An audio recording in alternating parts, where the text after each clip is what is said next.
to take up? We just are waiting on Miss Daniel to get back from her last quick break, but I don't think so. She's coming. Here she is. I heard you. I heard you.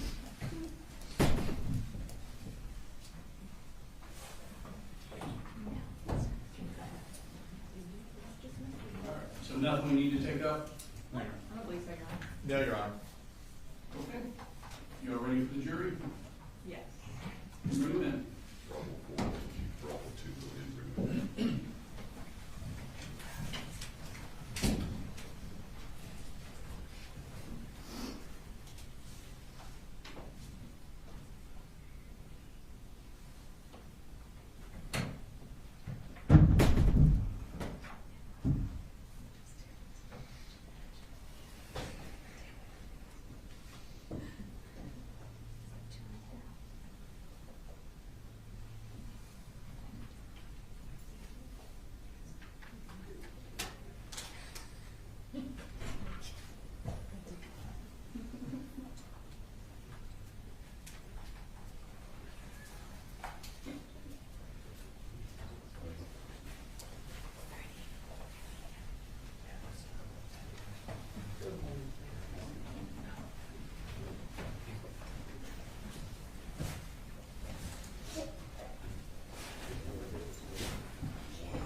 Yo. Good morning. Morning. Hope you all had a nice weekend. Jump right into the witnesses here. State and call the next witness. The state calls Marcy Gray.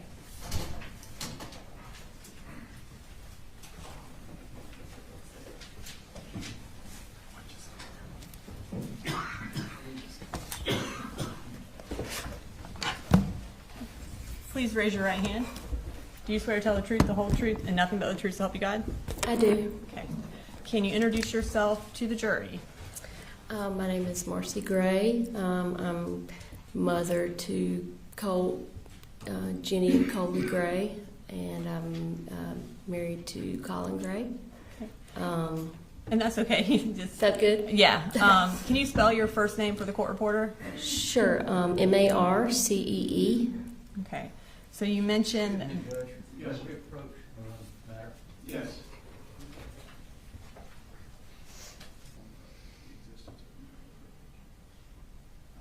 Thank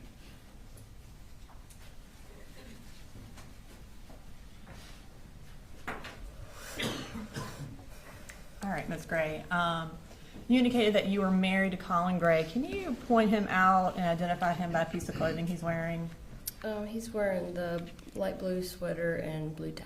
Okay. Please let the record reflect that Ms. Gray has identified the defendant. So what are you doing right now?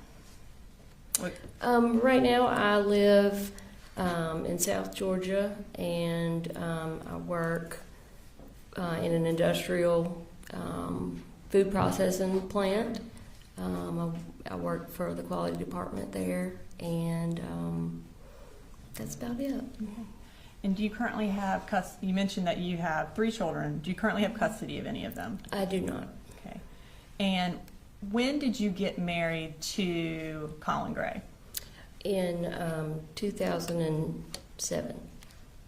And does he have a nickname? Coley. 2009. I got married in 2009. Sorry. Okay. Are you a little bit nervous? A lot nervous. Okay. So you got married in 2009, and who is your first child? Colt. And when is his birthday? He was born on January 14th, 2010. Okay. And then what about who was your next child? Jenny was born a little more than a year later, June 6th, 2011. And then what about your last child? Coley was born in 2016, and he was born April 3rd. Okay. And kind of just to summarize, so like September of 2024, would Colt have been 14? Yes, Okay. And then would Jenny have been 13? yes, And then Coley would have been 8? yes. Okay. And then, so does Coley have a nickname since his name is the same as, He, I mean, I have a mama baby nicknames for him, but in general, he goes by Coley. okay. Did he go by Coley Jr. or? Sometimes, maybe within our immediate family, but anyone else called him Coley. And then are you and the defendant currently separated? Yes. Okay. I mean, legally, there's no documentation, but physically, we're separated. Okay. And then where were you living when Colt was born? When Colt was born, we were living in Barrow County. We were actually living in Winder in a house that I had purchased before I met Colin. He was born at St. Mary's in Athens. And we continued living in my house until Jenny was born. And when she was about 6 weeks old, we moved to our next house, which was in Statham. And did y'all stay in Statham for a fairly long time? Yes, we did. How long did y'all stay there? Till 2018.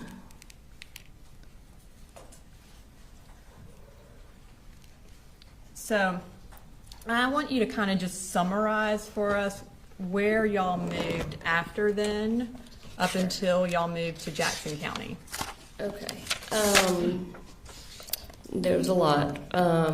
So we sold our farm in Statham in 2018. We moved into a rental home in Gainesville. We were there, and each of these rental homes that we were in less than a year. Many of them less than 6 months. So we moved to a rental home in Gainesville. It was on Lake Lanier. A couple of months later, we moved from that rental home into a second rental home. It was in Cumming, Georgia. We were there for, like I said, less than a year. At that point, in 2020, right at the beginning of 2020 is when we moved to Ben Hill County. That was during COVID. We were there for right at a year, at which point we moved back up to Jackson County. And the first place that we lived at was Traditions.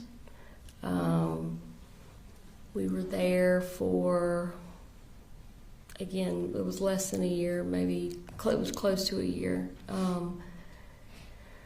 After we left there, we actually moved into a rental Airbnb. That because it was a sudden move, we had to find somewhere to live really quick. That was in Lawrenceville.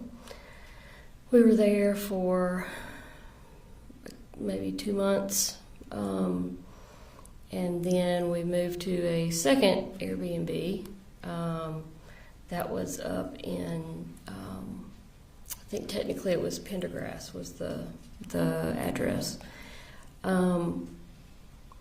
And after that, we were there for maybe a month.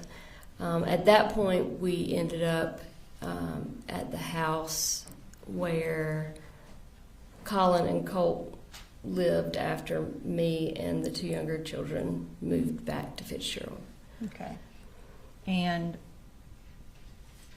I will kind of get back into some of the dates Sure. As we go through.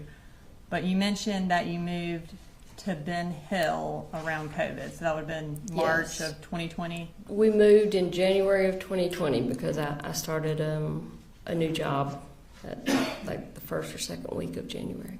Okay. And at that time, were you working, and what was the defendant doing? Colin was just staying home. Okay. And while y'all were, I guess let's kind of talk about where is Ben Hill and why y'all moved there. Okay, so Ben Hill is where I was born and raised. It is about 3.5, 4 hours south of Atlanta, directly south down I-75. It's a fairly rural town. My mom was also born and raised in Fitzgerald, Ben Hill County. So the first time that we ended up going to Ben Hill County during COVID,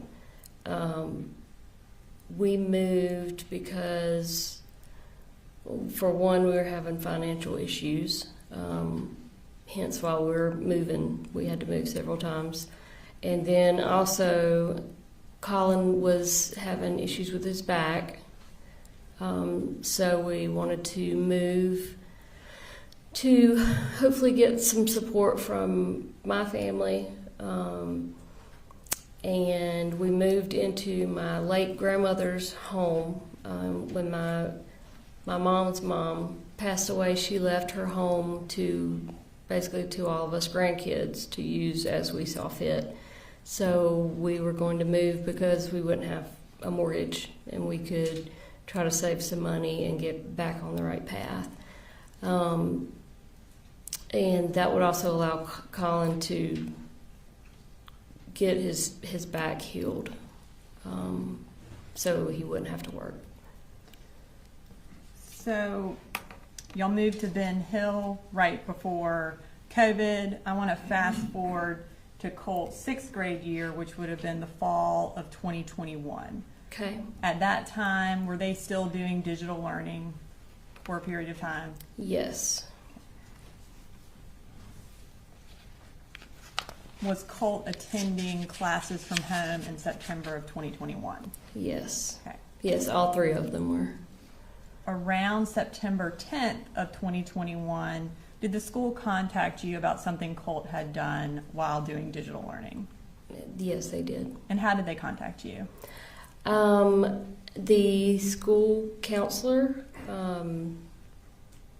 she called me on the phone and said that basically she wanted to give me a heads up that they were sending some resource officers to the house. She told me basically what it was in regards to, and that they wanted to talk to me or Colt's dad, and they wanted to speak with Colt as well. Okay.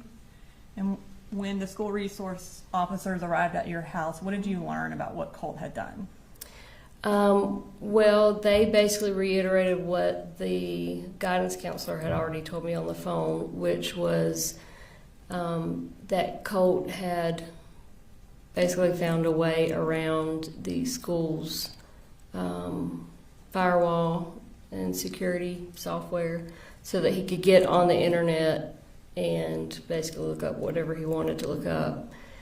And then they told me that he had researched, he had typed into the search bar how to kill my dad.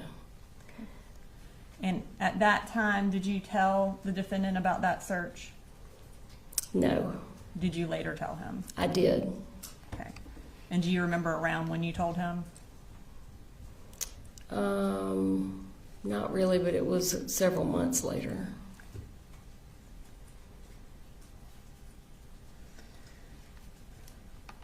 Did the Department of Family and Child Services become involved with your family around that same time of that search? I guess within a couple of months of that. I think so. We moved not long after that is when we relocated back up to Traditions. Okay. Before y'all relocated to Traditions, do you remember someone making an anonymous report to defects? Yes. And was it related to you slapping Colt? Yes. At that point, did DFAC start doing some home visits with y'all? They did.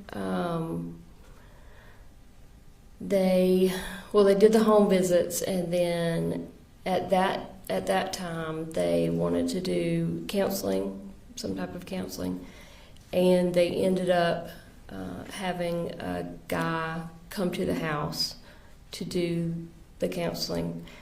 And he kind of put us on a rotating schedule.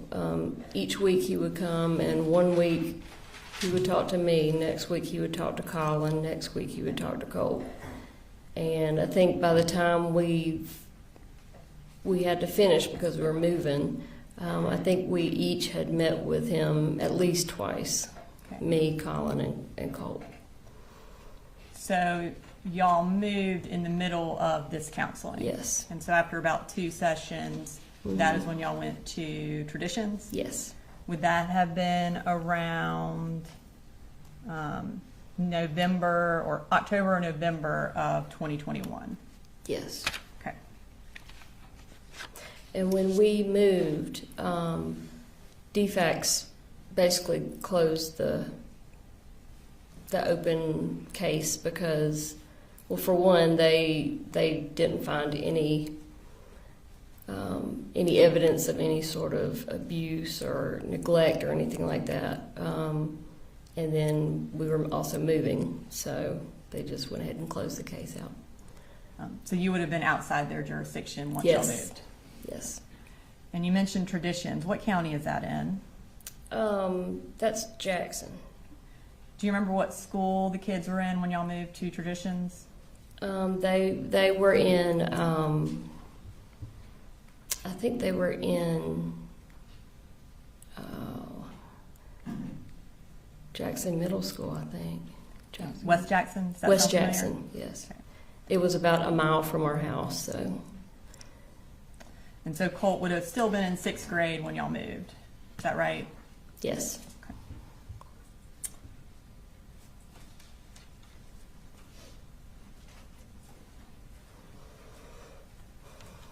Now, you mentioned earlier that you had to make a quick move from Traditions. And that would that have been around August of 2022? That sounds about right, yeah. And why was it a quick move? We got evicted.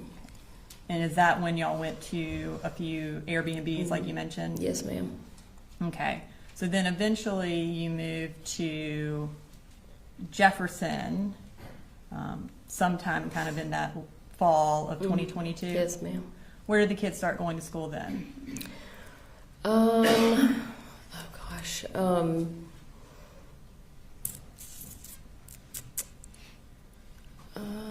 It was, I want to say it was, I don't want to say the wrong thing. And does Jefferson City Schools sound familiar? Yes, absolutely. That was it. Okay.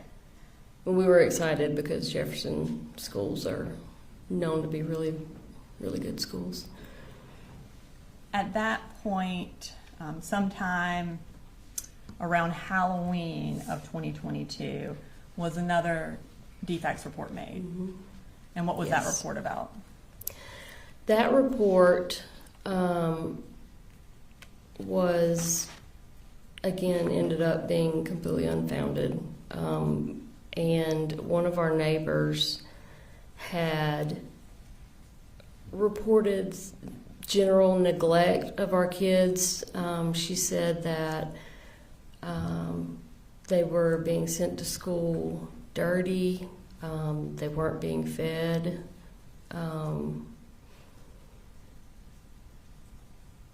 I think she made claims that I was sitting in my car drinking alcohol, something alcohol related. And I think there were a couple of other things that she claimed as well. When that DFACS report was made, did you move? Did I move? Yeah, eventually, or within a couple weeks of that, did you move? Well, me and Jenny and Coley left and moved in November of 2022. And where did the defendant and Colt stay? They stayed there at the same house. Why did Colt stay with the defendant? I think in general he had his room and everything, his computer and all that set up how he wanted it in his bedroom, and that was kind of his safe place. And I think a big part of it was he didn't want the change. He wanted to keep everything in his room the way it was. He didn't really give a concrete reason as to, hey, I don't want to go to Fitzgerald, I want to stay here. It just kind of went that way. When you and Coley and Jenny moved down to Ben Hill, did Colt have a phone? Yes. Okay. Were you able to have contact with him while you were living in Fitzgerald or Ben Hill? For the most part, no. I was not able to have much contact with him at all. And did you have much contact with the defendant at that time? It varied, but in general, not really. Other than texts, and there were a couple times where I tried to facilitate him visiting his younger son. His daughter at the time didn't want to have anything to do with. Objection. This is getting into hearsay, and it's not relevant. We'll move on. All right, just saying. So at any point did he, or how often did he visit you in Fitzgerald, or did you visit Colt and the defendant in Jefferson in that time frame where they were living alone? I think Colin visited us in Fitzgerald twice, and I drove Coley up to visit them maybe 3 or 4 times. It was right towards the end.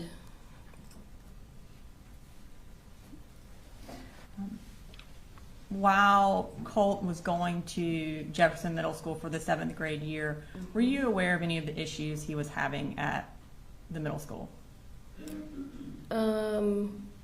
At some point, I was made aware of them. At the time that they took place, I was generally not aware of anything that was going on.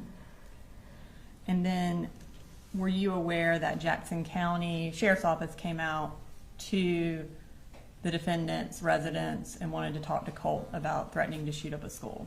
I had no idea that that happened until it came out in the media a year ago.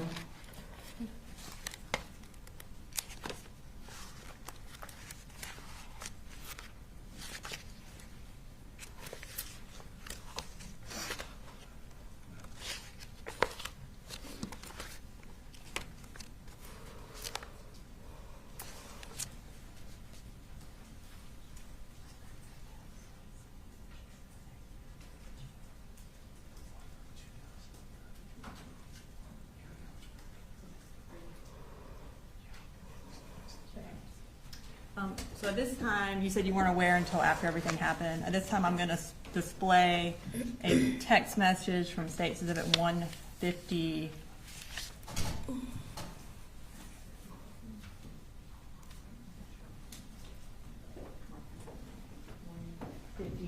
Which is your cell phone extraction, and it's from September 5th of 2024.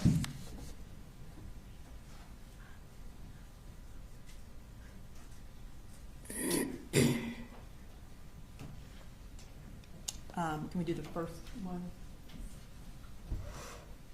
What was the exhibit number? It's 159. Marcy's cell phone extraction. So on September 5th, you said, "What the heck is this? I keep reading that the FBI investigated Colt last May about making online threats about a school shooting. It says they talked to you too." Is that the text message you sent to the defendant? Yes. Okay, and then he responded, "I told you about that, and so did he. Someone in a chat room said it, not Colt. I had no idea what the chat room even was. More importantly, why do you have an open warrant?" Was that his response? Yes, that was his response. Okay, and had either of them told you about it? No. Okay.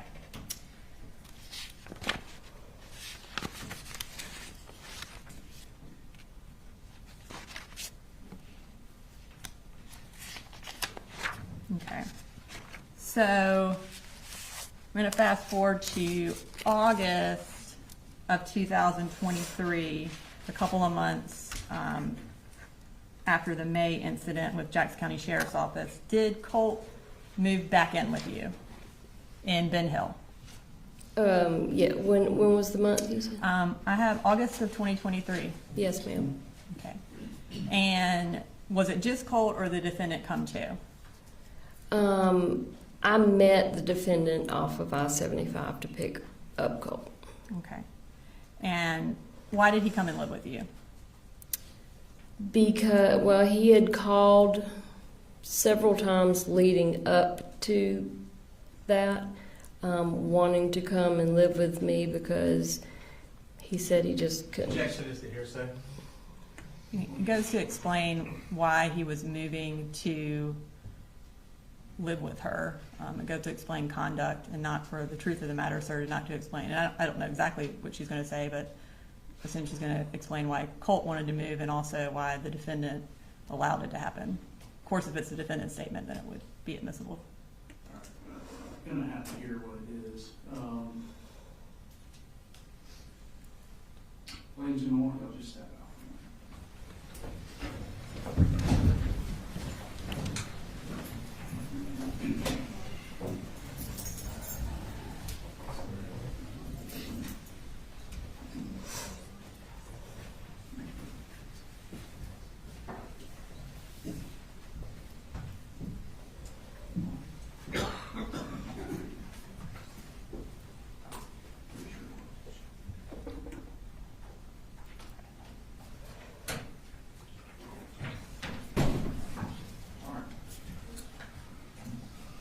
Ask the question again.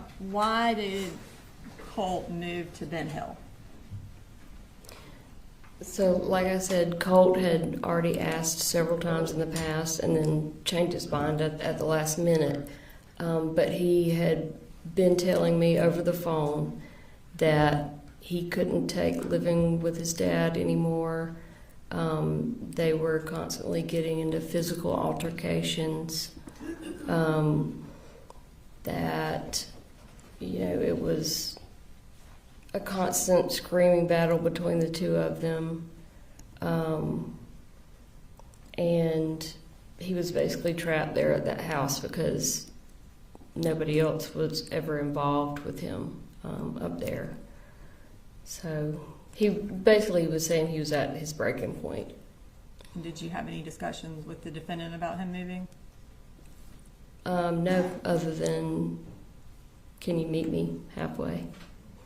Okay. All right, so based on that response, I'm inclined to sustain the hearsay objection. It's being offered to prove what's going on between Colt and his dad. And I realize the line often blurs what's, this explained conduct is, we can't drive a bus through it all the time. So the line blurs on, is it for the truth of the matter asserted or for some other purpose? To me, this one falls more on the side of for the truth of the matter asserted, so I'm inclined to sustain the objection. I'd just like you to do that in front of the jury so they know why she isn't answering the question. That it's sustained? Yep. Sure. Do we need, is there a next question that we need to ferret out or no? Well, I mean, did he bring him to meet you? Well, that's obvious. Yeah. All right, bring him back in.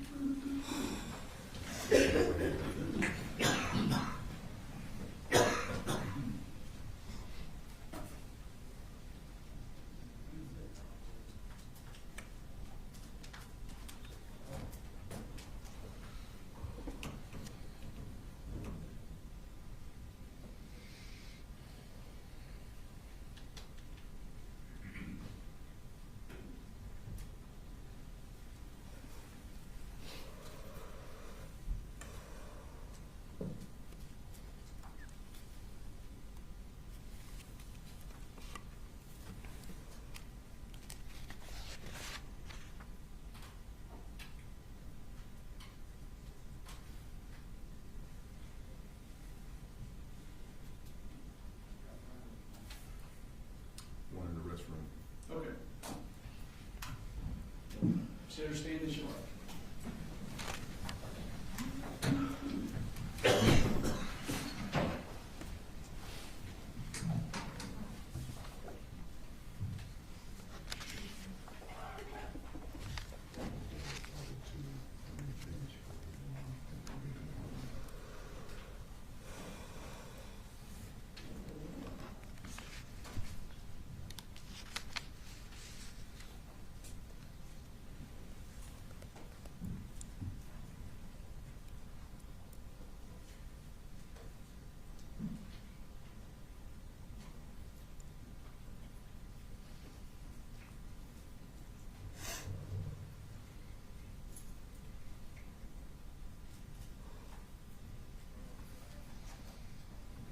We're ready, sir.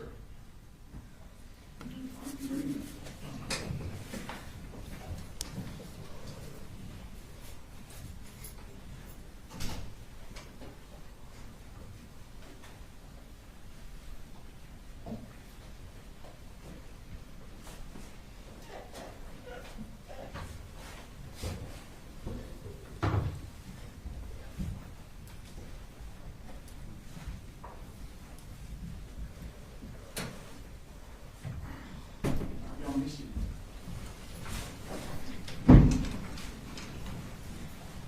All right, so ladies and gentlemen, to the last question, there was a hearsay objection. I'm sustaining that objection. I'd like the state to ask this next question. So did the defendant meet you somewhere so that you could pick up Colt?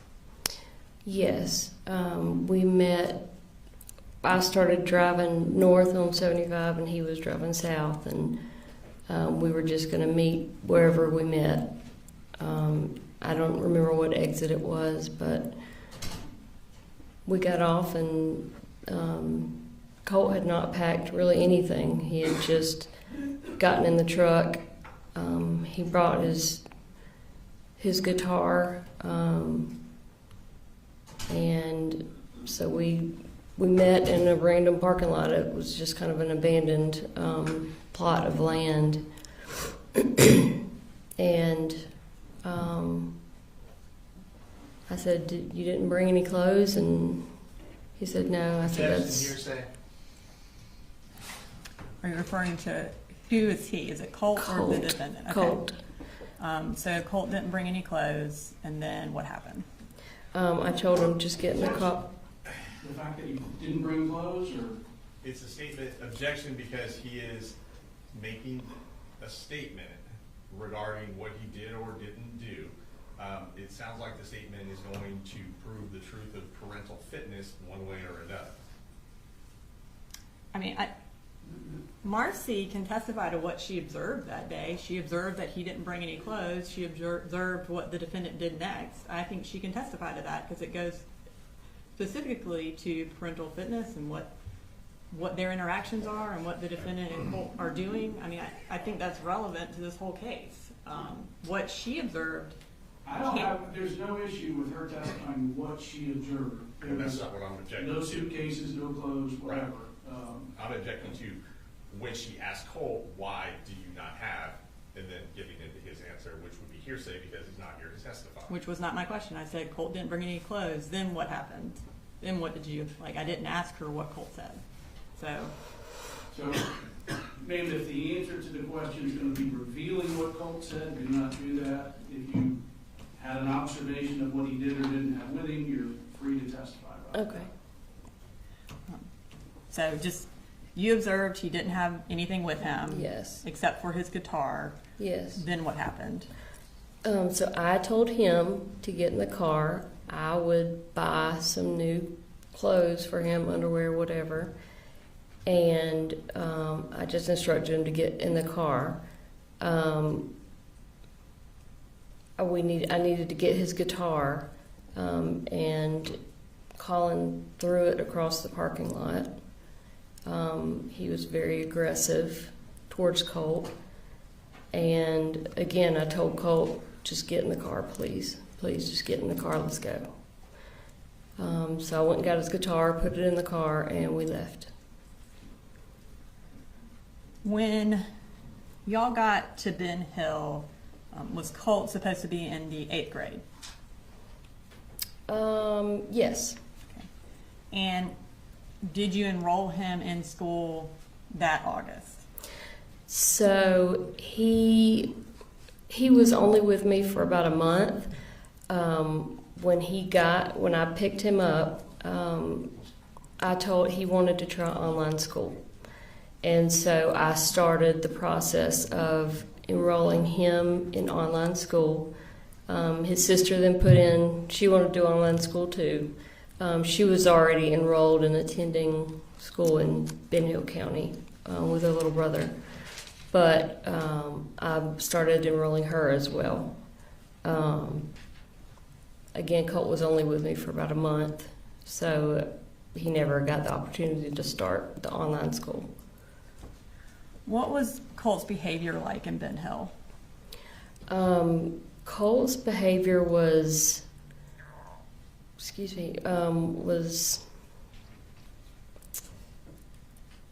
alarming.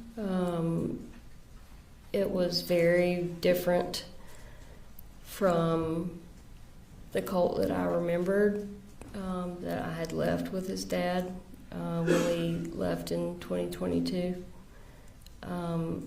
He had a lot of anger inside, and he was very aggressive and unpredictable. So much so that I ended up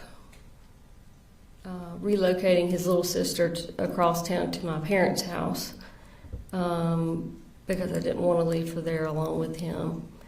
And then his little brother basically just never left my side. I just had, he was with me wherever I went when he wasn't in school. But Colt, he damaged a lot of things while he was there. Again, he was just, you could tell that he had a lot of anger and just yuck inside of him. You said he damaged a lot of stuff. What kind of stuff did he damage? All of the flat screen TVs that I had in the house. He broke several windows. He would take knives and make cuts on different things like walls and the leather in my car, the leather seats, just kind of like random damage. He wrote on a bunch of stuff, walls and that sort of thing. And on October 3rd, did your dad actually contact the police because of something Colt had damaged? Yes. What had he damaged on October 3rd? I think that was when he broke, the first time he broke a window. He had broken a window because from slamming the door really, really hard. It's an old house, and so the windows are old. And if you're not careful, you slam a door hard enough and it'll shatter a window. And I'm pretty sure that's what happened. And then once that happened, I kept fixing it by basically taping it up and putting a piece of cardboard over it until we could get someone to come and professionally fix the window. And he kept punching through the cardboard. As soon as I'd fix it, he'd punch through it again. And I think it was the window was the actual reason why he called the police that one day. And did the defendant come and get, or did Colt go and live with the defendant immediately after that? Immediately after the second time, so my dad actually called the police twice, or went by to see the police twice. The second time they came, and each time they came, I would basically ask them, please don't take him to jail. You know, I don't want anything on his record. Can you just talk to him? Which they did. They actually offered to stand there and supervise while I spanked him or some like physical punishment. I was like, no, I don't want to do that. He was bigger than I was at the time. I just want y'all to talk to him and, you know, just hopefully talk some sense into him. Well, after the second time it happened, he immediately got on the cell phone with his dad. And just relate it to what Yes. the defendant said, not what Colt said. Yep. He had the phone on speakerphone, so I could hear, because I didn't have my phone at that point. I'm not sure where it was, but I said, let me talk to your dad. And so he didn't want to give me his phone, so he put it on speakerphone so I could speak to Colin on speakerphone on Colt's phone. And, you know, I had not been communicating with Colin at all. Since he dropped Colt off, communication basically was non-existent. So he didn't know anything about what Colt had been doing or, you know, his behavior. And I immediately started trying to explain to Colin what had been going on, and I couldn't get any words in edgewise before he immediately wanted to say, "Why are you doing this to our son? Why are you calling the police on our son? Why would you do this?"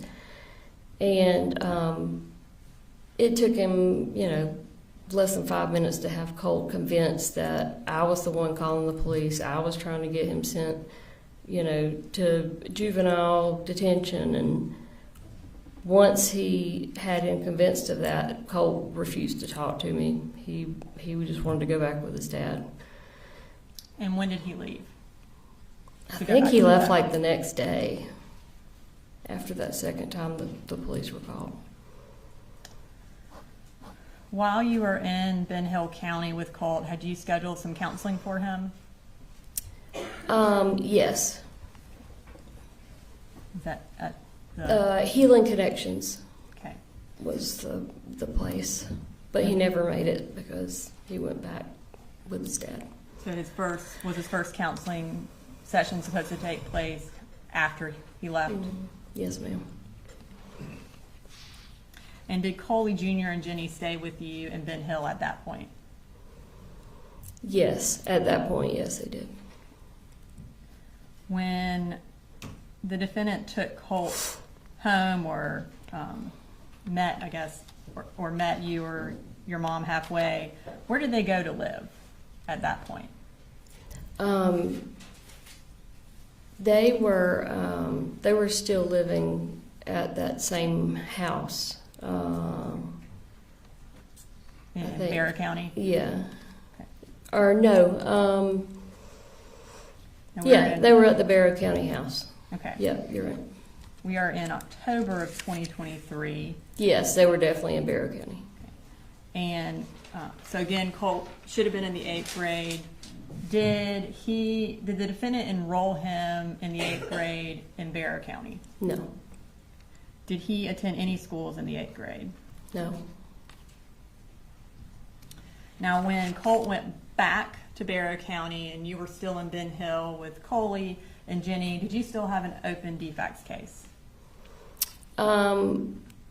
Yes. My case manager had told me that the next time she saw me, she was going to close the case, because over the prior year, you know, I had been doing everything they wanted me to do. I had, you know, they were drug testing me the whole year long, hair follicle, urine tests, and I had been doing everything I was supposed to do. What happened at that next visit where they were supposed to close the case? So instead of closing the case, they gave me, someone had called and made an anonymous report, and they drug tested me. And did you pass or fail that I test? failed that test. When you failed the drug test, what happened? When I failed the drug test, I guess it's the Saturday after my case manager got the results. She showed up. Actually, me and Jenny and Coley were spending the night at my parents' house because my parents, at that point in time, had gone on a trip to Virginia, and we would do that a lot. Just spend the night at my parents' house because it was just kind of a fun thing to get out of the house, our house. And so we were there, and my case manager, Tamika Mitchum, showed up at their front door with Colin and Colt to basically tell me I had failed the drug test, and she was sending Jenny and Coley to live with their dad. And at that point, did you have custody of any of your children? Well, it wasn't a custody case at that time. They were just physically going to stay with their dad. It had not gone to the phase of addressing custody, with a judge or anything like that. I guess none of them were living with you, is that correct? That's correct. And did the defendant have kind of authority over them at that point? Yes. And were they all living in Bexar County at the Harrison Mill address? Yes. After you failed that drug test, did things go downhill for you? Big time. Tell us what happened. Well, after the initial devastation of having them taken and sent with their dad, I, for one, was faced with the reality that Jenny and Coley were now living in the house with their dad, where things were horrific, and there was nothing I could do about it. So I started trying to reach out to Colin to set up visitations, because the case manager said that I was entitled to have as many supervised visitations. Object to the hearsay as to what the case manager told her.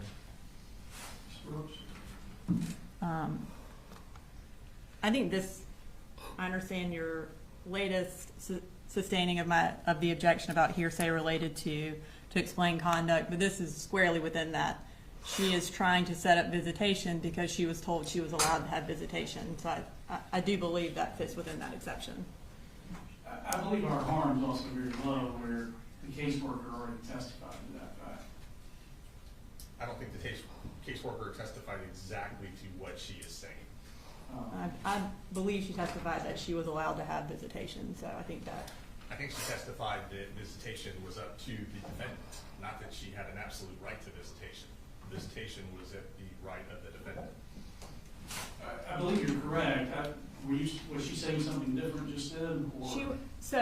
Yes. I think we're splitting hairs. She wasn't prevented from seeing her children. So she could have visitation. She was allowed to have visitation. If it's up to the defendant, she's calling him to try to set that up. That's exactly what she's testifying to. Trying to act like she's saying something completely different is just not true. She is saying she's calling the defendant to set up the visitation because she was allowed to, and he is the one who has custody, so she has to go through him. And Ms. Mitchum testified that she was not entitled to visitation. Any visitation was to be done through the defendant based on his determination. Not that she had an absolute right to visitation. That is a misinterpretation of what Ms. Mitchum testified to. She did not say she was not entitled to visitation. That is not what happened. So, ladies and gentlemen, you'll have to remember what the defacts worker, case manager testified to. I'm going to let the witness go ahead and answer. So, So, I mean, I can rephrase. No, he's overruled the objection, so. Okay. You were, I guess, where we're at. There is was you no were- restrictions to me having visitation or seeing my children other than it needed to be supervised. She did say that I needed to schedule it with Colin. So I started reaching out immediately because, I wanted to see them as much as humanly possible. And it immediately became apparent, which I knew it would, that he was not going to communicate with me whatsoever. He had blocked my phone number, and I know that because I checked it the next time I saw him and had access to his phone. He basically refused to not only not let me see or speak to my kids, but he refused to speak to me himself. So my children were living somewhere where I knew was a nightmare for them, and now I can't get any sort of updates or any sort of contact with them. I tried to get my mother to reach out. She was met with the same obstacles. I reached out to Tamika, the case manager, asked her for her help, and the only thing she offered was transportation to see the kids. I told her, I don't need transportation, I need someone to facilitate some sort of communication between me and their father. And it just never happened. I couldn't get any help from anyone. At one point later in the month, I called in a wellness check with Barrow County just so I could have someone put their eyes on my children to make sure that they were still alive. And I also knew that none of them had been enrolled in school, so I couldn't verify through school that they were still breathing. And so then, I never did end up getting any kind of communication or updates or anything like that. And what did that do to your mental health? I basically had a complete nervous mental breakdown. I think as any good mother would. My kids were and still are my entire world. And to go from being in constant contact with my two younger children, for sure, to nothing.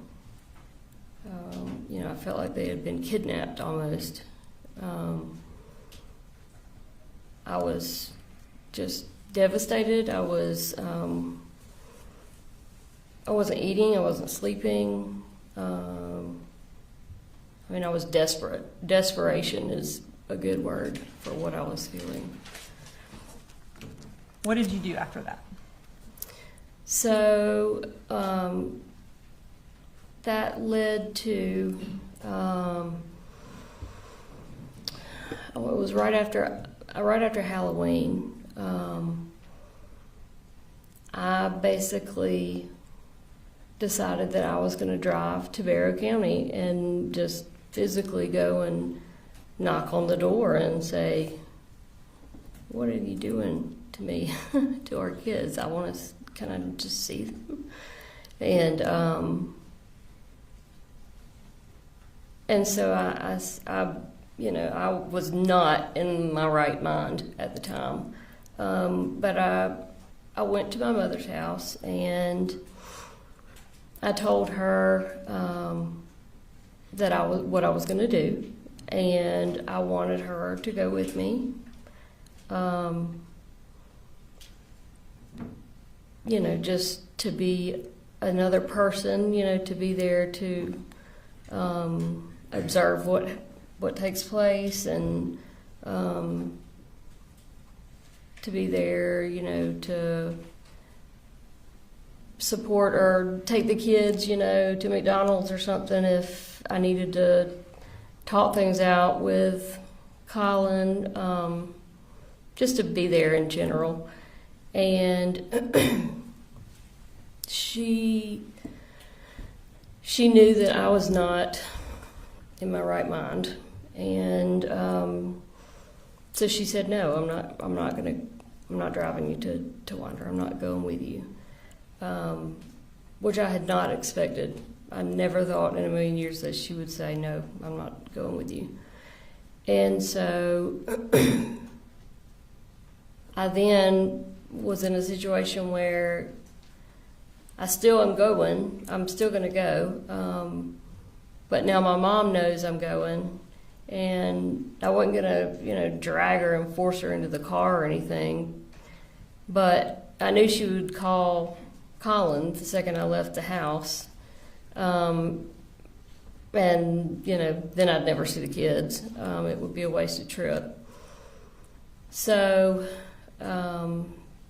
in my messed up mind, somehow I decided that I'll just tape you to a chair, and then I'll have a friend of mine come over later to let you loose as soon as I have had time to make it to Wander and, you know, see the kids. This is obviously completely irrational and inexcusable behavior. But again, I was not in a rationally thinking state of mind at that point. So that's what I did, and drove to Wander. I actually got there on Friday, but it was late. It was dark, and I didn't want to go knocking on the door, you know, late at night, and it, you know, be made out to look like, oh, your mom's, you know, banging on the door at all times of the night. So anyways, I slept in my car basically Friday night with the intention of going to talk to him Saturday morning, which is what I did. I tried knocking on the door first, and, you know, nobody was coming. It was kind of early, especially for a Saturday. But I'd been there before, so I knew which bedroom was his. So I walked around to his bedroom window, and it was open. He sleeps with his bedroom window open a lot. And are you referring to Colin? Yes, Okay. sorry. It's okay. And so, but I didn't want to scare him, so I just kind of tapped on the window. And it was dark, you know, looking from outside into the bedroom, but I could kind of see, you know, the outline, and I could see that he sat up in bed. And I kind of knocked again because he didn't say anything. And he said, who is that? And I said, Coley, you know who this is. I'm your wife. I would like to see or talk to our kids, please. And then I saw little Coley jump up, excited, because I was at the house, and he immediately tried to take off running because he wanted to come out and see me, and his dad told him, no, stay right where you're at. And so I said, you've blocked me from your life for the last month, and that's not fair. I would never do that to you. I'd like to see the kids. And he said, you can't, this is not right. You can't do it this way. You have to call and set up a time, and I'm calling the police. Get off my property. I'm calling the police if you don't leave right now. And I immediately started crying, and I said, please don't do this. I've been trying to contact you for a month. You know that, and you know what you're doing, and it's not fair, it's not right to me or our kids. And, but he didn't care. So he said, get off my property or I'm calling the police. And I knew he would, so I turned around and left. And I drove just down the street to the Dollar General and just sat there, just boohooing, not knowing what to do next, because I didn't want to make any kind of scene or anything with the kids there. Not that I would make a scene anyway, but I didn't want to give him the opportunity to make it look like I was acting crazy or anything. So, a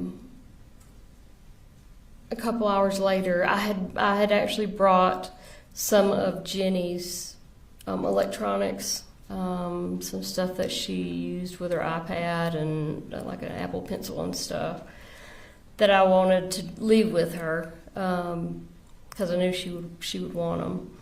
And so I decided to drive back to the house to just drop that off. Which I did. I drove back and I didn't even bother knocking on the door.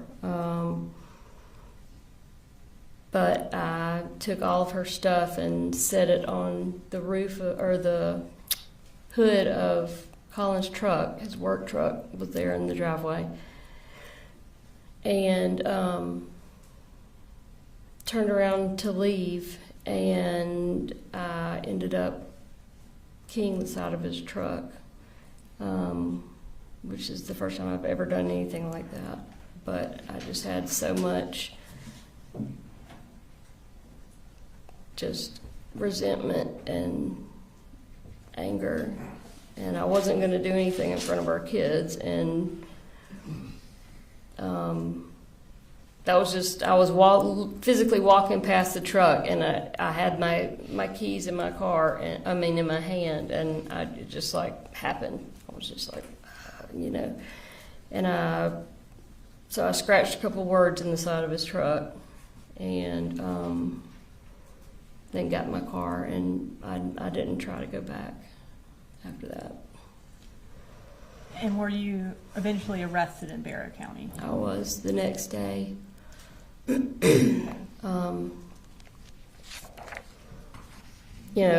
couple hours, I guess, after I had keyed his truck, he was outside and he saw it. And so he called and made a police report. And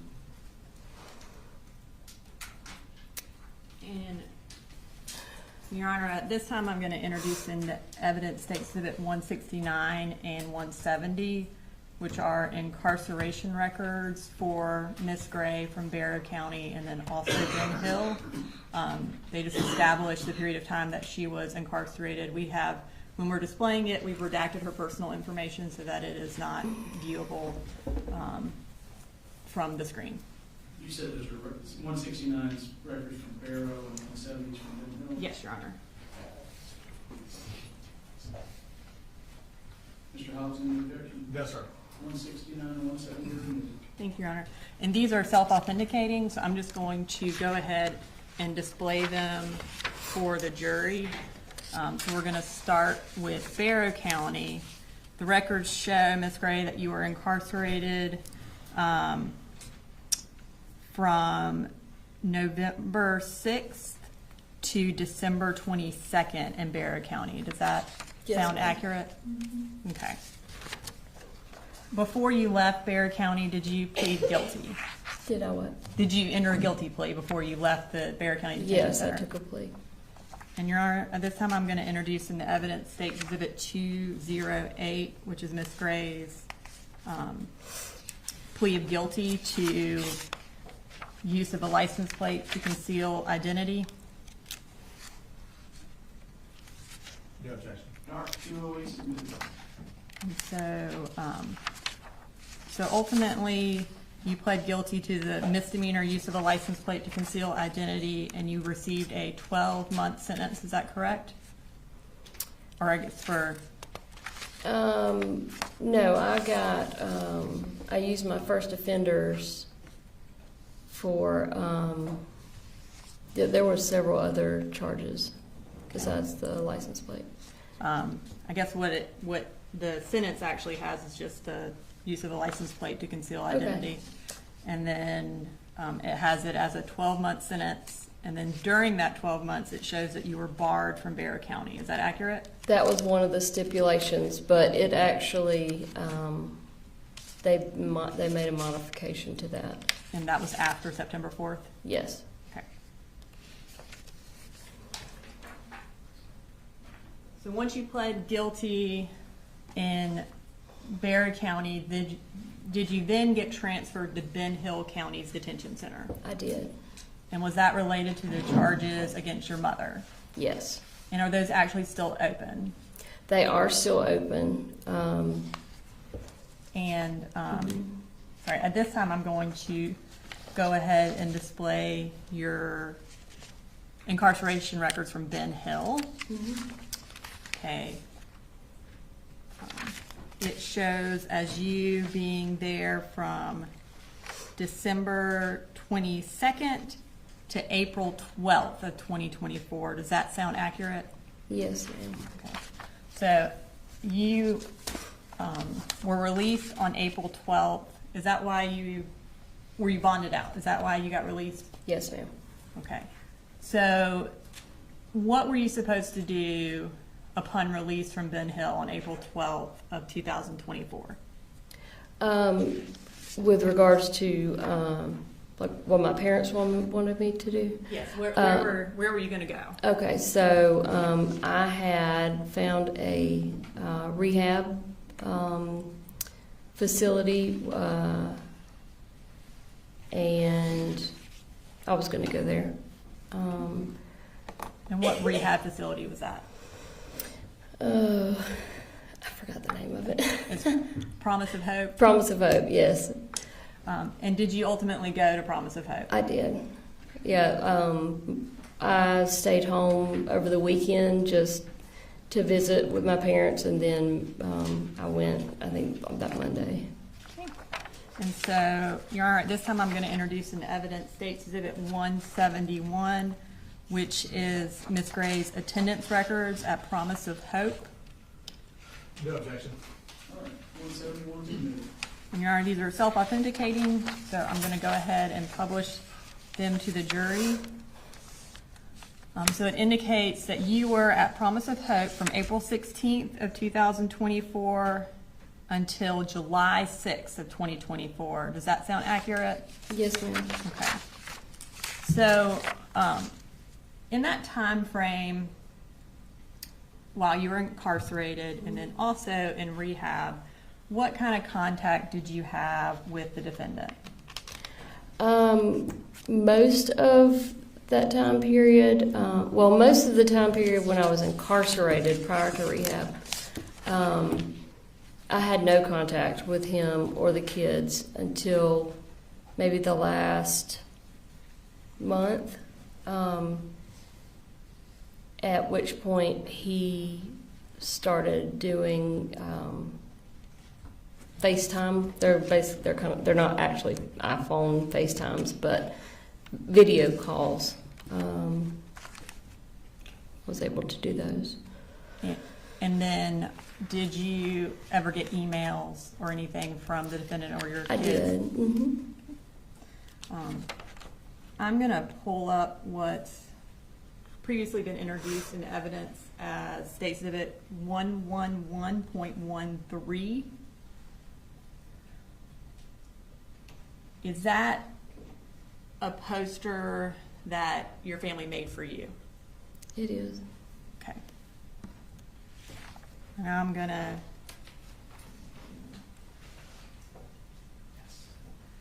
show you what's been marked as State's Exhibit 209. Do you recognize that?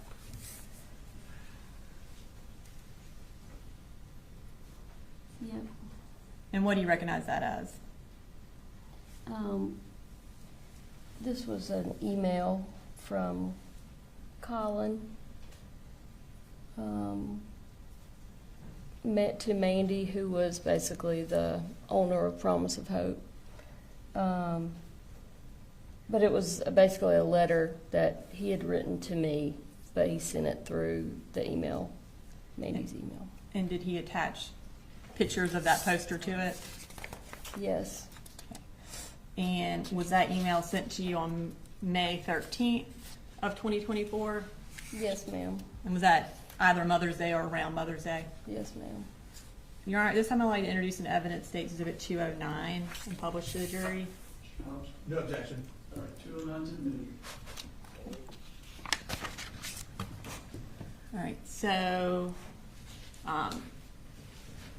the subject was Marcy's Mother's Day. It was sent on May 13th, 2024 at 12:15 from graycoley444@gmail.com. And it says, Mandy, thank you so much for this. Pretty girl, we all love you and we are very proud of you. We can't wait until the day we can just hug you. Quick update, Coley Jr. made the honor roll for 2nd grade. Big Coley finally got my job with Kevin Price. Just be patient with Jenny Reen. She gets it honest. See you soon. I see you. And then let's display the attachments. Okay. And the next one. Okay. So while you are in treatment, they sent you something for Mother's Day. Did you eventually leave rehab? I did. And according to the records, that was on July 6th. Mm-hmm. How did you leave? Colin came and picked me up. And when he came and picked you up, where did you go? We went back to their house in Barrow County. Now, at that point, did you move in to the Barrow County house? I wouldn't call it moving in, but I did stay there for approximately 5 weeks. Okay. And was it ever your intent to remain there permanently? No, my intent was to find either a rehab or a sober living house close to them, like in Athens or something like that, and pursue that sort of living arrangement, or possibly my own apartment or something. And at this point, you're still banned from Barrow County, is that right? Yes, ma'am. Okay. When you moved to Barrow County, did you have a driver's license? No. Did you have a car No, with you in Barrow County? No, I had no way of driving anywhere. Did you have a cell phone? No, although Colin gave me one of his old ones temporarily. And was that a phone that Coley had been using? Yes, ma'am. And does Coley sometimes go by Boo Boo? That's my nickname. I call him that. Okay. And when you moved back to Ben Hill later on, did you then get your own phone? Yes, at some point, yeah.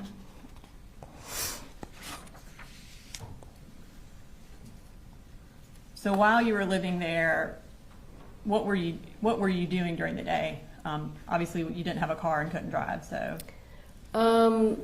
So I basically just went back into the role that I'd always had, which was, first I just went room by room and started cleaning, organizing, because the house was a disaster. So I did, that was several weeks worth of work. I also enrolled the kids in school because it was about to be school time, and their enrollment had not been started. I also did a couple other things. I put together a budget for Colin to try and start using, and set up his insurance. He was about to become eligible to sign up for insurance through his work, so I did all that. And just hung out with the kids basically until they started school. And does August 1st sound right for when insurance started for your family? Yeah, it would have been the beginning of the month. Yeah. And you mentioned you enrolled the kids in school. Did you enroll them under Colin's name? Yes, was he, since they were living with him? Yeah, I wouldn't have used my name because I was doing it. I think I was using his email and that sort of thing. Okay. And so now at this point, I want to move to talking about Colt while he was in Barrow County. Did Colt have any friends that you were aware of in Barrow County? Like at what Like what time? in this time frame of July to August of 2024? No. When was the last time he had any friends that you were aware of?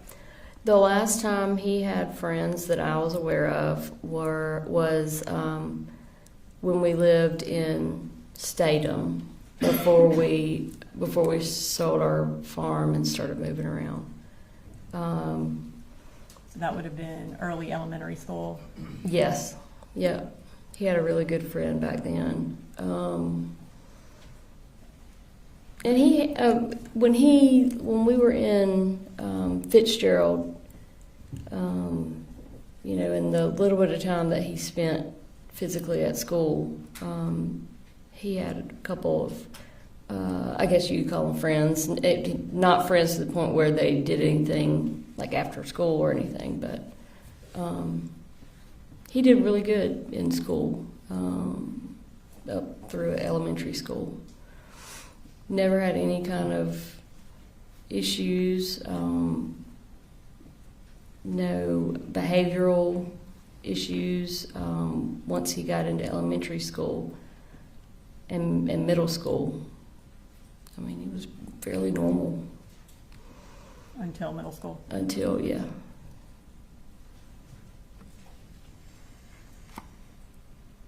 And so was in Barrow County, would he just stay at home for the most part? Yes. How was his mental health in that July, August time frame while you're living with them? So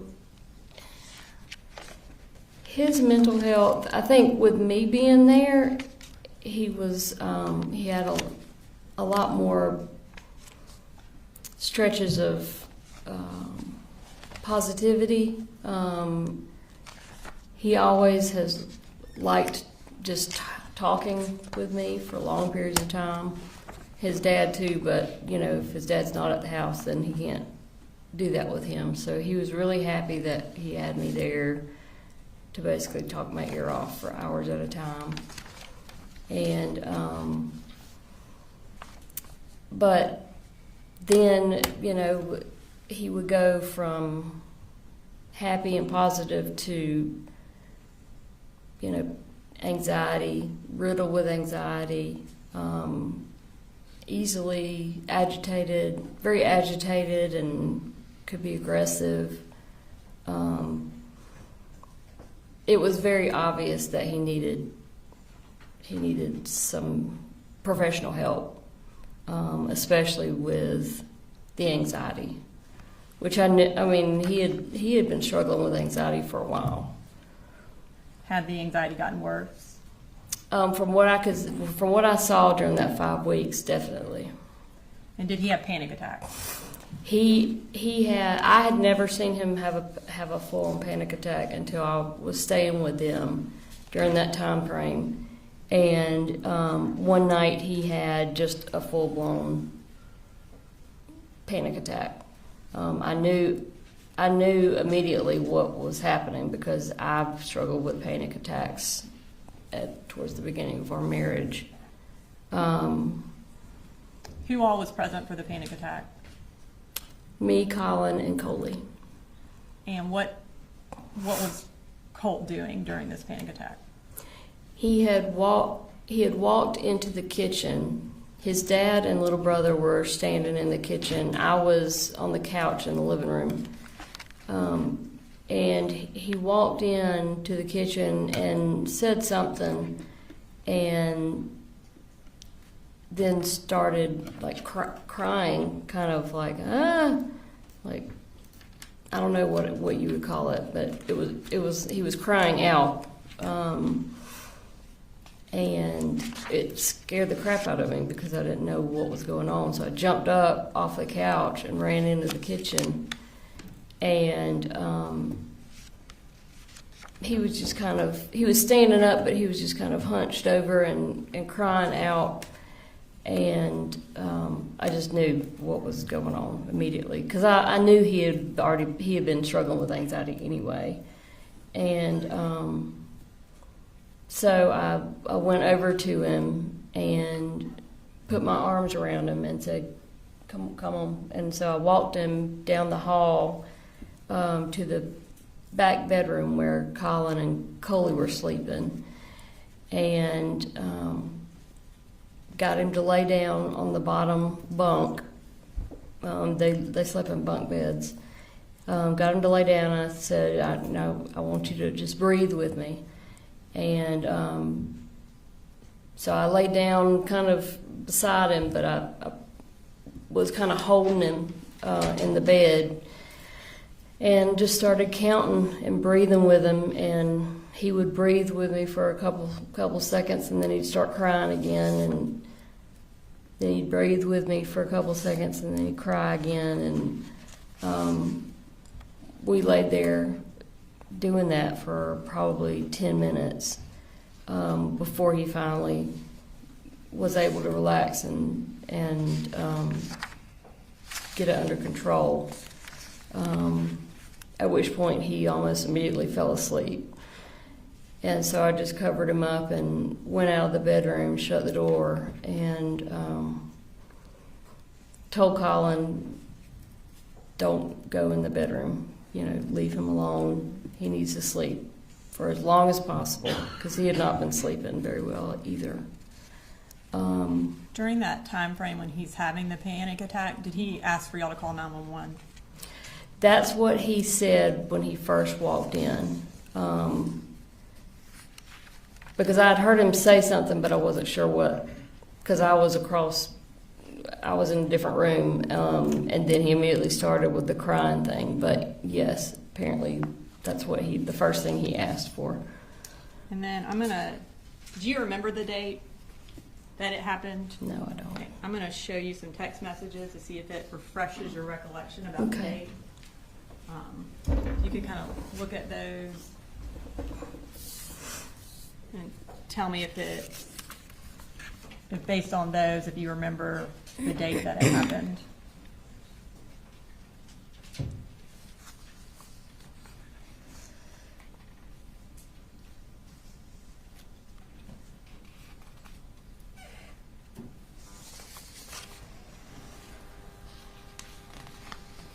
Okay, yeah. Yeah, so these are from me. Yes. Looks like maybe to my sister. I'm not sure who that's to. Does Jenny sound familiar? From you to Jenny? Yeah, I know I did. I texted her about it. And based on those text messages, what date did the anxiety attack happen? Looks like the 19th. Of July? Yes. Okay. So, It was is this a good jury? Yeah. Perfect time. Ladies and gentlemen, we'll go ahead and take a 15-minute break.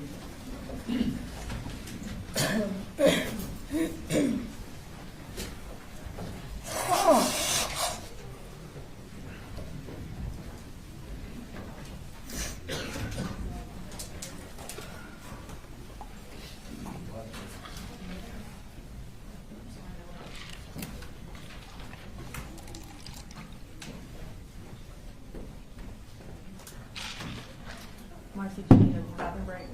Yeah, you can go down. All right, we'll be in recess.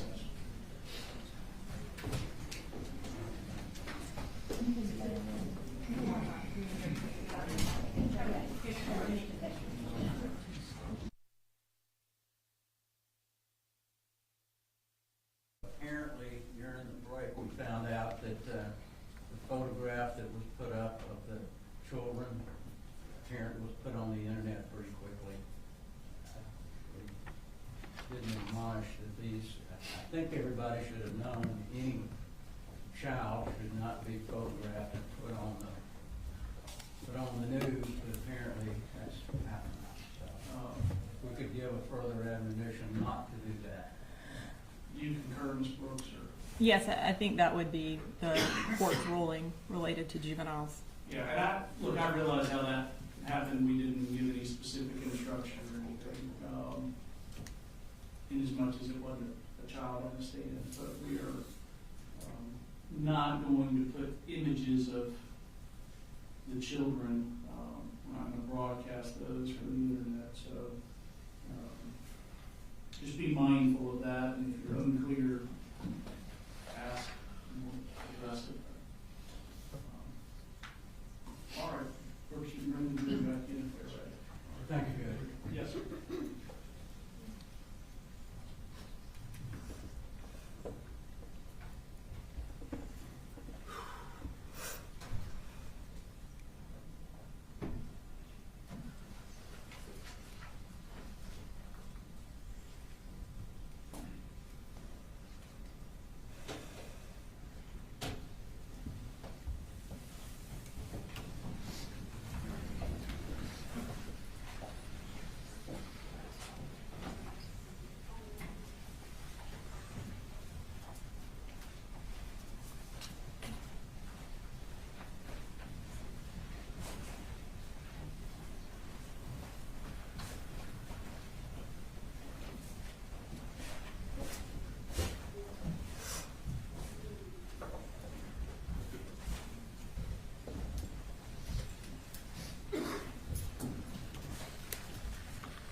All right, Ms. Gray, so we are in July of 2024, and Colt just had a panic attack.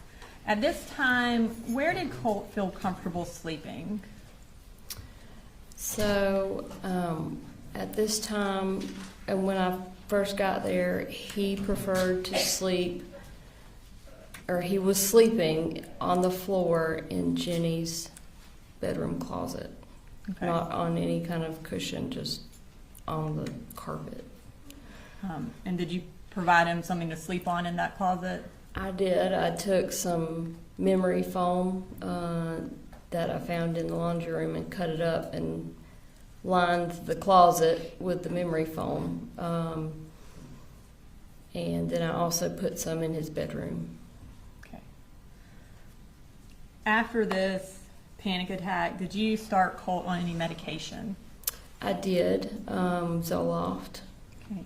And at this time, I am going to publish a text thread between you and the defendant from State's Exhibit 156 from July 24th.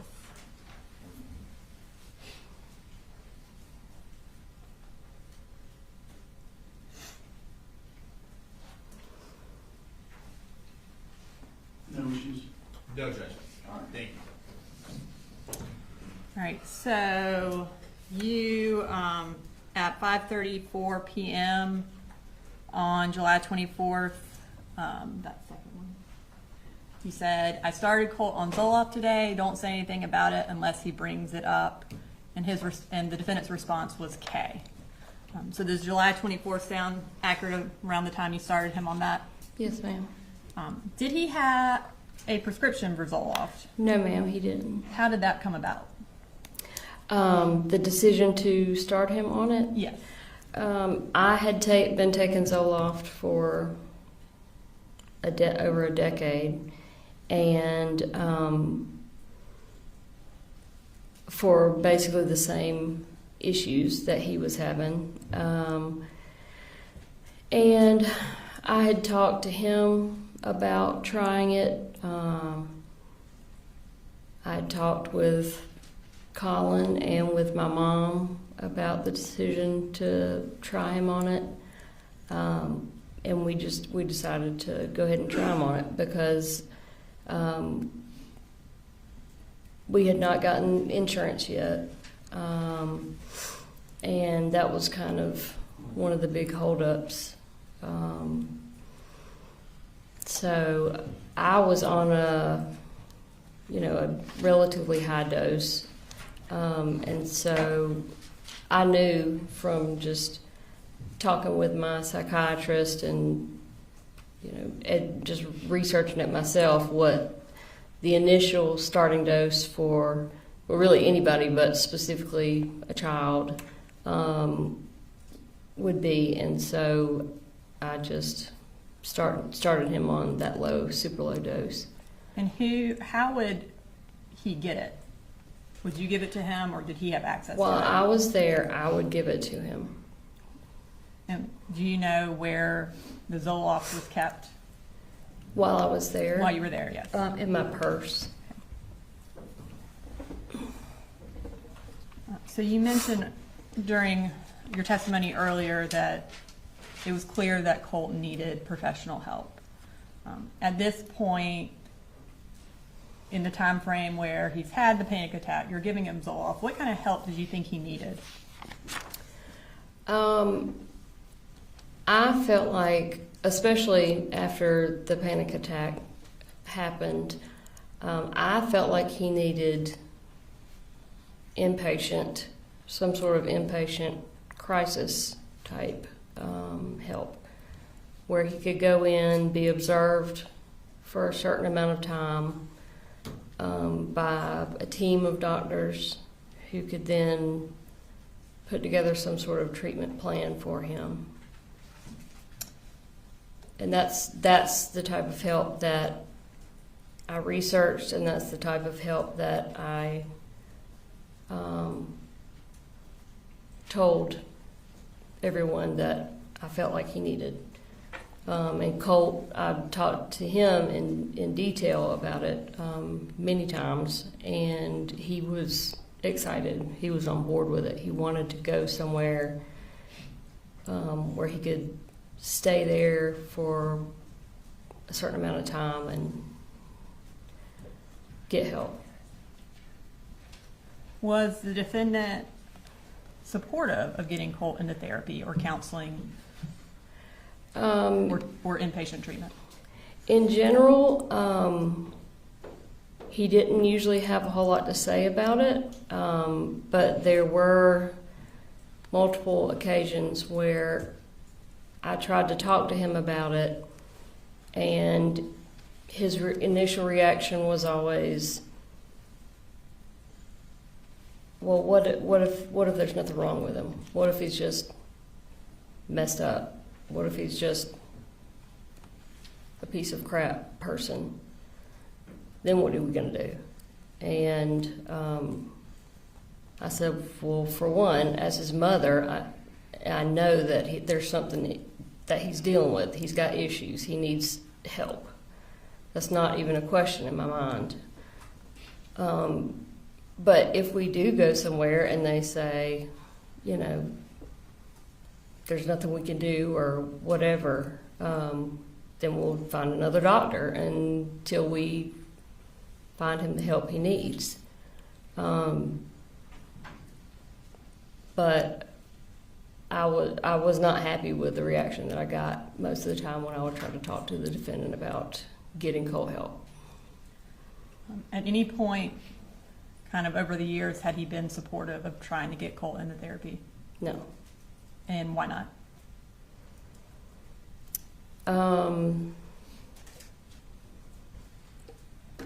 Different reasons. I mean, nothing that really I felt was a valid reason. I think in general, the defendant just didn't want to deal with it. He just wanted to not pay attention to it and hope it would go away. And also, I personally think that he was afraid that Colt was going to go and talk about what the defendant was doing.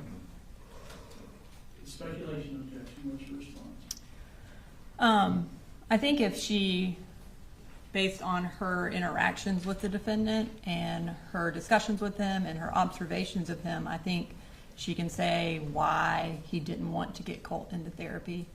I think speculation is when you don't have a basis for your testimony, but she lived with him for over a decade and she tried to get Colt into therapy and she was there when the defendant had discussions with her about that. So I do think that she has a basis for why the defendant did not want to get Colt into therapy or counseling or inpatient treatment. Ma'am, what's your answer to the question? My personal opinion is that he was afraid that Colt would go in and start talking about the emotional, mental abuse that he was suffering at the hands of the defendant.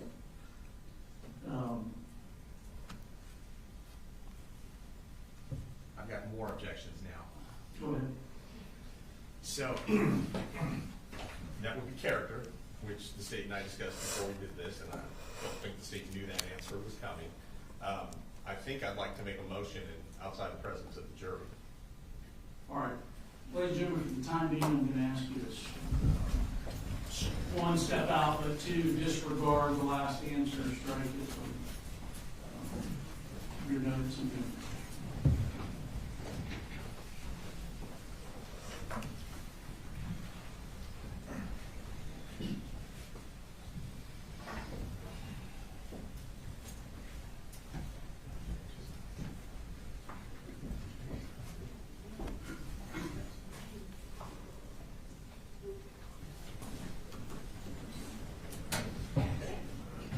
Go ahead. Yes, sir. Judge, at this point, we would move for a mistrial. The witness has put the defendant's character into issue. She stated that he was physically abusive and mentally abusive as part of her speculative answer as to why, in her opinion, that the defendant was against mental health treatment. She said that in the presence of the jury.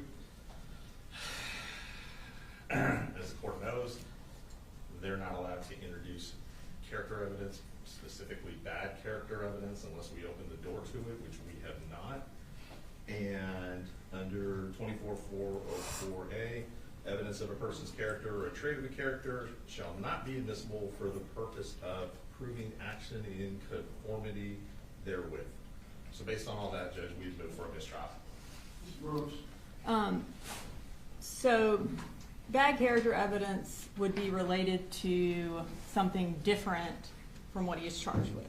So he is charged with having warning signs related to Colt, which included his deteriorating mental health condition, his violent tendencies, his school shooter obsession. There's going to be testimony that the defendant and Colt were physically aggressive with one another. He says it in his statement that Colt would bull rush him and strike him and that he would hold him down. And Jenny will testify to physical fights between the two of them. And that is directly related to the charges that he is facing. And I think she said mental and verbal abuse is of Colt. She did not say of herself, which is what Mr. Hobbs' initial objection was when we discussed it, that she could not talk about the defendant's treatment of her, which she is not, and that is what I admonished her on. You cannot talk about the defendant's treatment of you, and she has not done that. She hasn't violated any sort of admonition from the state, and Miss Daniel wrote the quote down, emotional and mental abuse at the hands of the defendant is what she said. Again, I think that goes directly to what we're on trial for. So it certainly isn't a mistrial. Additionally, it was the court that asked her to say her answer. The state didn't elicit it at that time. So this is certainly not some grounds for a mistrial. Again, I made my argument already about she has a basis for why he didn't want to get treatment. She's made statements about what he actually told her about not wanting to get treatment, which is that, what if our son is just messed up? Which is essentially kind of along the lines of, he doesn't want him to go in and tell people what's going on in their house. And that's what she's saying. He doesn't want him to get treatment for his son because he doesn't want Colt to tell people what's going on inside the house. And him not getting treatment for his son is directly related to why he is charged. Like, granting a mistrial on this would be completely out of line. Anything else, Mr. Hobbs? No, Judge. All right, so I'm going to deny the motion for mistrial. It doesn't change any prejudice to the defendant that I invited the response as opposed to the state. I'm going to instruct the jury that they disregard her statement that she believed it was because Colin was abusive to Colt. And again, the issue here is, the overall issue is, what was Colt going through? What was Colt's mental health? What did Colin know in this relevant period of time? And if it were true that Colin were physically abusive or mentally abusive to Colt, to me that doesn't necessarily shed light on the critical issues. And again, it may flesh out differently with other evidence. But I'm going to tell the jury to disregard the statement that she believed it was because Colin was abusive to Colt. Tell them that is speculative and inadmissible at this time, and disregard it, and we'll see what happens with later evidence. All right, bring it back to you.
All right, so ladies and gentlemen, I'm going to ask you to disregard the witness's last response about speculating as to why she claims Colin did not want Colt to get counseling, specifically with regard to her stating that she thought Colin would be worried that Colt would reveal the abuse.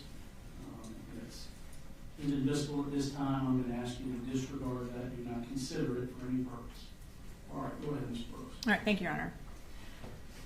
All right, so you mentioned when you started Colt on Zoloft that one of the kind of big obstacles for getting a prescription for Zoloft was you needed insurance. You testified earlier that insurance, you got it around August 1st. At that point, did the defendant become more supportive of getting him to counseling once y'all had insurance? No. Okay. And then kind of fast forward a little bit.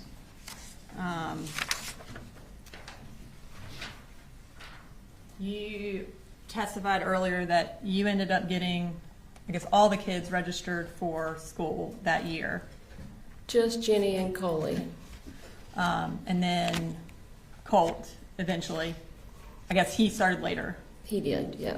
Okay. We ran into issues. I ran into issues because of him not attending school the year prior.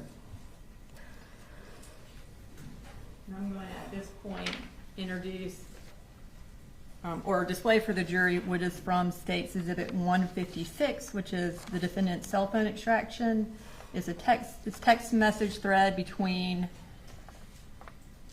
Ms. Gray and the defendant from August 12th.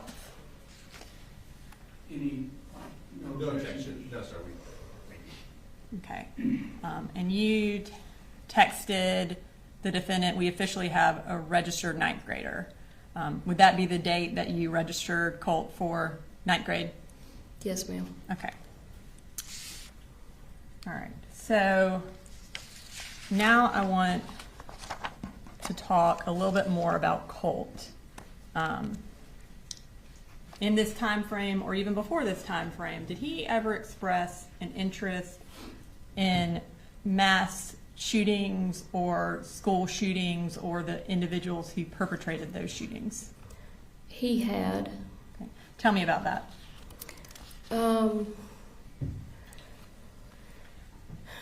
He generally, I wouldn't call it an obsession.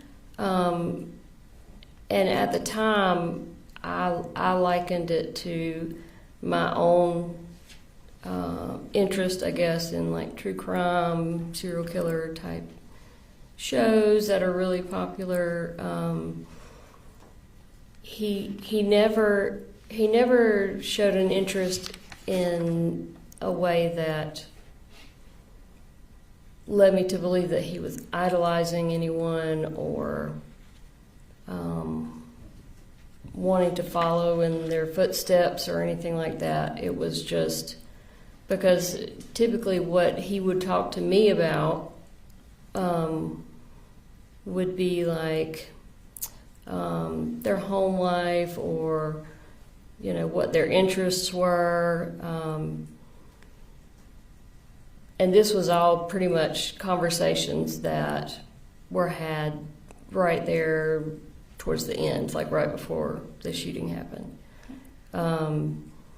We watched a lot of documentaries, him and I specifically.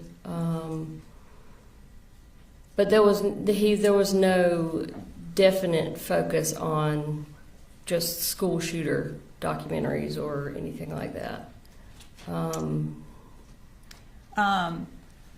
These conversations that he would have, would they be out in the open? Yeah. Would the defendant ever be around for them? I'm sure he was, yeah. And you said that they started becoming more prevalent closer in time to the shooting? Well, I won't say, I can't really say if they were more prevalent. It was just, you know, because I had not been there before. So I don't know how prevalent they were prior to that 5-week period that I was there. And then, do you remember having a conversation with GBI agents kind of about his discussions about school shooters right after the shooting? I remember being interviewed by the GBI. I can't remember exactly what all we talked about. I completely understand. Do you remember, though, talking to them about Colt having developed or having discussed one particular shooter in recent months? Nicholas Cruz Okay. was the one that I remembered that name specifically. Did Colt ever make any references to wanting to look like a school shooter or to dress like one? I don't remember him specifically saying anything that he wanted to look like them. I know he talked about their looks, but from what I remember, it was typically almost kind of like making fun of them, or their crazy hair or whatever. Kind of, do you remember in that same GBI interview talking about a specific discussion you had with him where he joked about completing his school shooter outfit? I do. He was talking about a vest. His dad buying him a vest.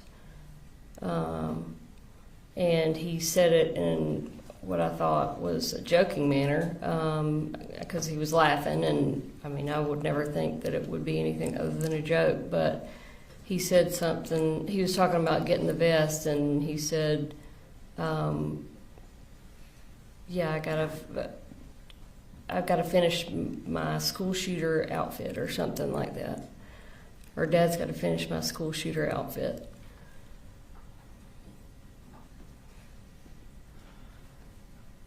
And I think I said, like, that's not very funny. And of course he was like, oh, it's fine. I'm just kidding. I'm just messing around. During this time frame, July to August of 2024, did he have an interest in firearms? Yes. Tell me about that.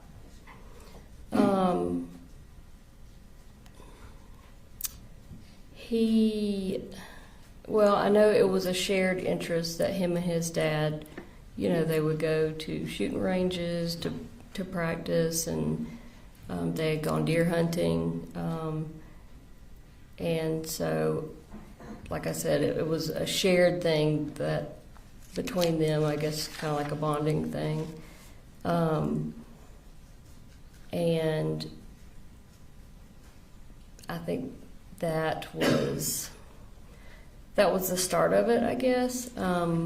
But then as he got more items, I guess you could call them, he got more interested in it. And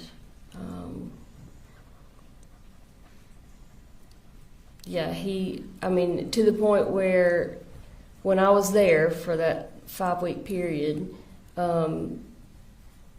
he was just involved with his gun a lot. Like, he would clean it all the time, and he was always asking his dad to take him to the shooting range and that sort of thing. He definitely had an obvious interest in guns. When you say he was cleaning it all the time, where did did Colt have his own rifle? Yeah, the rifle that his dad bought him for Christmas, that Christmas. And where did he keep it, Colt? Where did Colt keep it? When I was there, it was generally in his bedroom. Do you remember where in his bedroom? I really didn't go in his bedroom, but I mean, he didn't have anywhere really to set it, so I guess it was like leaned up against the wall, or when he would clean it, he would sit at his desk, because I could walk down the hall and look in and see that he was cleaning it.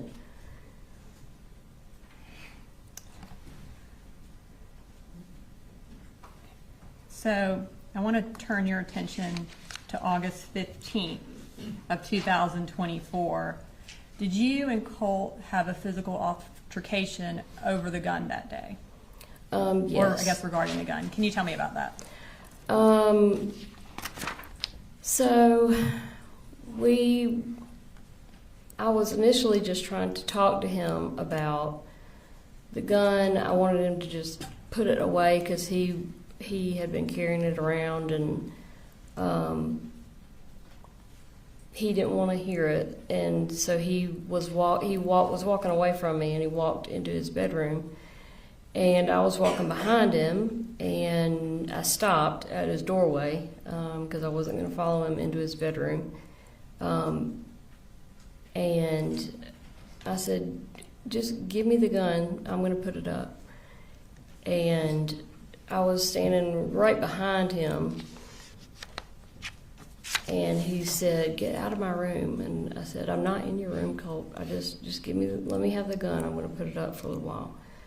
And he turned around and just kind of in one big sweeping motion kind of hit me with his arm/gun.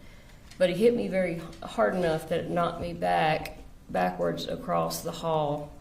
And there's a bathroom directly across from his bedroom in the hall. And he knocked me into that door frame. I ended up hitting my head on the door frame and basically fell to the floor because I hit it really hard. And I laid there for a couple minutes and then ended up getting up and just going back to the bedroom, to Colin's bedroom, and laying down. I'm going to show you a picture, and go ahead. It's from State's Exhibit 158, which is Colt's cell phone extraction, and we're going to display that for the jury. Can you tell us what that is a picture of?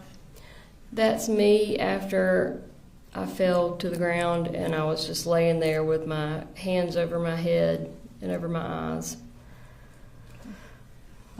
before I got up to go lay down. When you went to lay down, or after that, did you call the defendant and tell him what happened? I don't think so. I didn't talk to him about it really at all. Okay. Did you, at some point, did you leave Bexar County kind of close in time to that fight? Yes, I did. Tell us what prompted you leaving. There was a number of reasons. Over the 5 weeks that I was there, my anxiety had started going up, like I knew it would. And that's why I'm not planning on staying there long term. And so it was getting to a point where, I had the kids enrolled in school, insurance was set up, and I really needed to find myself somewhere else to live that was not with Colin. And I felt like I could get it done better and faster if I was not in that house with him. So I called my parents and asked them to come get me, which they did. I just felt like it was to a point where I felt like things were okay, so they were settled. At least I had the kids seeing outside adults at that point. And I had planned on coming back in a relatively short amount of time to make sure, A, Colt went to see someone, and B, just to see my kids again.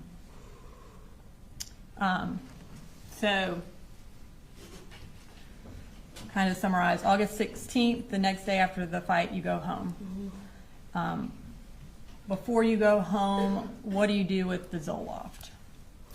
So before I left, I had taken a certain quantity of my Zoloft, and it required me to break the tablets in half and then in half again for the dose to be small enough. So I took a bunch and went ahead and broke them down so that Colin wouldn't have to worry with that. And then on our way out of town, we stopped by his workplace, his work job site. And by his, again, do you mean the defendant? Collins. And I had it in a Ziploc bag, and I gave it to him. Okay. Close in time to this fight, did you have any discussions with the defendant about storing or securing the rifle that was in Colt's room? Yes. Okay, tell me about that.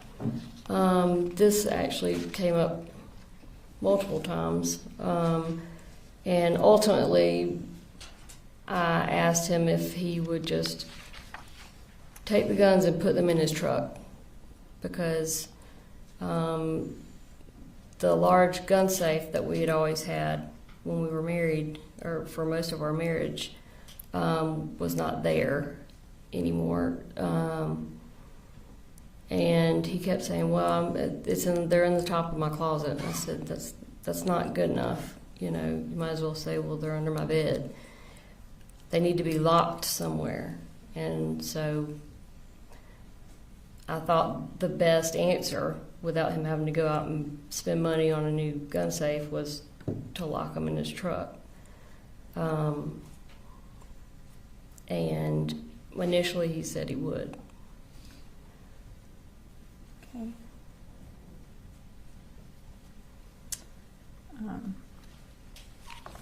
And circling back to Colt's anxiety issues, earlier you mentioned that you wanted to get him into an inpatient treatment place.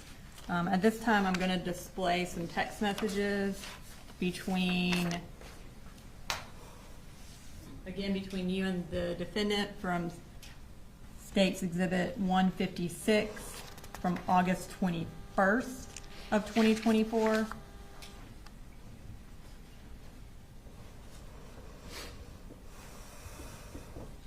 Motion, Mr. Hobbs? No objection, Judge. Okay, and we're going to bring up that second text message. Okay, so it says it's from My Pretty. Was that what Colin called you? He called me pretty girl. Okay. And then on August 21st at 4:38 p.m., you texted him, "This is what Colt needs right now. They take our insurance and we will go there until he is stabilized and they figure out a treatment plan." And then the next message.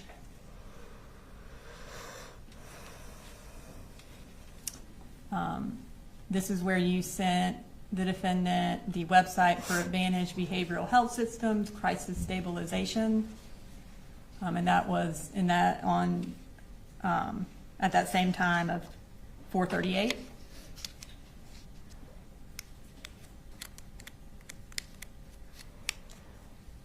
And then you said, "I tried to send it to Colt, but I guess he's blocked my number now." And that was at 4:44. So was there a time period you weren't able to talk to Colt while? It was very short, like maybe a couple days. Okay. But I did end up sending that link to him, and we talked about it a good bit. And he was, like I said, he was excited about it. And we'll get to, I think, those text messages in a minute, but on August 21st, when you sent that to the defendant, was that the inpatient treatment place you wanted to get Colt into? Yes, And where was it located? in Athens. Okay.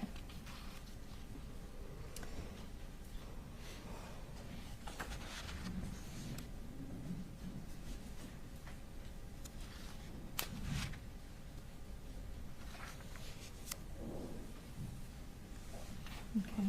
And when you sent that to the defendant, did he ever respond or follow up with anything related to that? No. Okay. When did you plan on taking Colt to Advantage Behavioral? So initially, I tried to set up several different times, but my mom had gone up and she was going to go with Coley to take Colt, but she ended up breaking her hand and had to come home. So I think that was on like a Wednesday or Thursday. Well, that Saturday, the defendant and I had been planning all week for me to come up to visit the kids, and primarily on that Saturday to take Colt to Advantage Behavioral in Athens. We had been talking about it really ever since I left. We had planned on doing some fun stuff, with the kids. And my mom and I had called Advantage Behavioral, talked to them to find out, as far as intake of patients, what we needed to do, who needed to be there. And so everything was ready. And then... And we'll get to that. I got a few Sure, more things before. sorry. So the plan was August 31st, that Saturday. And you mentioned that your mom came up that week. Did something happen at school that week that prompted your mom driving up there and y'all kind of wanting this to happen? My mom had a conversation with Colt about, I think, having a panic attack at school. For me, I mean, the urgency had always been there. I won't say that anything specific happened to make it more important. But when she broke her hand and had to come home, I was expecting before she came home, I was expecting Colt to have gone somewhere, be somewhere getting help. And so when she came home and wasn't able to do that, I'd say my urgency as far as getting up there Saturday to take him somewhere, it went up at that point for sure. Okay. So on August 26th, I'm going to display some text messages between you and Colt from State's Exhibit 159, which is your cell phone extraction. Any issues, Mr. Collins?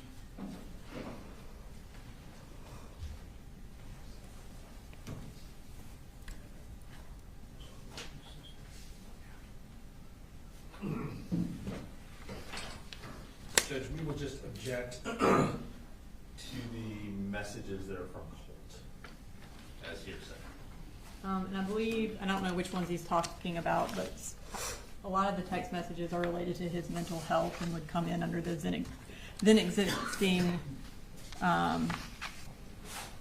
mental and impression. I see. I can't remember the exact wording of it, but that hearsay exception. Testing. Yes.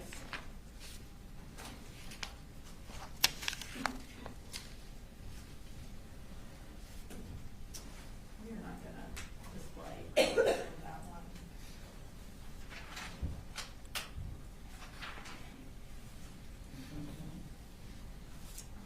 He's on it. That one's not. He's He's blue. So you're not on this one. Just this. Okay.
step out for a minute.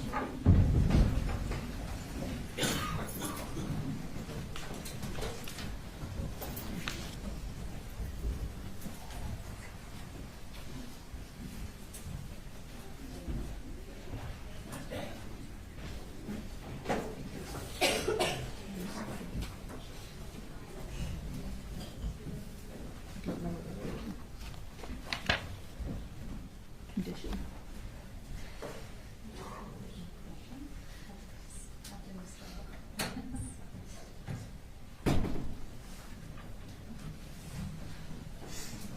All right. Prosecuting intern.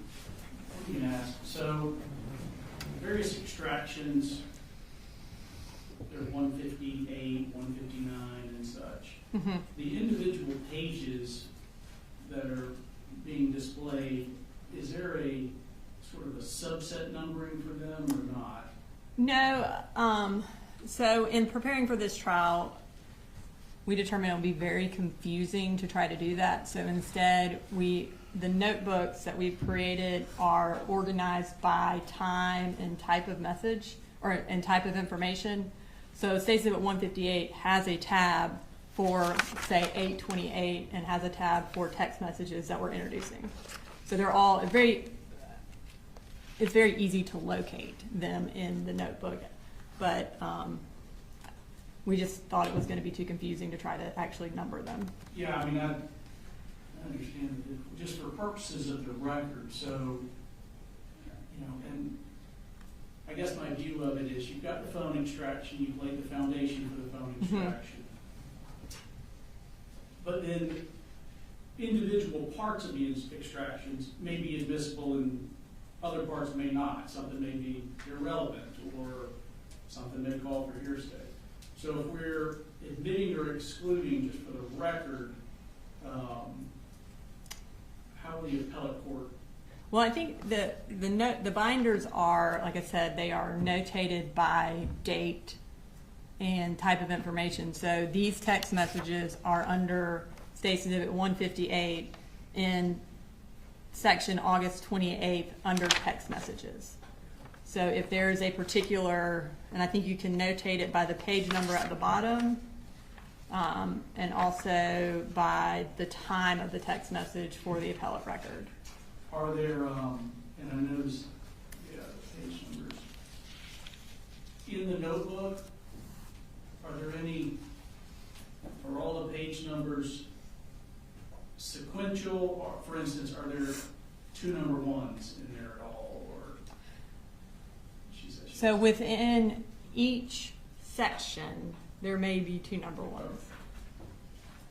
But if you want, I mean, I have all of the text messages that I've introduced also separated. So if you want to make me to make a packet out of these and say for court's record, 1, we can do that, and we can put like a X over what wasn't displayed to the jury if you want to make it. I'm not attempting to create extra work for you. I understand. And we tried to simplify it, like I said, because we didn't want to have 700 exhibits. So we did our best to make it easily accessible and simplified. So for the first group I was handed August 26th, there's 2 pages, just 1 response from Colt. And my understanding is from that one, you're not displaying that. We're not going to display that message. It will be just the ones where she's sending him the messages about advantage behavioral. Okay.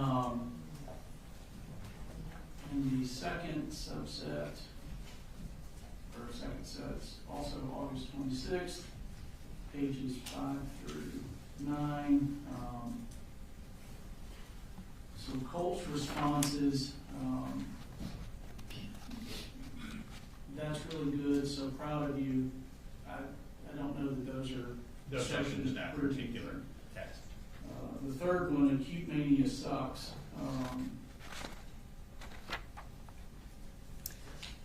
You have an issue with that one, Mr. Hobbs? Or? Just in that we believe it's being admitted into evidence to prove that he was suffering from acute mania. And the purpose of admitting that, one, would be to explain Marcy's text message where she later says that she heard about acute mania from the defendant. So it goes directly to what the defendant knew. So we have to have that message as context for that text message. And again, I do believe, in addition to that, it would be admissible under the hearsay exception for then existing mental condition, because it is showing his existing state of mind, his mental condition, that he believes he has acute mania. We're not introducing to prove he does have acute mania. He wasn't ever evaluated to show whether or not he had that. But his texting of it shows that he definitely has a deteriorating mental state. And then again, it puts in context when Marcy says, hey, your dad told me about it. And the whole defense is that the dad didn't know anything. So I think it would be 100% relevant. All right, you're saying that Mr. Gray told her somewhere in here that She responds to Colt's text, because Colt is like, how do you know about acute mania? And she's like, your dad told me about it. Like, your dad talked to me about it. So it's a prior consistent statement of hers regarding that. It's something that she is discussing at that time. And so we believe that text message puts it in context, and we do believe the other text message would be admissible for that purpose.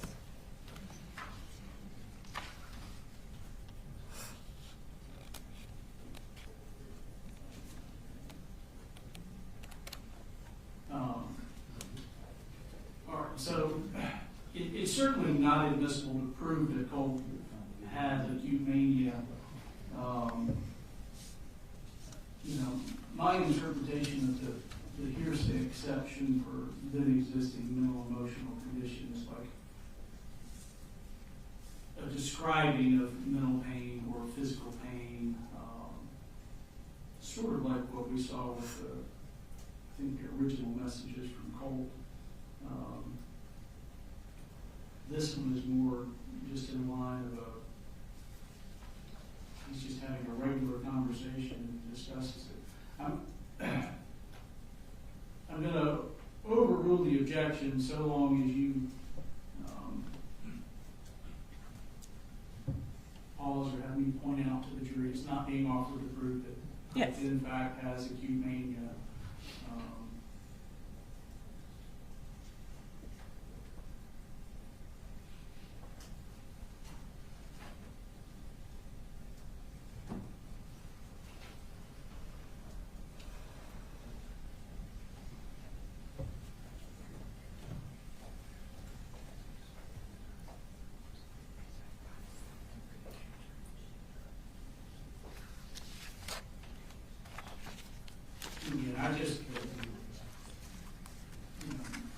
My concern is that we have a lot of statements from someone who is not taking a witness stand, where there are potential dual purposes for the admission or exclusion of the statements. And I just want to make sure that we're not running into prejudice substantially outweighing the probative purpose of it.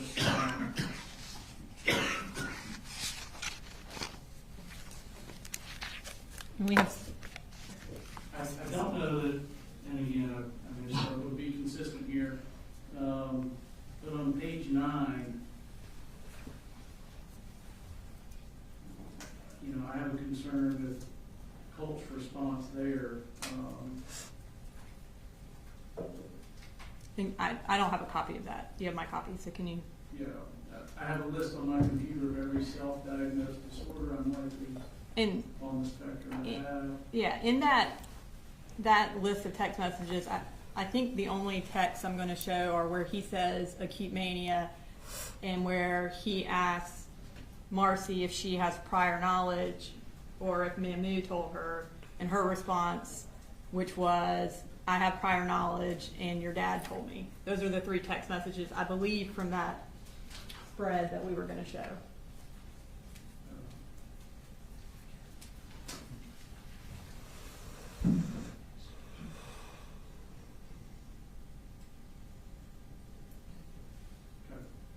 Is that, are those Yeah. in, so I don't think I was going to show any other ones because that was the main point of that, is showing that she's communicating with the defendant.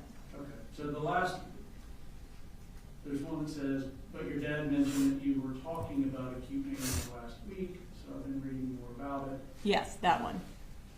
So I would, the message below that I would exclude, which is the one I have a list on my computer. Yes. Every self-diagnosed disorder. Do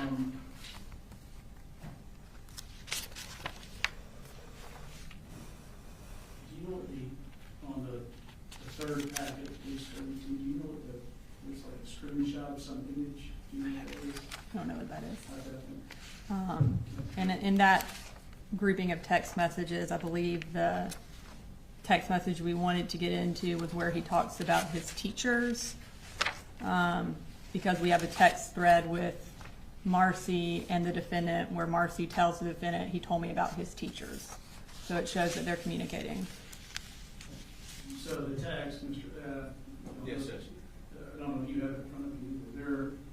There are people after me and I don't like it. My teachers, I feel as if they're plotting against me. Somehow I feel like they'll hurt me. And again, we are not offering that for the truth To of the prove matter. that teachers Yeah, were in fact no. plotting against him or trying to hurt him. Nonetheless, as the court pointed out, there are dual purposes that can be taken from the messages. We would still object to that particular text message coming into evidence, as it does seem to cast light on his existing mental state, without obviously giving us a chance to cross-examine him. I'm going to overrule the objection on that one. To me, that is non-hearsay. All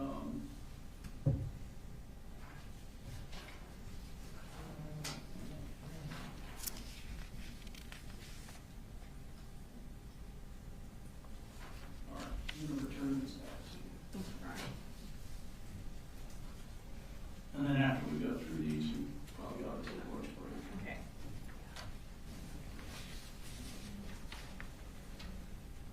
All right, you bring the jury back.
Ladies and gentlemen, we'll go through a few messages and then we'll take a long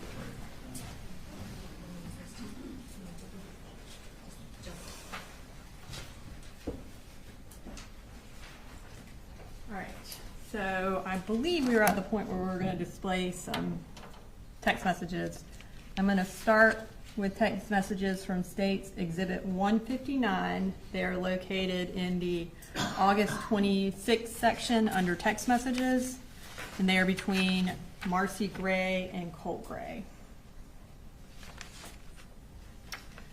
So you texted Colt on August 26th at 3:35.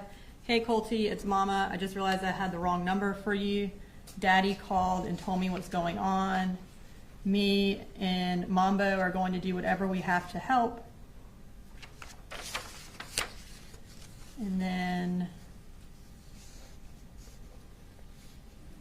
you go on, Mamu is going to drive up tomorrow. And then at 3:38, you say, I sent this to you last week, not realizing I had the wrong number. It's an inpatient treatment in Athens, like we talked about several times. And you kind of said you wanted to try. And then you have the URL for Advantage Behavioral listed. I know earlier you testified that you had sent that information to Colt. Is that when you sent him the information? Yes, ma'am.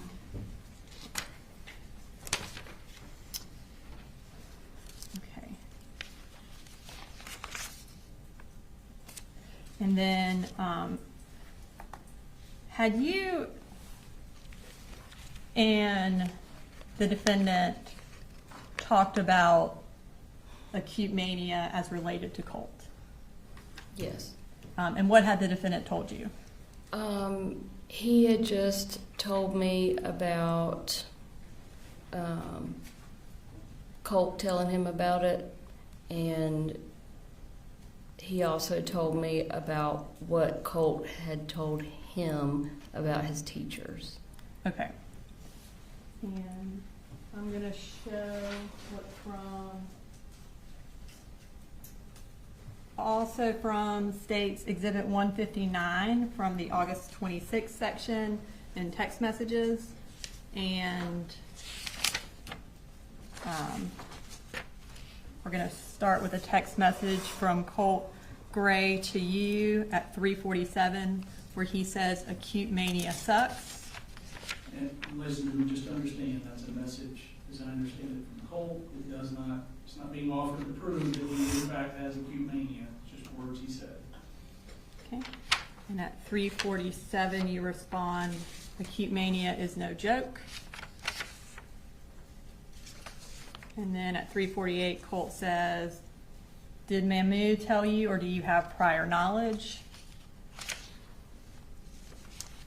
And at 3:50 you respond, "But your dad mentioned that you were talking about acute mania last week, so I've been reading more about it since then." So it sounds like you and the defendant are talking about Colt's mental condition, is that, or mental health, is that accurate? Yes, definitely. Okay, you mentioned the defendant also talked to you about Colt's teachers. Yes, ma'am.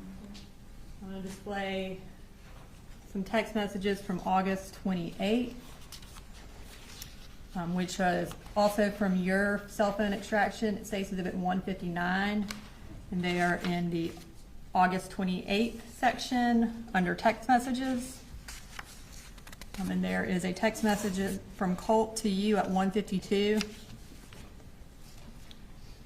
Colt says, "There are people after me and I don't like it. My teachers, I feel as if they're plotting against me. Somehow I feel like they'll hurt me." Okay. And then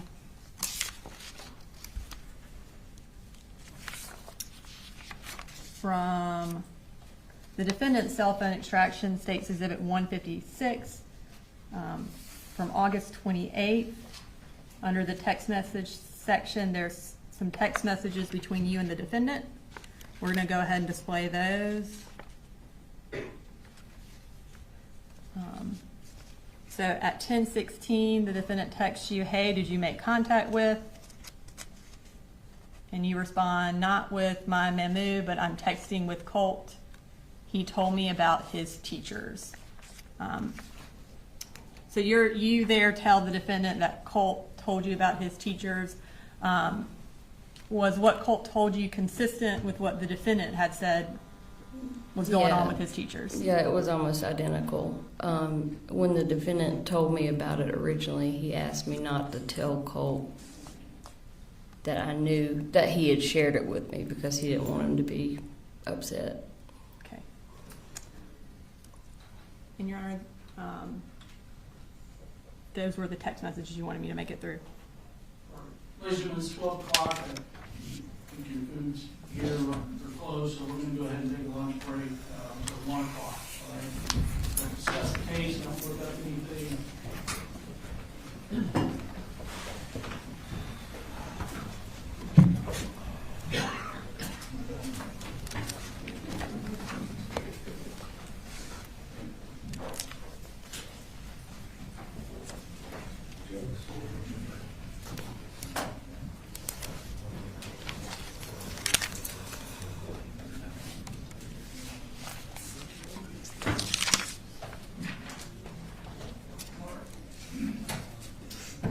We too will be in recess. You know, if there's any wind up that we need to take up. Okay.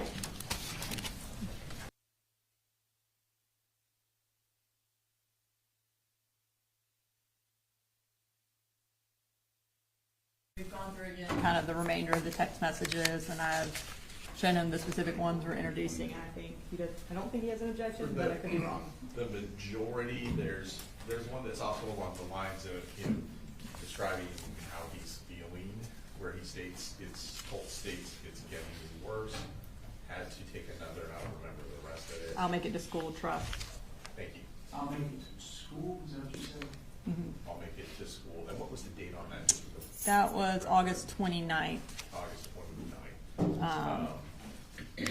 So we would do the same, just to be consistent, same hearsay objection on that in terms of not being able to cross him about exactly what that means, his condition, all that kind of stuff.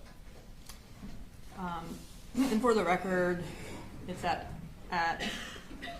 2:27 p.m. that day. Marcy texts, "How do you feel today, Colty?" And then he doesn't respond. And at 6:37, she says, "You out there, Colty?" And he responds at 6:38, "Yeah, I'm here. Sorry, it's just getting worse. Had to take another. I'll make it to school trust." And then there's some other text messages that we won't display. And then Marcy says at 6:42 p.m., "Mamu is going to bring me back up there on Saturday for a few days. That place I sent you in Athens is open on Saturdays. So if you feel up to it, we could go check it out." So again, the purpose is to show that he's feeling worse, to show an existing mental condition, and then her response. It also puts her response in context about why she wants to take him to that facility on Saturday.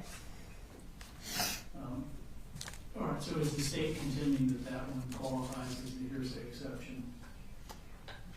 Yes, I mean, I think it does qualify as a hearsay exception, and then also it would be admissible to put in context Marcy's response about wanting to take him to an inpatient treatment. And it specifically is about how he is feeling that day. I see. Yeah.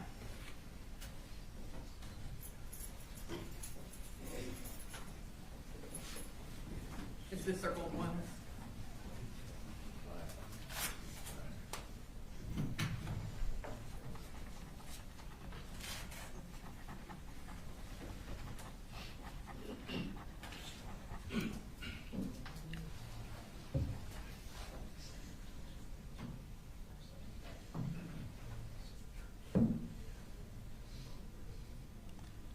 There's another text where she says, "How do you feel today?" And he says, "Not so good."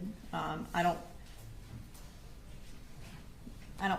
have a preference on which one we show. I just want to show one of those. So if you find that less prejudicial, that's fine.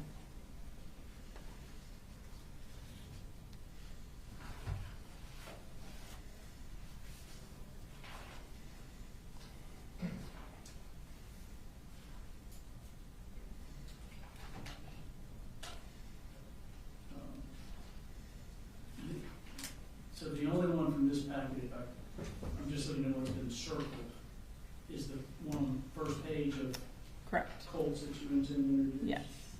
All right, I do believe that you qualify as the hearsay exception for an existing mental, emotional, physical condition. 8033.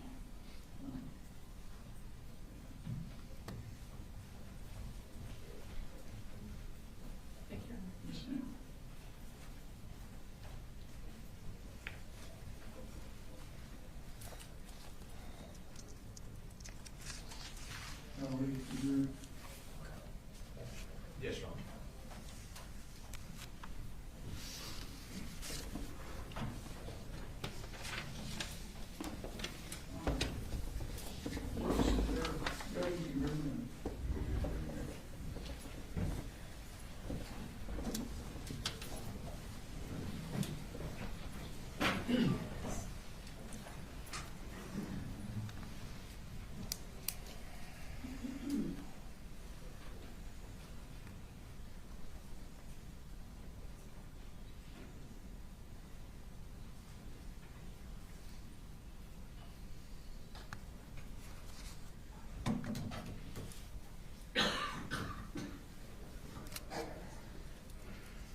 Resume your directions. Thank you, Your Honor. All right, so on August 28th, you and Colt were texting about how he thought his teachers were plotting against him. And then we moved to August 29th, the next day. Was Colt doing better or worse that day, or the same? I don't remember off the top of my head without looking at my texts. I'm going to go ahead and display what is from Safety Exhibit 159, which is Marcy Gray's cell phone extraction from the date August 29th, starting at 2:27 p.m. So you text Colt, how do you feel today, Colty? At 2:27, he doesn't respond, and you text about 4 hours later at 6:37, and this is actually UTC time, so this would be 10:27 and 2:37. So you text, you out there, Colty? And then he responds, yeah, I'm here, sorry, it's just getting worse, had to take another, I'll make it to school, trust. And then you send him a text at 6:42. Mamu is going to bring me back up here on Saturday for a few days. That place I sent you in Athens is open on Saturdays. So if you feel up to it, we could check it out. So I guess he tells you things are getting worse, and then you send him another text about going to Athens Behavioral on Saturday. Yes. Is that accurate? All right. So that Thursday, after you text with him, did you try to call the school? Yes. The school was closed on that Friday, I think. And so I had planned on calling and talking to Lisa, the guidance counselor, her guidance counselor, his guidance counselor. And I did call, and I got a hold of her, and I was just basically going to give her an overview of what had been going on with Colt, what our plans were, and just to make sure that she was aware of what was going on. And I did get a hold of her. She was in the middle of talking with another parent, and I said, well, it's very important that I talk to you today. I don't want it to wait till next week. She said, give me your phone number and I'll call you back, I promise. She never called me back.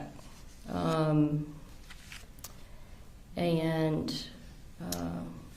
I'll go ahead and display those phone calls from the timeline from August 29th from your cell phone extraction.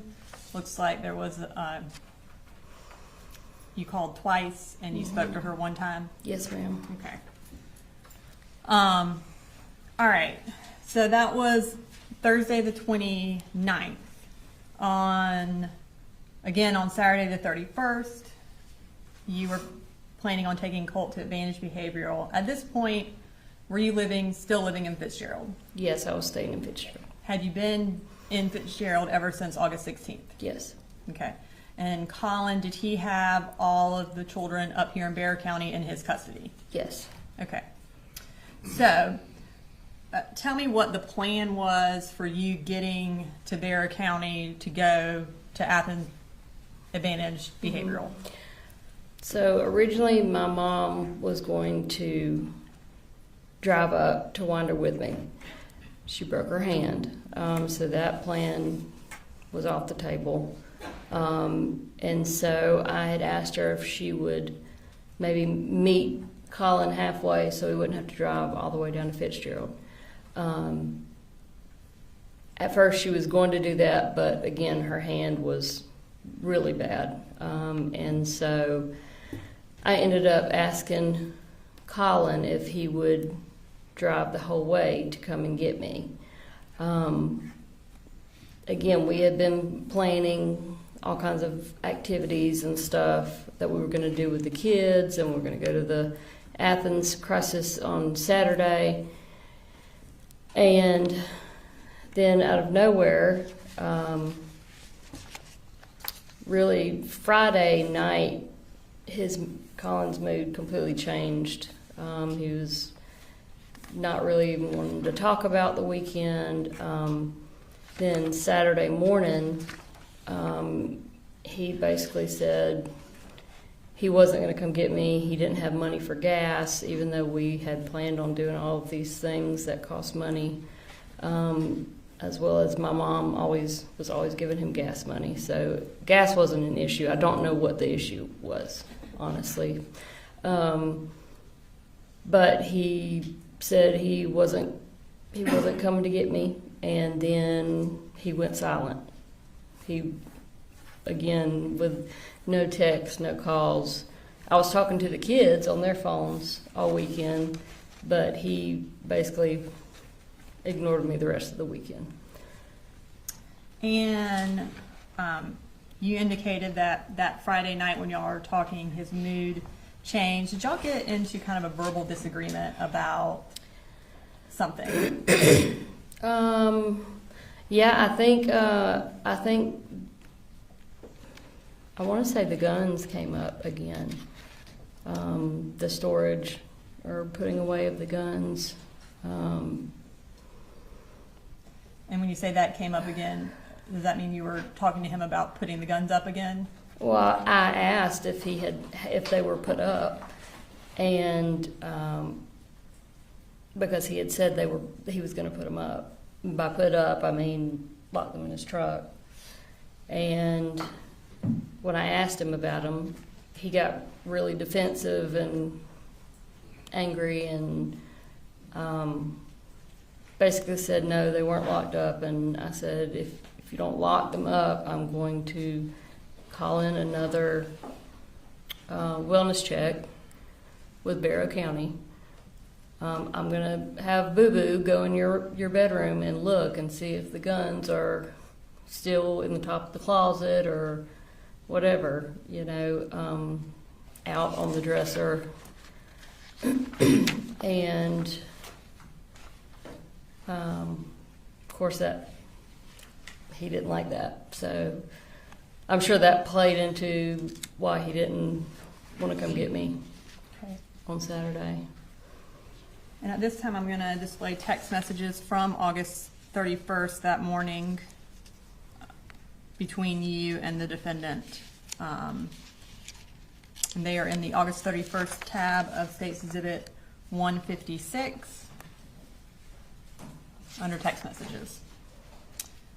So you send the defendant a text message at 10:24 that says, about the leave Fitz. Mamu isn't coming to stay because my daddy's birthday is tomorrow. Can you and Boo meet us halfway so she doesn't have to drive all the way up and back in one day with a broken hand? And then there was a phone call after that between you and the defendant. Is that where y'all talked, where he gave the gas money excuse? Probably, I'm not sure. I'm not absolutely sure what was said during that And conversation. then at 11:46, you sent another text message to the defendant,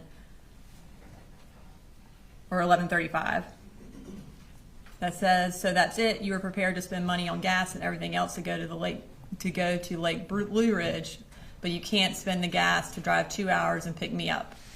That's BS, and you know it. And then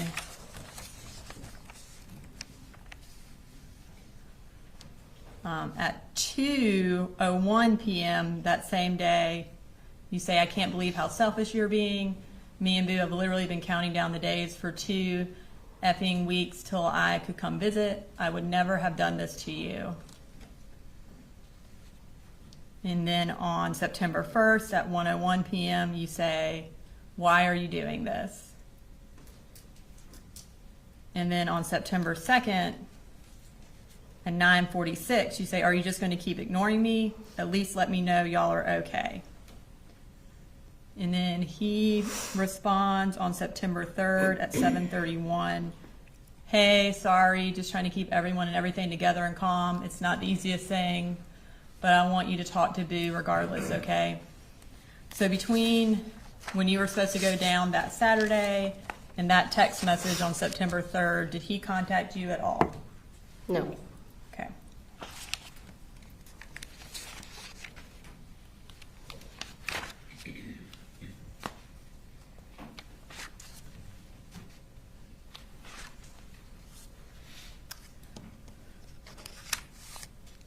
So is it fair to say that you, up until that August 31st, you and the defendant had been communicating about your concerns about Colt and his concerns about Colt? Yes. Okay. That weekend, August 31st, did the defendant take Colt to Advantage Behavioral? No. Okay. Now we're going to move to September 4th, the day of the shooting. Were you again still in Ben Hill? Yes, And ma'am. Did you talk to the defendant that morning of September 4th? Yes. And what happened when you talked to him? He basically told me that Colt had sent him some strange text messages. I told him I had not gotten any text messages from Colt, and so he sent me what Colt had sent him. At the time, I was in the car with my mom. I don't even remember what we were doing, but I shared them with her, and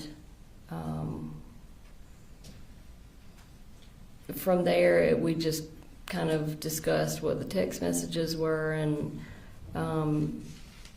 I wanted, to find out what was going on quickly, because reading the text messages, just like he could tell, I could tell there was a tone to it, and they were like kind of really short, and they weren't normal Colt texts, so you could tell something was not right.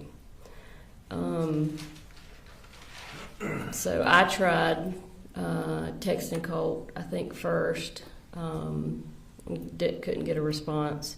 I never actually got a text from Colt himself until after I had started trying to call the school and talk to the school.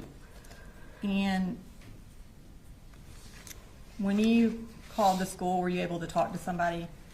Yes. And who did you talk to? I talked to Miss Lisa, his guidance counselor that I called on Thursday the week before.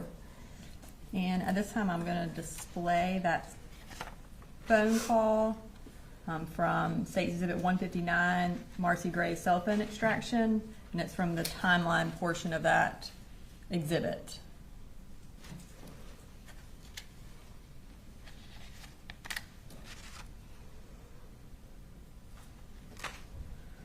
So you call the school at 9:50 a.m. and speak to Miss Butler for 8 minutes and 57 seconds. Yes, ma'am. Tell me what y'all talked about. Well, she started out by apologizing. She said that in the 30 minutes that she was with the other parents, that prior Thursday she had misplaced my phone number. So then I went ahead and just kind of covered some of what had been going on with Colt, told her about the anxiety, told her about some of the issues between him and his dad. I told her a number of different things. I actually had a list written in a notebook that I had at the time, and then she went on to tell me that basically it was ironic that I had called her because his first period teacher had sent her an email saying that Colt had been asking questions about active shooter drills. This, like I said, was in the period prior to where he was at that time. When she told me that, I said, okay, well, we need to cut this phone call off right now, and y'all need to go locate my son and find out what's going on. Did you tell her that he had had access to guns? Yes, I don't remember how I worded it, but I did tell her about the guns in the house, and that him and his dad, enjoyed shooting guns at the gun range, and it was like a hobby. And so she said, okay, well, I'll see if I can't find somebody to track him down. And I didn't feel like I couldn't hear urgency in her voice, and I said, I need you to take this seriously. I need you to put down what you're doing, and you need to go find him right now, please. And so we got off the phone. And after you got off the phone, you said that Colt did text you. Yes, he did text me. He basically texted me almost exactly what he had originally texted his dad earlier. And I'm going to go ahead and display that text from 10:02 on September 4th, where he says, I'm sorry. Is that correct? Yes. Yeah. All right, so at this point, are you concerned? Very, very concerned. And I'm going to pull up some more text that you sent to your mother and to the defendant from 10:17 on September 4th. Up there on the right, you say, you should probably go ahead and make arrangements to leave work. And then at 10:18, you text the defendant, they're going to need you at the school. So at this point, y'all, the school shooting has not started. Tell me why you're telling him he needs to go ahead and go to school. I think primarily it was just because I knew something was going on with Colt. What that something was, I had no idea. Whether he was just having another panic attack episode, because in the month or so leading up to this, there had been several times where he was having really bad anxiety at school, and so he would leave class and just go sit in the guidance counselor's office. I didn't know if he was going to hurt himself, hurt someone else. I really had no idea what was going on, but I knew something was not right. And I knew at the very least the defendant was going to need to go to the school to find out what was going on with Colt. Okay.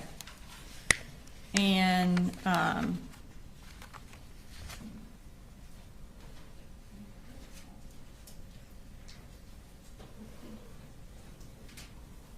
so, and you had some concern that he may have brought the gun to school, right? Honestly, that crossed my mind after I knew that they were having like active shooter stuff going on. I won't say that crossed my mind initially when I was reading the text and stuff. Okay. My mind didn't immediately go to the gun. But eventually it did. Sure. And then at 11:32 that morning, you Google Apalachee High School active shooter, and that's when it pops up that a Georgia school is on lockdown Yes. amid reports of an active shooter. Is that right? Yes, I had already tried to call the school multiple times and no one was answering. So then I tried calling my daughter's school, which was right there by the high school, and nobody was answering there. So that's when I Googled the. And when you Googled it and found that there was an active shooter, you sent the defendant a text message at 11:34, and it says it's already on the news. At that point, did y'all know what had happened? Yeah, I don't think you have to have a whole lot of sense to know what had happened at that point. And at 11:34, you talked to the defendant. And then you talked to him again at 12:22. What did y'all talk about?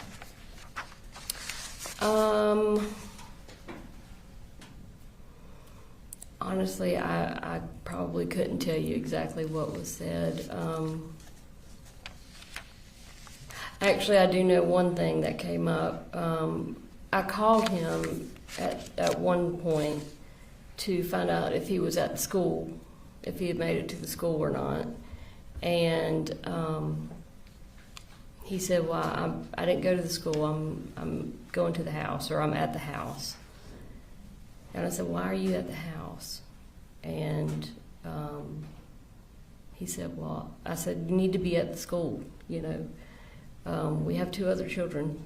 And he said he wanted to see if the Colt's gun was at the house. During that phone conversation, did he express any concern for Colt's well-being? No.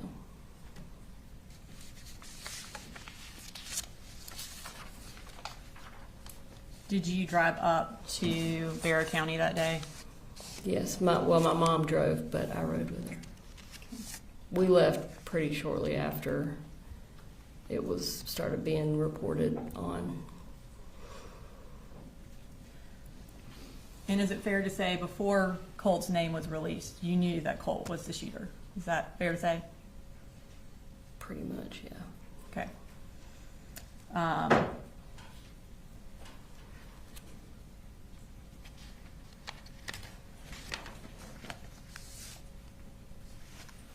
You mentioned earlier that you and the defendant, after you left and went back to Fitzgerald, y'all continued to communicate about Colt and the issues he was having. Is that correct? Prior to the shooting. One of those issues was that he wasn't going to school, right? Yes. Okay. I'm going to pull up from State's Exhibit 159 a search that you did on August 29th, which was a couple of days before that Saturday. Mm-hmm. We'll go back to the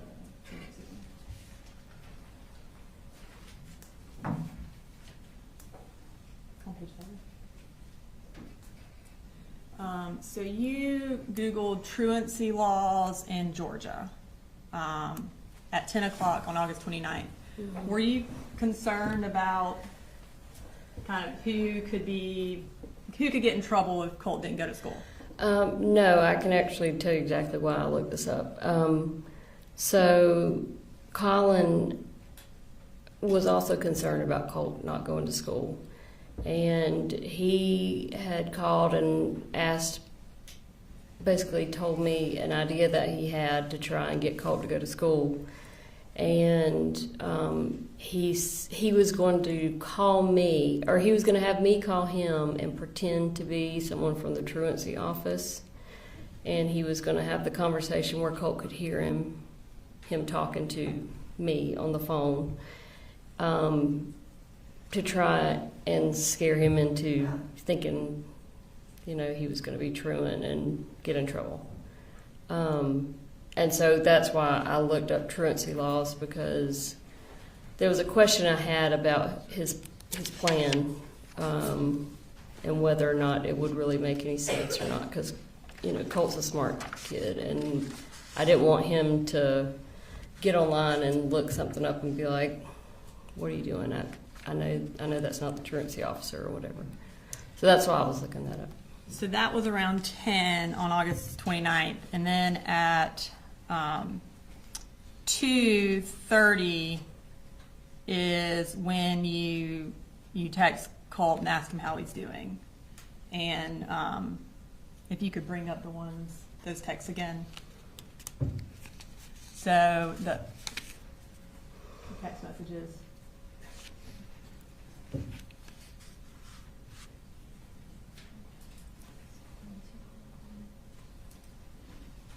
Page 25.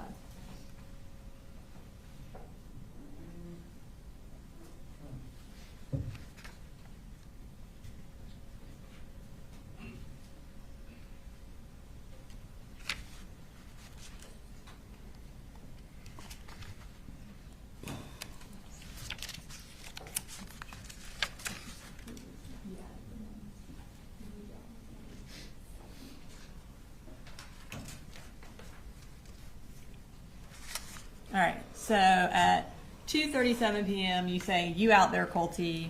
And then he responds at 2:38, "Yeah, I'm here. Sorry, it's just getting worse. Had to take another. I'll make it to school. Trust."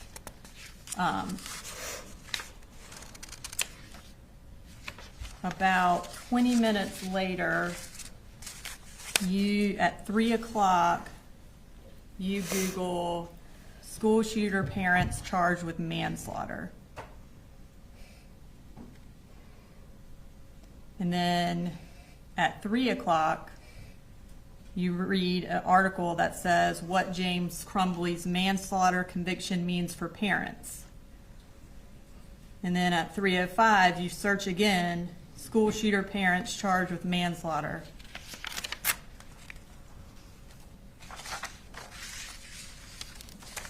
Tell me why you were searching that. They had just come out with a documentary about those parents, and Colt and I had actually watched it before I went home and had some discussions about it. And I think the actual reason I looked it up is because we didn't know what the outcome of it was. So you had seen a documentary with Colt before you went back to Fitzgerald? Yes. About the parents? I think go ahead. Oh, sorry. And it talked about why the parents were charged. Ethan Crumbley's parents were charged? Yes. Okay. So if that's what the documentary was about, then why at 3:05 did you Google why were Ethan Crumbley's parents charged? If you learned that from the documentary. I have no idea. I mean, I obviously had more questions about it even after the documentary, And then you went to an article that said what led to James and Jennifer Crumbley's guilty verdict, and read that. Does that sound accurate? Probably. I mean, once you Google something, it comes up with a million different things, and just click on everything you see. Okay. And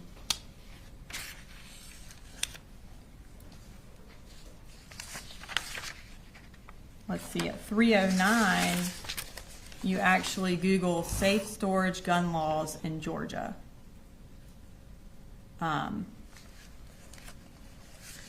Why did you Google that? It could have been something that came from what I was reading about the Crumbley parents. It could have been me looking for a way to get Colin to store the guns legally. I don't know. I can't tell you exactly. Okay. Because the Crumbley parents were charged because they didn't secure their weapons, right? Yes. Mm-hmm. And Objection, Judge. The DA's testifying. I asked her if that was correct, and she said yes. I'm trying to give context for her searches. Objection leading. Well, I think in this particular instance, I think it's okay to lead. Well, I'll sustain the reasonable question, asking the question. Okay. Next, you visited a website for safe storage gun laws in Georgia. So you were specifically looking up gun laws for Georgia. Can you tell us why you wanted to know about that? Probably because the guns in Colin's house were not being stored in any way. Okay. And then you went to a website that says secure storage or child access prevention required. So you went to a website specifically about preventing children from getting access to firearms. Yes. Was that the same reason you went to that website?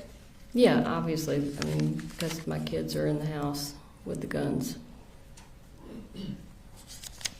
So after you Googled why the Crumbleys were charged with manslaughter and then also looked at safe storage laws in Georgia, you had a conversation with the defendant. And that would have been at 3:55 for 14 minutes. Surely you brought up what you had found out in that conversation. Is that accurate or not accurate? Probably. Honestly, I can't remember what we talked about. It depends on really the reason I was looking it up. You know, if I wanted to try and find something to convince him to lock the guns up, then yeah, I probably would have shared something with him. If it didn't prove my reasoning for wanting the guns put up, then I probably didn't bother sharing it with him. Would the fact that you found a case where parents were charged where a child shot someone, would that be something that you would want to tell him in order to put the guns up? Oh, sure. But I mean, I think he was already aware, I mean, of that case. He didn't watch the documentary, I don't think, but. Okay. And so y'all talked for 14 minutes from 3:55 to about 4:10. And then at 4:11, you once again looked up what led to James and Jennifer Crumbly's guilty verdict. Why did you look it up again right after you got off the phone with the defendant? I have no idea. I'm sure it had something to do with what we talked about. Okay. And then you had 6 more conversations with the defendant that day, August 29th into the evening. So you have at 4:19, at 4:21, at 5:03, at 5:12, at 5:31, and at 5:41, you're talking to the defendant. He testified earlier that when you talked to the defendant on Friday, August 29th, in the evening, his attitude changed because y'all got into a disagreement about him putting the guns up. Did your searches prompt that discussion? Probably. Okay. And so you, on this date, testified that you told him to put the guns up. And Yeah. what did he tell you? He told me, well, I had one comment that I remember specifically. He said that if he went in Colt's room and tried to take his gun to put it up, that it would basically cause a shitstorm, indicating he basically didn't want to take his gun away because he didn't want to deal with it. I don't have anything further. Thank you. Yes, Judge.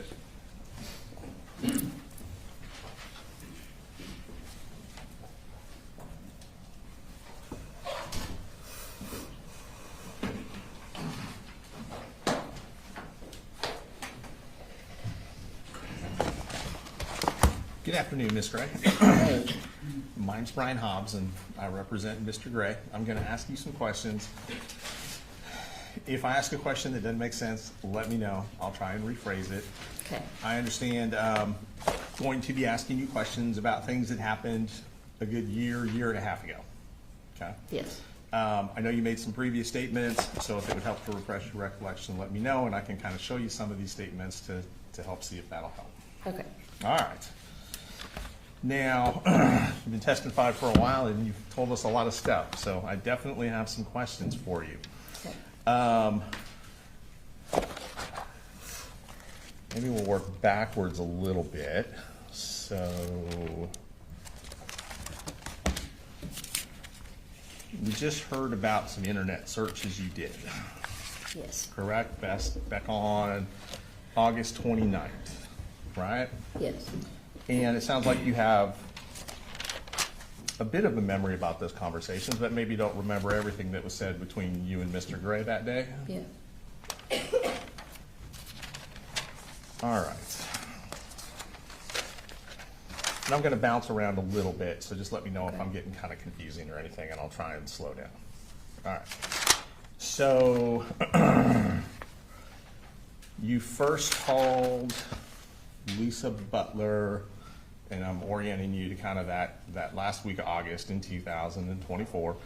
You called Lisa Butler on Thursday afternoon, is that right? Yes. Okay. And your mom had met with Miss Butler, what, about 5 days prior to that? A week prior? Yeah, I think it was on a Tuesday, maybe, or Wednesday. Tuesday or Wednesday of that same week? If you know. I I'm not don't asking know. you to guess. I don't, yeah, I would Okay. guess so. It was either that week or the week prior. I think it was Okay. that same week, though. So you called Miss Butler on Thursday afternoon and you spoke to her, it sounds like very briefly. Yes, very brief. Said you had some more information you wanted to share with her, but it sounds like you needed more time to do that. She needed more time. Right. Yeah. So yes. you just simply asked her to call you back and left your number with her, Yes. right? Okay. And then it sounds like the next day, Friday, would have been a school holiday. Yes. Is that what your memory is? Yeah. And then the following Monday was a school holiday as well, correct? If you remember. I'm not positive. That's okay. And obviously, we heard about these conversations you would have had on the 29th, which, would that have been the same day you talked to Ms. Butler, or was that the next day? I talked to Miss Butler on Thursday, so the conversations were on Friday. Conversations with Mr. Gray Yes. were on Friday. So those internet searches were on Friday as well. Yes, according to, yes, what the prosecutor just said. Gotcha. And those searches that we just saw, those would have been on Friday too. Yes. The internet searches about truancy laws, about the Crumblies, all that stuff. Okay. Do you remember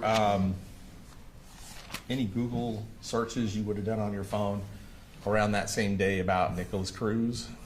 No. Adam I mean, I Lanza? wouldn't be surprised, but Well, I'm just asking if you remember. I'm not asking you no. to guess. I Google all kinds of stuff every single day, so there's no way I Okay. remember. You remember Googling Adam Lanza, No. Parkland, No. Sandy Hook? Mm-mm. Okay. All right. Do you remember receiving information that day, and I'm not asking you what anybody else said, but do you remember receiving any information that your son Colt had been trying to get in touch with Nicholas Cruz? Receiving information that he had been trying to get in touch with him.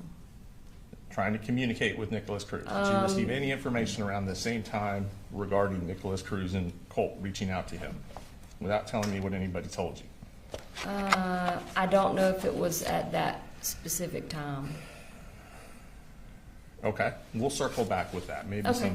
some text messages might help refresh your memory. Sure, absolutely. Okay. Now, all right. This all kind of seems to happen over a real short period of time within about a 30-day span that things accelerated based on what you're telling us. But it also sounds like from the testimony we've heard there was a lot going on for quite a while, a much longer period of time than 30 days. So let's start, all right.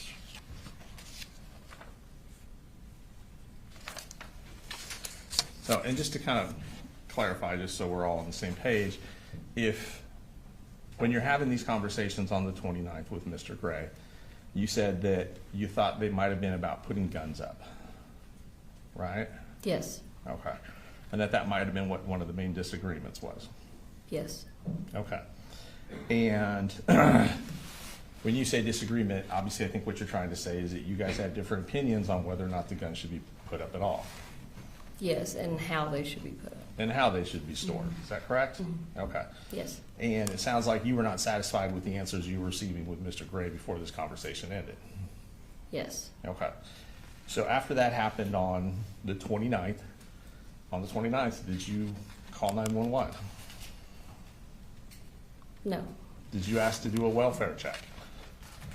I told the defendant that I was going to do a welfare check if he did not.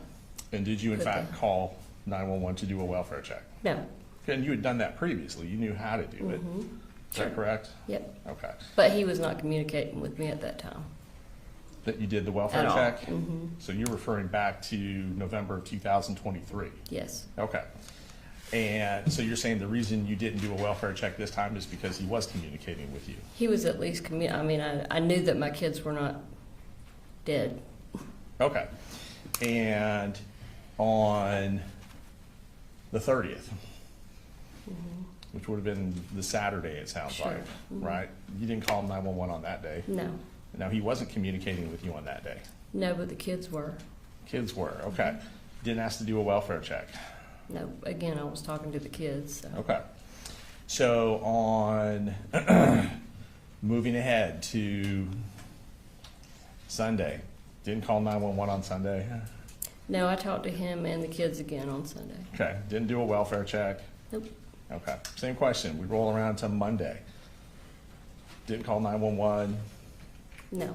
Didn't ask to do a welfare check. No, at the time I felt like that would definitely be overkill. Okay. Weren't concerned. Mm. Is that right? And you have to say yes or no for the court Sorry. reporter. That's okay. Everyone does it. So Tuesday rolls around, right? So Yes. Tuesday, school's back in session. On Tuesday, you don't call 911. No. Don't ask to do a welfare check. No. Don't call the school. Mm. No. Okay. All right. So now let's kind of go back a little bit. You talked a lot about things that happened in different years, 2022, 2023. And we heard that, for example, you were aware that Colt was interested in school shooters. Yes. You knew he researched them online. Yes. You knew he followed them. What do you mean by followed them? Just was interested in them. Sure. Gathering research on them. Yes. That's a good way to put it, research. Okay. You had information that he was at least trying to communicate with one school shooter. Yes. And you were aware that he created an account online to email this school shooter. I don't remember, but I'm not saying that. Okay. I did not know that, yeah. I knew he was trying to reach out to one of them. Okay. Do you remember ever gathering information that he had sent money to this school shooter? I think he said something about trying to put money on, like a jail account or something. Like a commissary account? Yes. Okay. And without telling me what he said, did you ask him where he got the money from?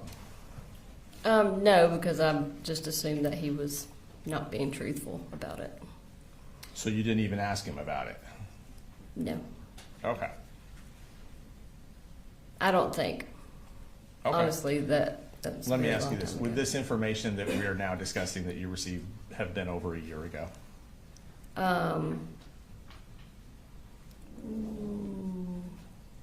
Over a year from today? Yes, ma'am. Yes. Yes, ma'am.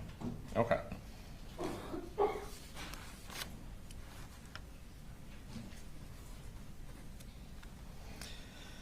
Now, when you learned that Colt was trying to communicate with this school shooter, do you remember which school shooter he was trying to communicate with? I don't.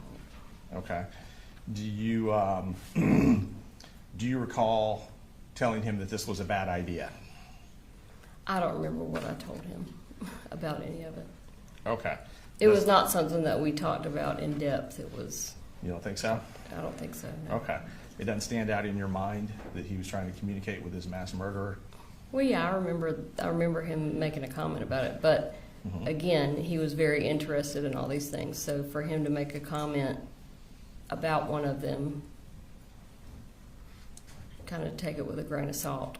Okay, so you weren't concerned about it, No, and you did not share that information with Mr. Gray? probably not if we were not living together. Okay.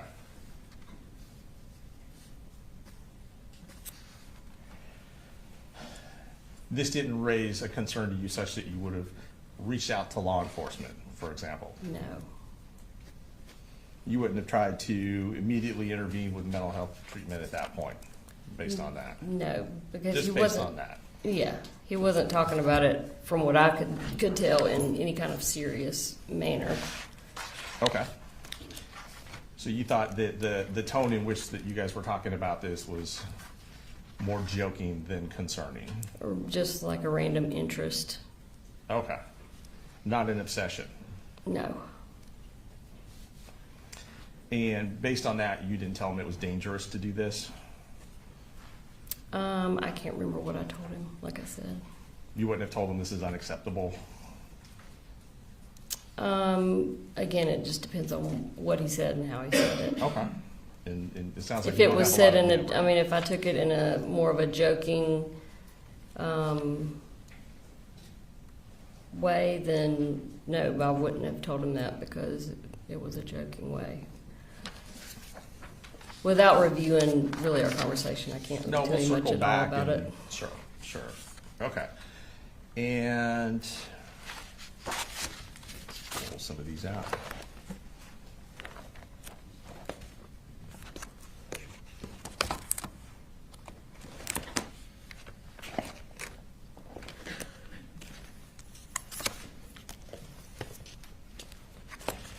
While we're doing this, while I'm looking through this, you stated that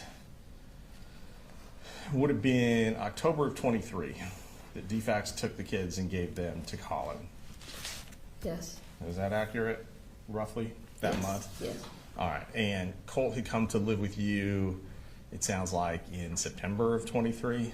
That's when you had the exchange where the guitar got thrown, based on your testimony? I think they said August, but it might have been September. That's okay, I'm not trying to put words. Do you think it was closer to August? No, that's just, I think, what the prosecutor said.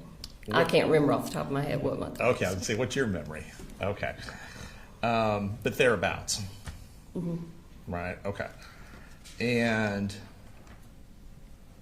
prior to October, is it true that Colt had already gone back to live with his dad?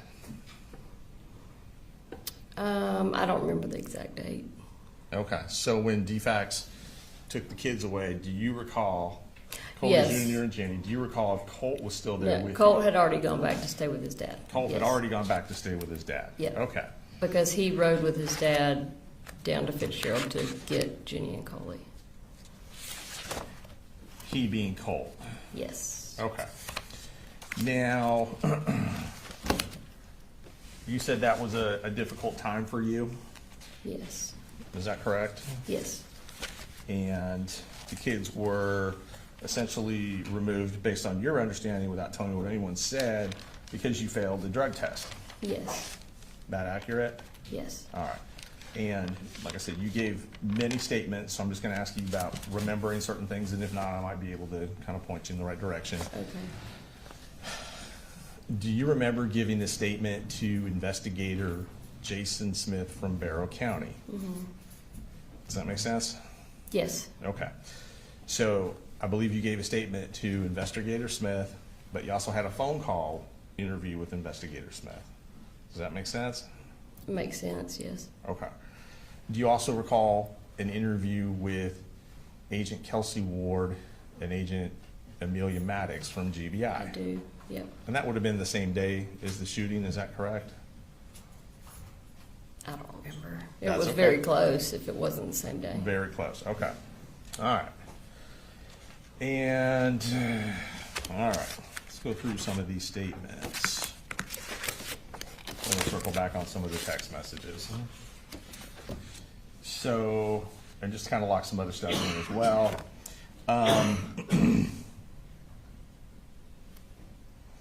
The May 2023 police visit, you said you were not aware of that until September of 2024. Yes, So you're saying that Colin never shared that information with you about the police coming to his home? Is that No. correct? Yes. Okay. And Colt never shared that information with you as well? not that I remember, no. Not that you recall.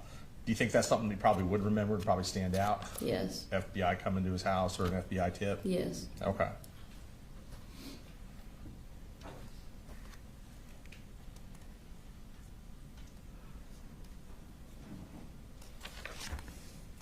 Now, when you called the school on the 4th to talk to Miss Butler, you told her it was urgent and there was something you had to tell her right away. Is that correct?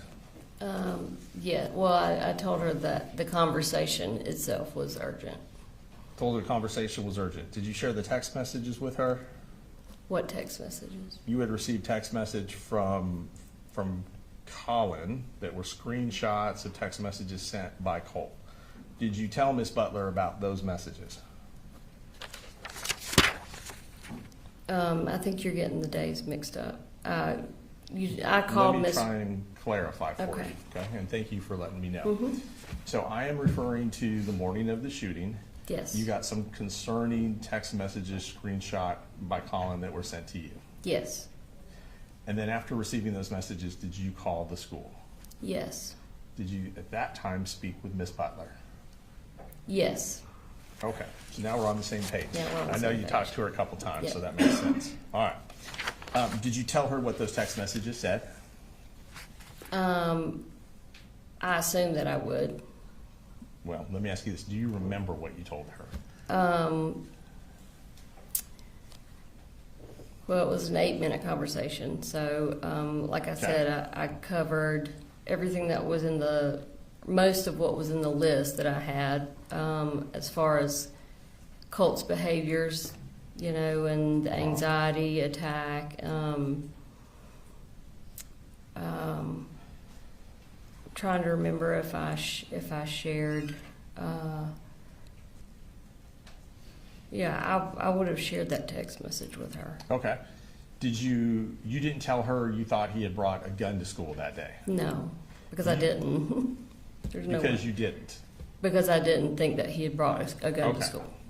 You didn't tell her, I think he's going to shoot someone at the school?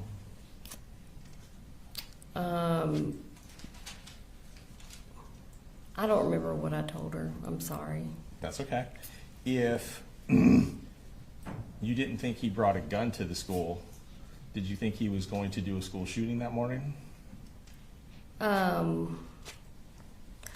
At the time, I didn't know what he was going to do. So it's very likely that I just started rattling off a bunch of hypothetical things that he might do, and I Okay. could have just been saying, I don't know if he's going to hurt himself. I don't know if he's going to hurt somebody else. I don't know if he's going to shoot himself, shoot somebody else. I may have said it in that way, but it doesn't necessarily mean that I literally thought he had brought a gun to school. And I as was you trying to just- get her to have some urgency about her actions.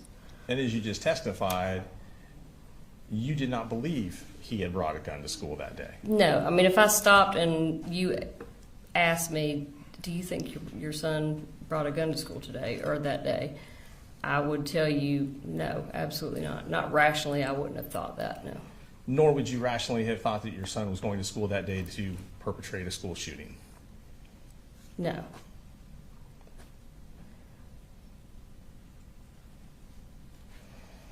Now, prior to September 4th, you and your husband texted fairly frequently. Is that fair to say? It depends. Yeah, on the guess days when it's he was talking to relative. me, it could be Right. overwhelming how many texts I would get. Okay. All right. Fair enough.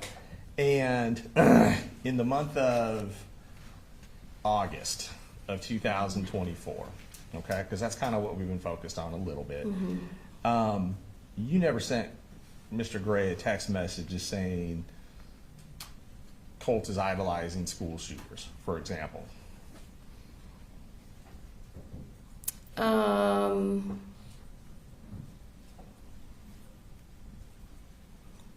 I can't tell you whether I said that or not. Okay. I may have not. Do you remember texting him that Colt was communicating with school shooters? I don't remember. There's no way I can remember all the texts that I sent him, especially It was- about Colt and Okay. guns and everything. Okay. Well, we can go through your text messages. That's fine. And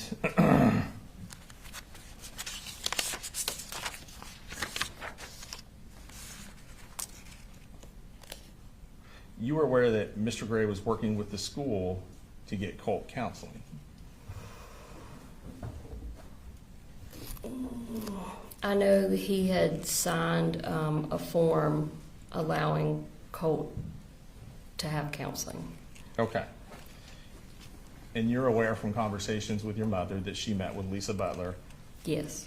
in middle to late August, Yes. and they had talked about counseling as well at the school. Yes.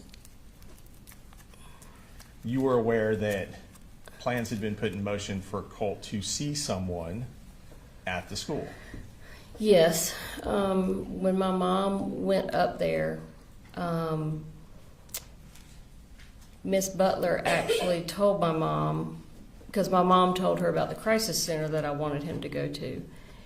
And Miss Butler actually told my mom to hold off on taking him to the crisis center until he could meet with the state-appointed counselor that the school used. Okay. Unfortunately, that person is not there, every day. Only And on Thursdays, so- I believe. Do what? Is that person only there on Thursdays? I'm not sure. You may be correct, but that person, according to my mom, that person was not going to be able to meet with Colt until the following week, Right. which is not what I was told to begin with. I thought that it was going to be like next day he's going to get to meet with the person. And does it sound like the day he would have met with Colt would have been September the 5th of 2024? Yeah, if that was a Thursday, yeah. The day after the shooting, Yes. right? And that was the counseling that my mom set up, not Colin. That's the counseling your mom set up.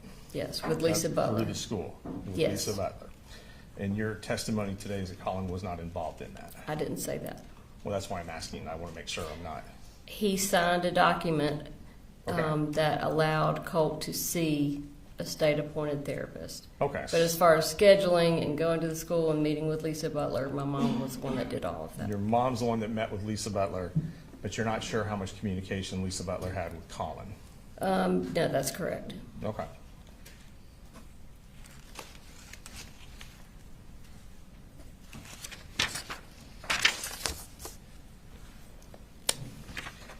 And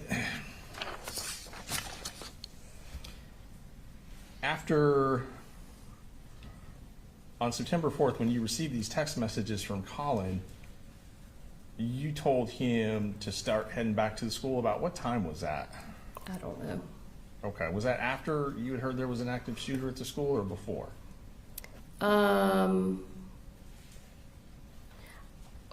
We didn't officially hear there was an active shooter until later.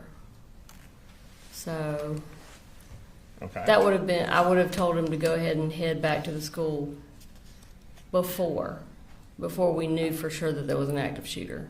Before? Yes. Okay. Because I knew that there was something going on with Colt, that he needed to be there. And even though you sent Colin to the school to deal with whatever was going on with Colt, you did not feel the need to call 911 No, report anything based on what you learned from Colin. Is that correct? no, because I had already talked to Lisa Butler, and Okay.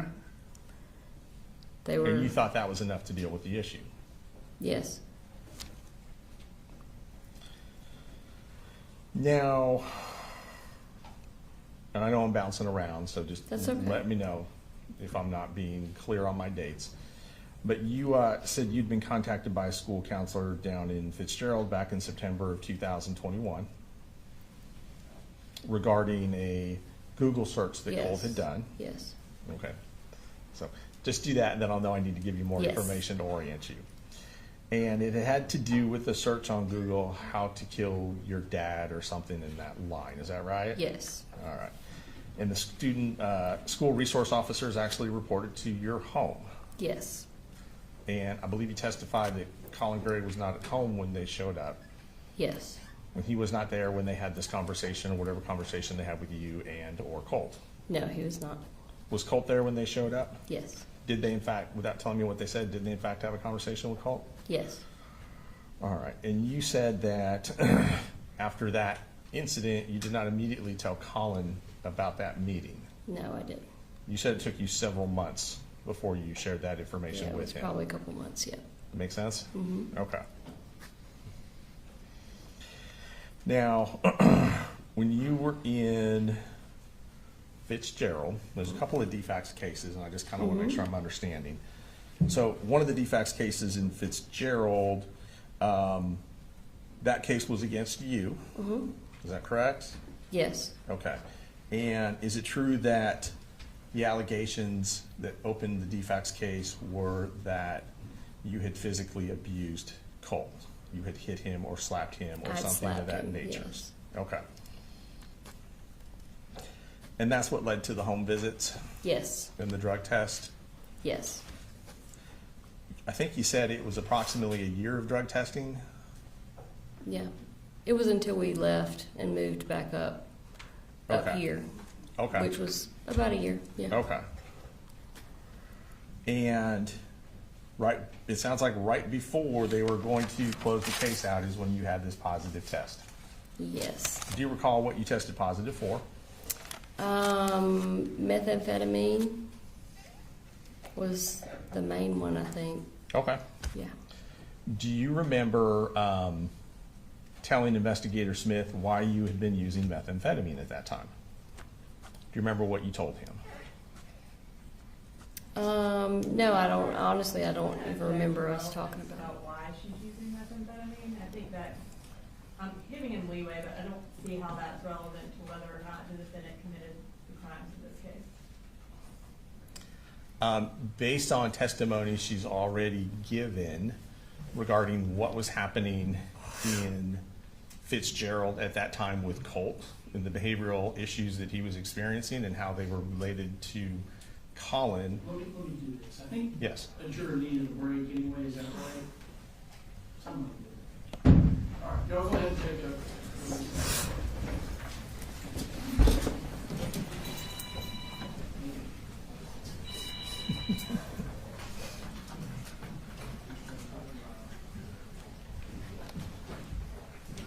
Shame on him. All right, all right.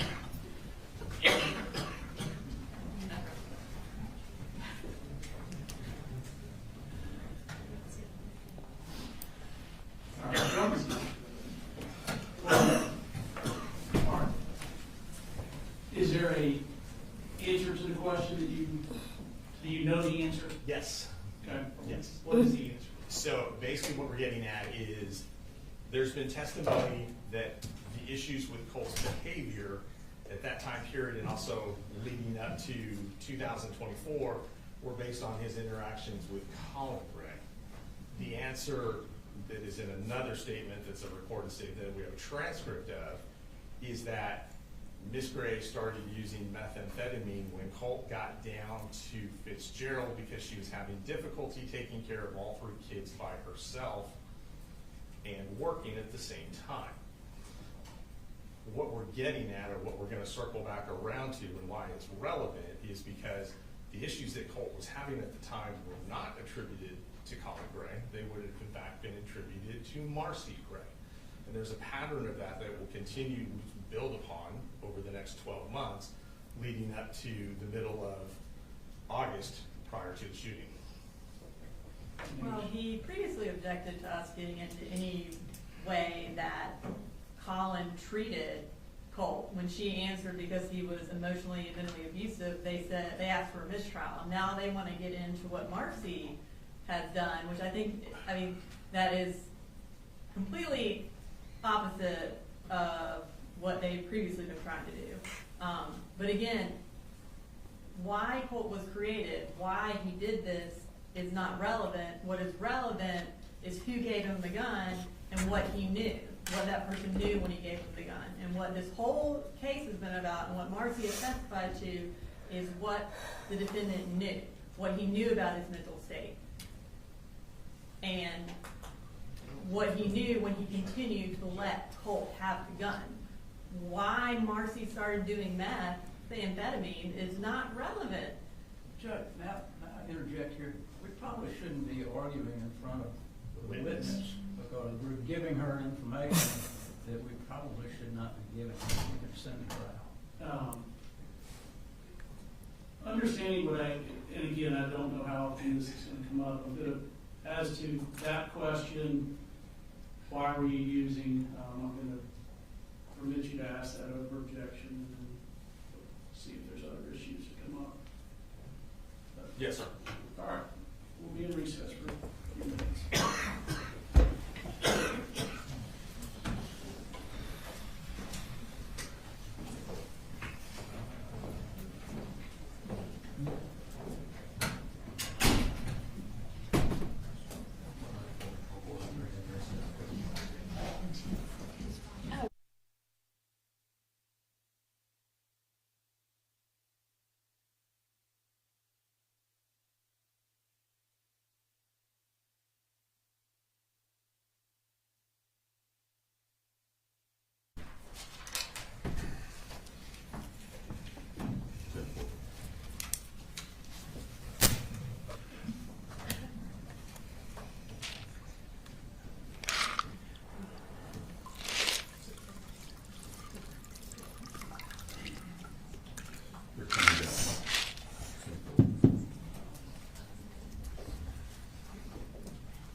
Go ahead.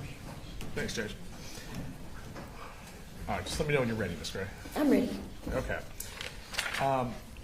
Judge, may I approach? Yes, sir. I'm going to show you a transcript of a statement with Investigator Smith from September 2024. Okay. And just go ahead and read to yourself from this line down and tell me if that helps refresh your recollection. Okay. And just let me know when you're done and I'll come get that.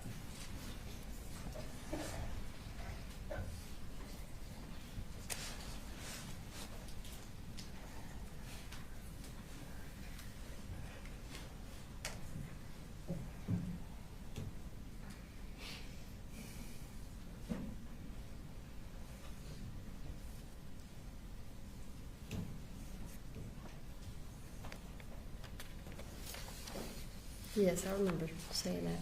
Okay, thank you. Sure. And again, I know this is all a long time ago. Yeah. So, Does that help refresh your recollection? Yes, sir. And do you remember telling Investigator Smith that you had started using the methamphetamine in September of 2023? what was it, September of 2023. Yeah, I had been using it for maybe a month and a half. something Right. like that. And part of the reason you started doing it was hard to keep up with taking care of all 3 kids, working full-time by yourself, all that kind of stuff. Yes, and I had my 2 older children divided in 2 different households because I didn't want Jenny staying with Colt, and Right, you had Jenny staying with your mom and dad, I believe you testified. well, my mom was living with my sister at the time, helping her, but my dad was there in Fitzgerald. Jenny would have been living with your dad Yes. in Fitzgerald because mom was out of town. Yeah, she already Okay. had her own bedroom at my parents' house, and so I just was splitting my time between the 2. Gotcha. And when Jenny and Coley Jr. were taken from you in October of 23, we heard testimony that you were pretty upset about that. Yes. Were you angry about that? I probably had every negative feeling that you could imagine at some You could point. imagine. Okay. And I was believe- more so hurt and just sad. Right. And I believe you mentioned that you kind of felt like they were kidnapped from you. Yeah. Is I that mean, just I've never the had- absence of them, or Do what? was that the absence of them, or just how they were taken, Um, or both? yeah, probably a mixture of both. Okay. And it sounds like you were in a position where Colin Gray controlled how much access you had to the kids. Yes. And you were frustrated because he wasn't communicating with you at that time. Is that fair to say? Yes. So you're in kind of a rock and a hard place in that you can't see the kids unless he says okay, but he won't talk to you, so you can never even have a conversation. Yes.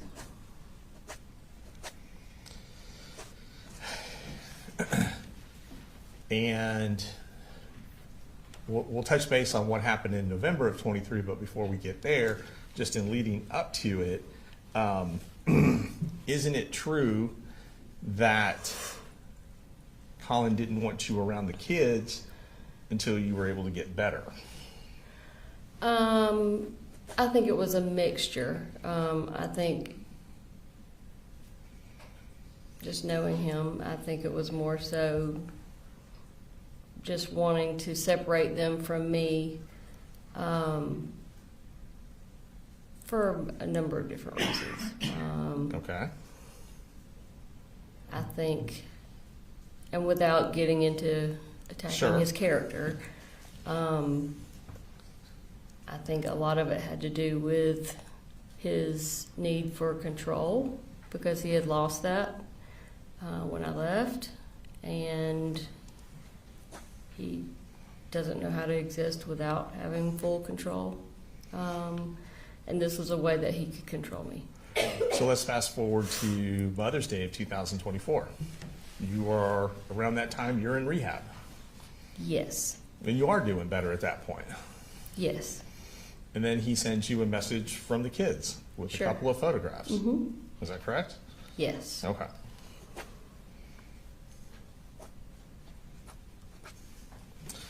Now, you testified that in October of 23, you start going to a very dark place. Yes. Is that a fair way of characterizing it? Not a place that was normal for you. No, very much not normal. And it culminated, you said, with you said taping your mom to a chair, Yes. right? Isn't it true that you also took some money from your mom at that time? That day, Yes, ma'am. no, I didn't take any money from her. Okay. We went to her ATM and I asked her to get some money out with her debit card and she refused. Okay. So I never got any money from her that day. So you didn't take any money from her after you had tied her up No, or taped her to the chair. no, Did you take a credit card from her purse before you left? no. Did you swap the license plates on your car and her car? Yes, I did do that. And that was to avoid detection driving up here? Yeah, which makes absolutely no sense in Okay. retrospect, but at the time it seemed like a great idea. Okay. And before you left your mom, Did you tell her you were driving up to driving up from Fitzgerald to Winder? Yes. And that's what, 4.5 hours? Yes.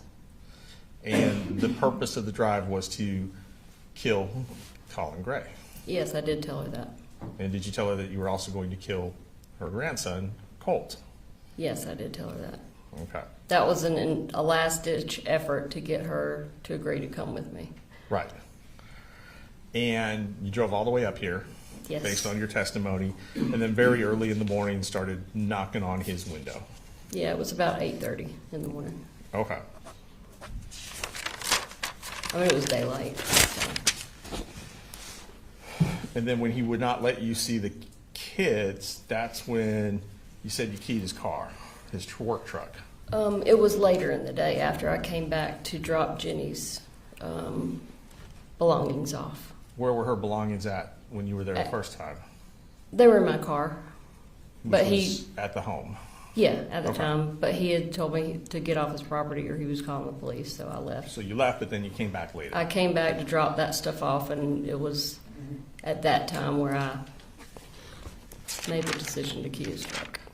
Right, and I think you said when you testified it just happened. Yes. And when you said it just happened, isn't it true that you basically carved 2 words into Yes. his paint job? Yes, I wrote words. Okay.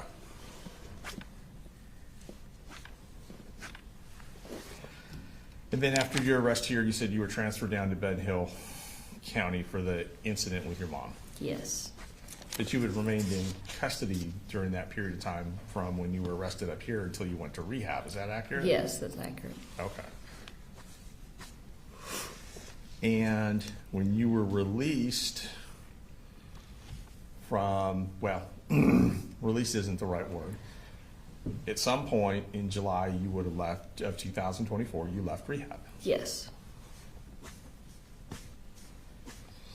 And it sounds like there was a plan between you and Colin that you would leave rehab and move back up to Winder Yes, temporarily. on a temporary basis. Yes.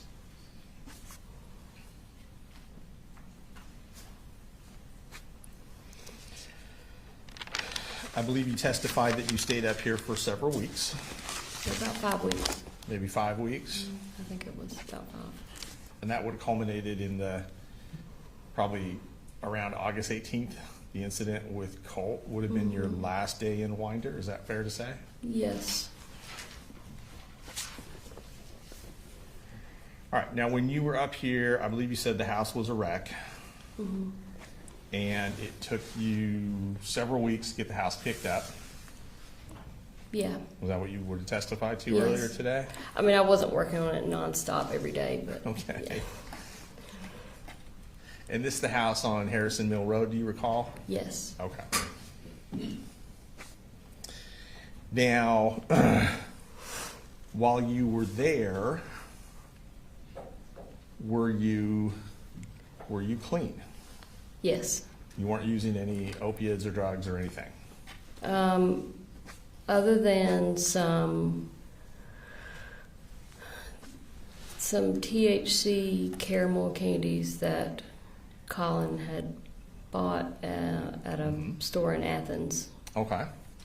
which were legal. They were purchased at a legal shop, but apparently when you're tested for THC, they Show up. show up. Okay. And had you started drinking alcohol again?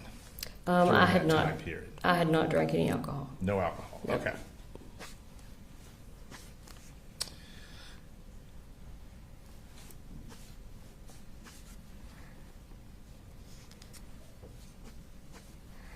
Now, you said that in the incident with Colt that led to you getting knocked down, to him Yes. pushing you down, just to kind of get us on the same page, that there had just been a argument between you and Colt. Was that correct? Yeah.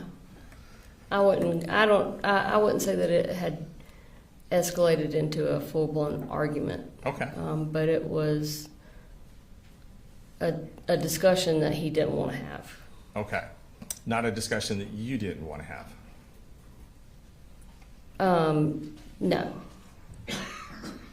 So So the discussion, isn't it true, the discussion that precipitated that event was Colt wanting to talk to you about coming up here to kill him? Not that I remember. I don't remember that coming up. You don't remember that coming up? Okay. And you testified earlier that you called your mom and dad and asked them to come get you. Yes. Isn't it true that Colt called your mom and dad and asked them to come pick you up? He did call. He was really upset about what had happened.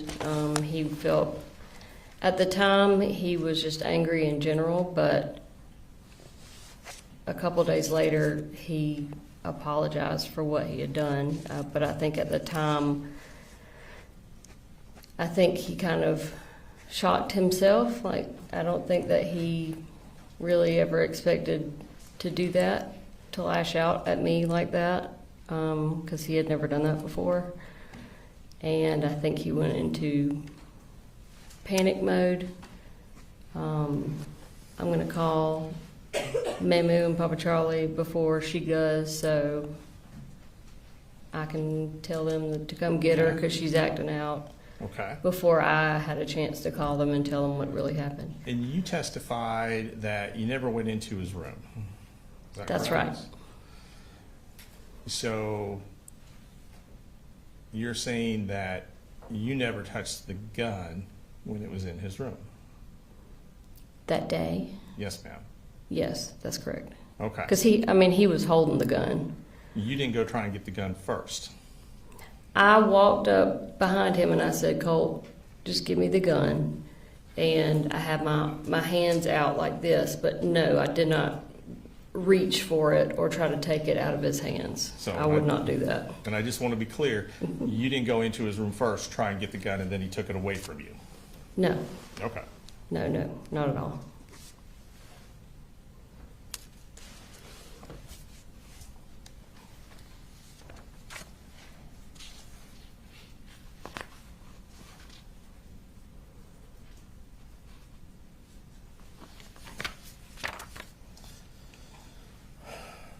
Now, let's talk about some of these text messages. And I've got copies to help refresh your memory. I'm sure it's hard to remember a text message you sent a year ago.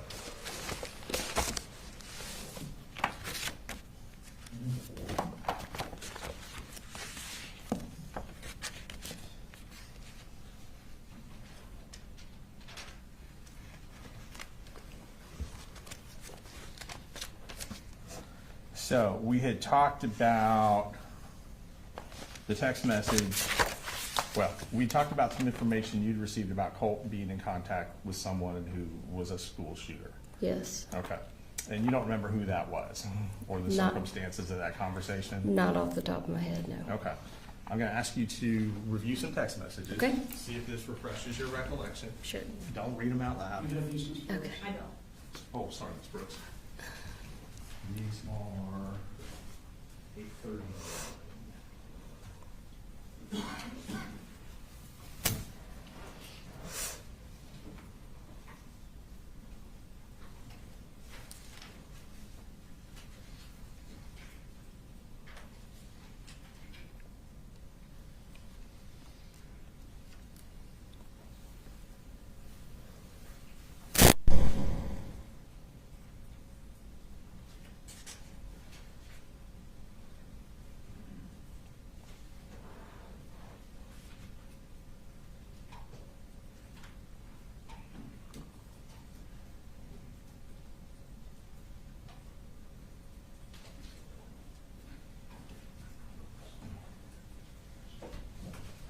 Thank you, Judge. All right. Same thing, just go ahead and read them and let me know when you're done. Just where the arrows are? No, ma'am, just all of them. Oh, Yeah. You just want her to read them for herself. To herself, yes, Judge. See if this refreshes her recollection.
Okay, I'm done. All right, thank you. Does that help refresh your recollection? Yes. As to that conversation? And don't, let me ask you the questions. I don't want you Sorry, to repeat. go ahead. Hearsay. Get me in trouble. So, you received information that Colt had been attempting to contact a school shooter, is that correct? Yes, And as you had pointed out, tried to put some money on his commissary, right? say that again. Tried to put, or had put some money on his commissary account. He had. Colt had, Yes, not you. yes. Okay. In regards to that conversation and that information that you had obtained about that, you never shared that information with Colin Gray, did you? No, I wouldn't have shared that. Okay.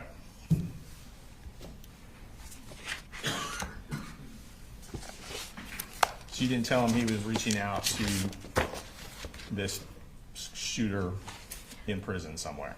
No, Colt said that he just wanted to let him Hold on, know before he you, cared about before it. you get into that, Sorry. we can't have you tell us what Colt said. Oh, okay, Okay. gotcha. All right.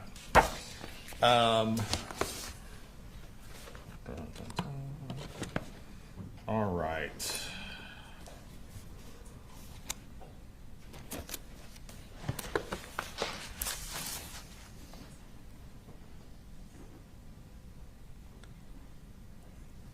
So safe to say, and based on what you've just told us, there were things that you knew about Colt that you did not share with Colin. Sure. And there were things that you knew about Colt that you didn't share with Colin immediately, but maybe ultimately shared with him later, Sure. right? Okay. All right. Do you recall speaking with the GBI agent, Kelsey Ward and Amelia Maddox? Yes. Would have been two females. Yes, I do remember. Okay. And that was very shortly after the shooting incident, maybe even the same day. I don't know for sure, but I can't remember, but I do remember. within a talking to day him. or so, would that Sure. be fair? Mm-hmm. Okay. And you told them about your conversation with Miss Butler. Okay. Is that correct? Do you You remember? said so. No, I don't. I don't remember anything that was discussed with those two ladies. Okay.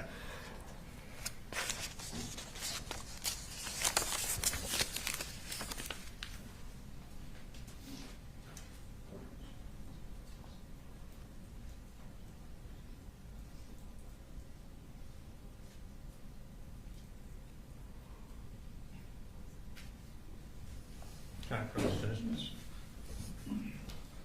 If you could just look at this paragraph right here and here. Okay. Just let me know when you're done.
Some of it's kind of hard to understand.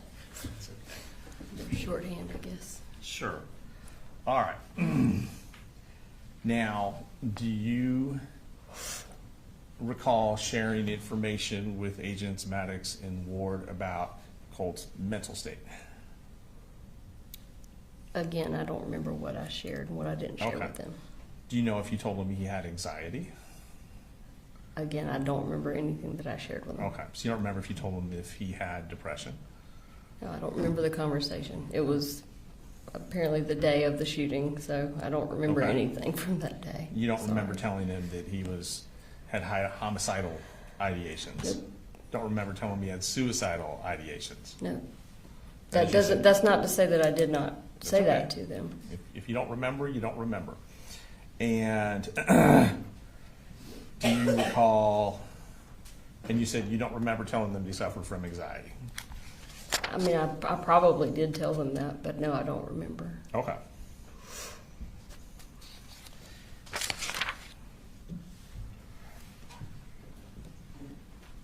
You've testified that on multiple occasions you asked Colin Gray to lock the guns up. Is that correct? Yes. Okay. Yet, do you recall, let me ask it this way, do you recall ever sending him a text message saying lock up the guns?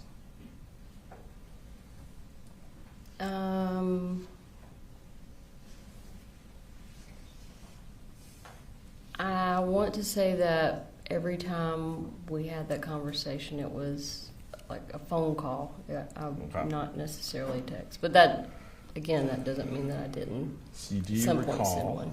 Okay. Do you recall ever sending him an email saying lock up the guns? I wouldn't have sent an email. So the only memory you have of those conversations is they were just either in person or on the phone. Is that correct? I don't know for sure. Okay. I mean, it happened on multiple occasions. It could have been a text, but I'm guessing if there was a text, you would be reading it to me. So Maybe. All right. And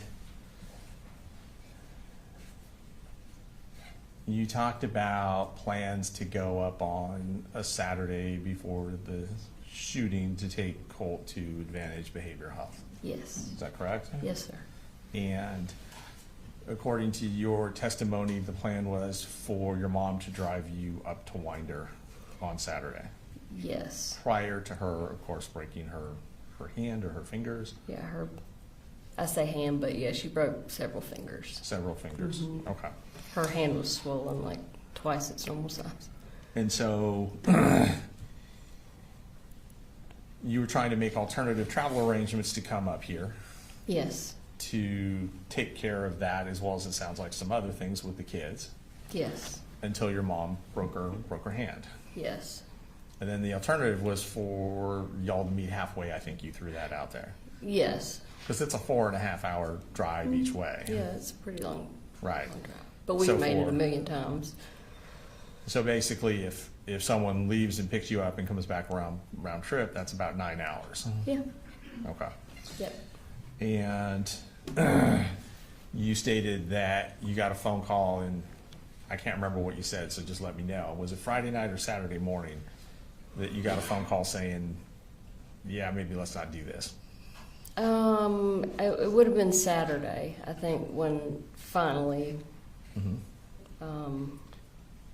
and I can't remember exactly if it was a phone call, a text. That's okay. To be honest, he may have never actually said it. He may have just stopped talking to me. Okay. That could have happened too. Okay. And you said there were plans to take Colt to Advantage Behavioral Health. Yes. Were there any plans to go camping that weekend? We had talked about going up to Blue Ridge. Blue Ridge was a place that we used to go all the time. Okay. We'd like rent a cabin for a weekend or something, take the kids, or so yeah, that's one of the things that we had talked about doing. So was there a plan to go to the cabin with Colin and your youngest son, Coley Jr.? Yeah, Or we would- would have. Yeah, well, He's not a junior because he's technically not a Coley. He's a Colin. Okay. And you refer to this your youngest child as Boo Boo. Is that fair? Yeah, or Coley. Or Coley. Okay. Yeah. All right. So there have been talks of doing that weekend as well. Yes, and I don't think we had shared any of that with Coley, little Coley. It was Little just Coley. conversations that Colin and I were having about what we were going to do. Okay.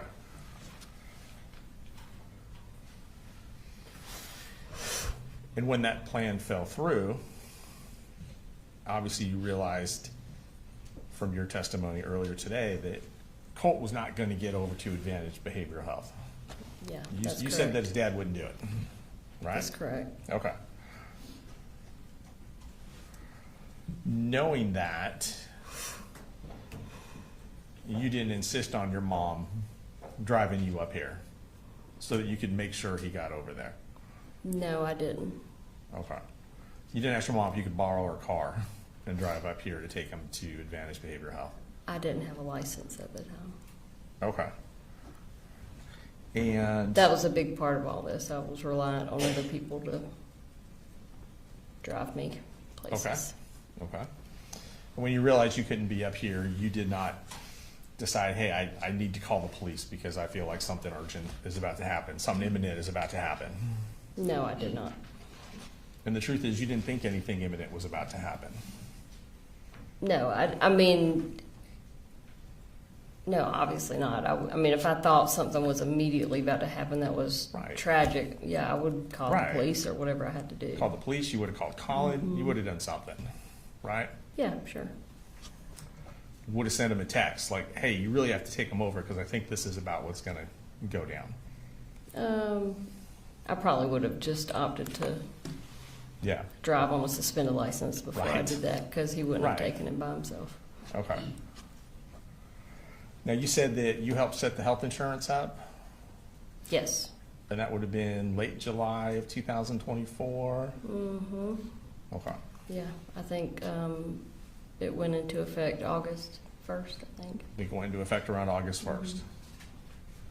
And prior to that is when you decided, and it sounds like you talked to Colin and your mom, it wasn't a decision you made on yourself based on your testimony, but you decided to start giving Colt Zoloft, Yes. right?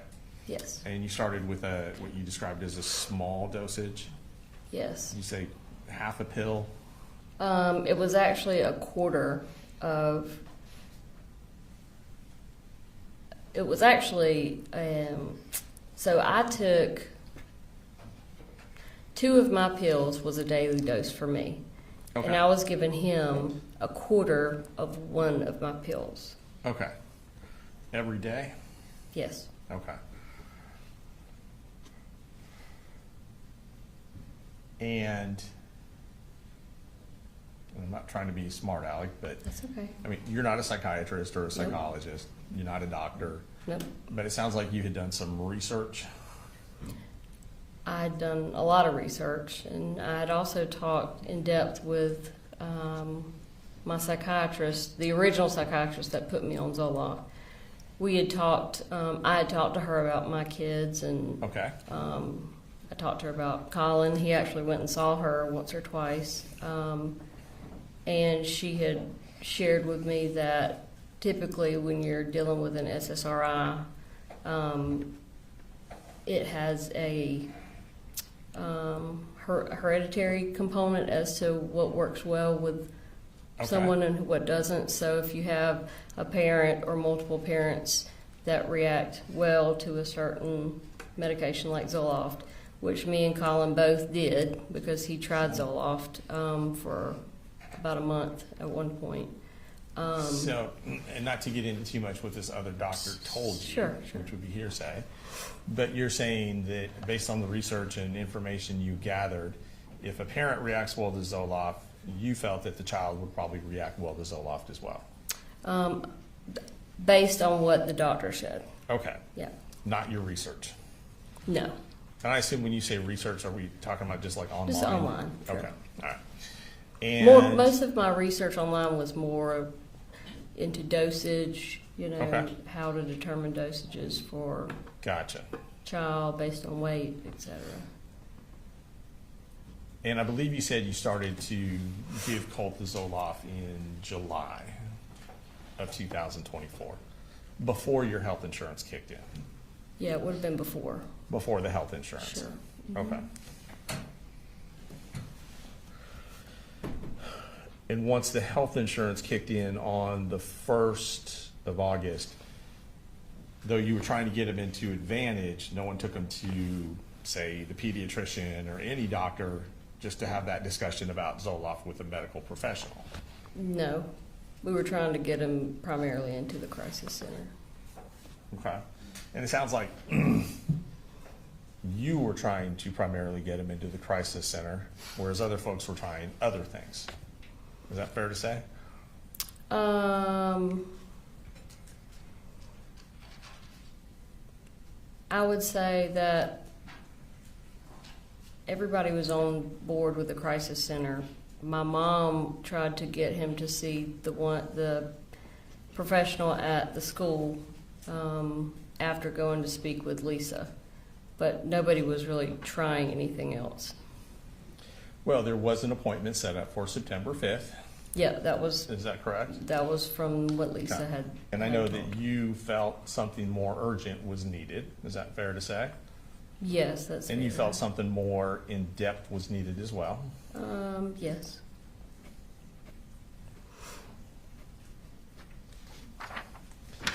And at this time, with the exception of those 4 weeks or so that you were at the house, you had not been in Winder. No, Is that right? that's correct. Okay. In fact, when you're making all these plans, you had already moved back to Fitzgerald. I had started researching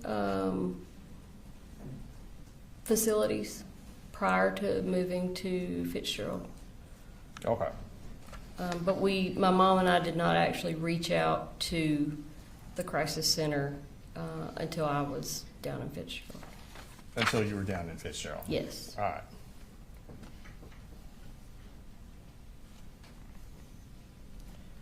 Now, do you recall telling either Investigator Smith or GBI Special Agent Ward or Maddox or anyone in law enforcement you spoke with that you thought Colt had homicidal ideations?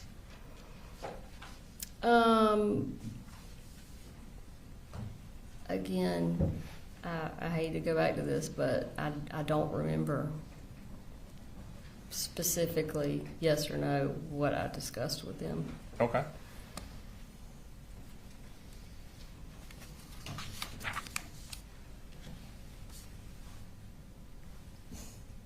Do you recall telling anyone in law enforcement, so we'll say it like that so I don't have to say everyone's name every time. Do you recall telling anyone in law enforcement about Colt's fascination, which is your word, with the school shooters?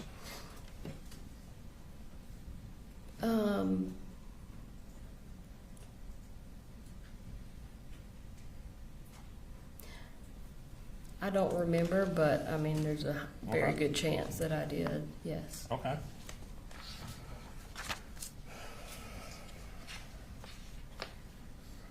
Did you tell anyone in law enforcement that Colt had made these threats to kill Colin? I don't remember. Do you recall, well, you testified that some of these threats made by Colt to kill Colin were done in front of Colin. Is that right? Or am I getting that wrong? That is what happened. I had witnessed him do that before. I don't know who I told or if I told anybody that. Okay. You witnessed Colt threaten to kill Colin in Colin's presence, is what you're saying? Yes. Okay. And despite that, Colin still wouldn't lock up the guns, is your testimony, Yeah. right? Okay.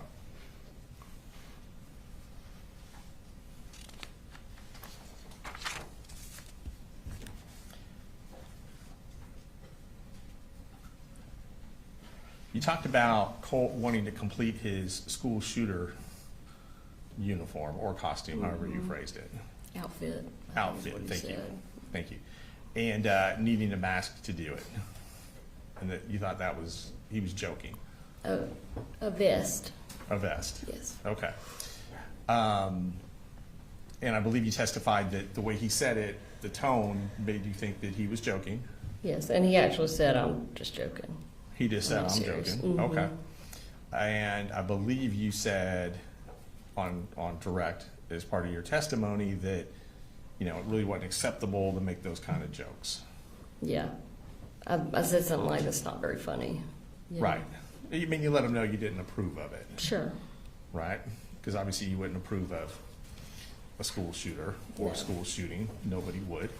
I made him understand that that was not acceptable, but I did know that he was just kidding around, or thought he was just kidding around. Or thought he was just kidding around. Okay. And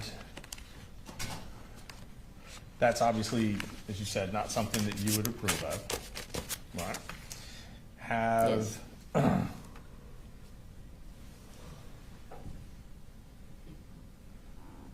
Since Colt's been locked up, have you done anything to try and enhance his popularity or celebrity as a school shooter?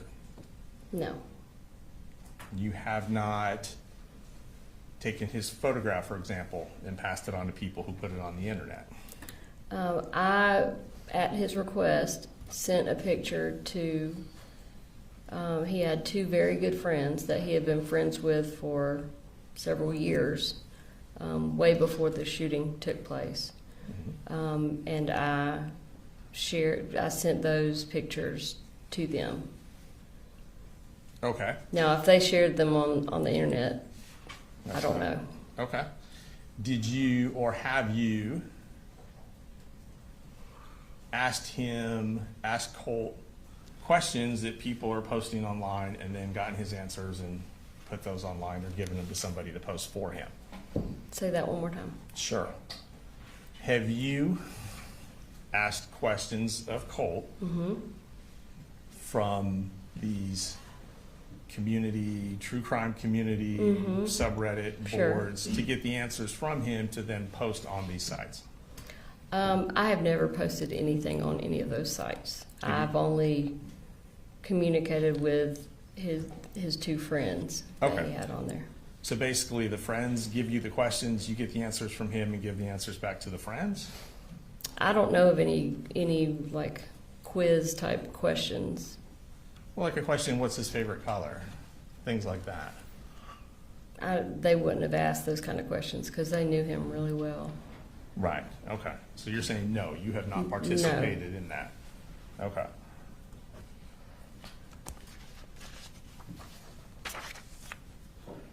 And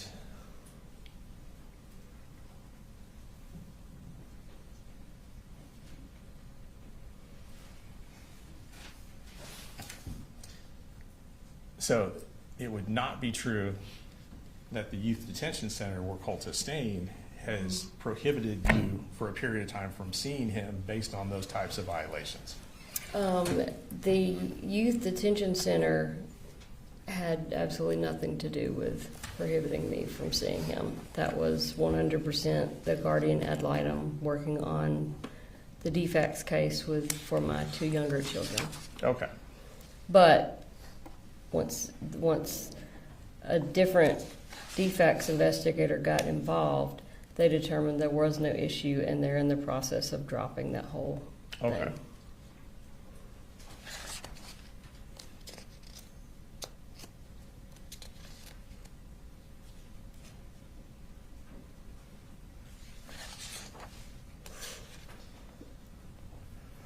Now, you were aware that Colin Gray and Colt had gone hunting.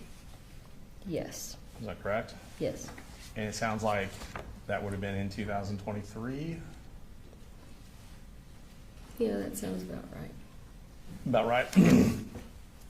Did you ever voice disapproval of that pastime to Colin or to Colt? No. I believe you described it as a way that they were bonding. Yeah. Is that accurate? Yeah, I did not disapprove of that. Okay. And that also included going to shooting ranges, gun ranges, things like that? Yes. And you didn't have a problem with that either? No.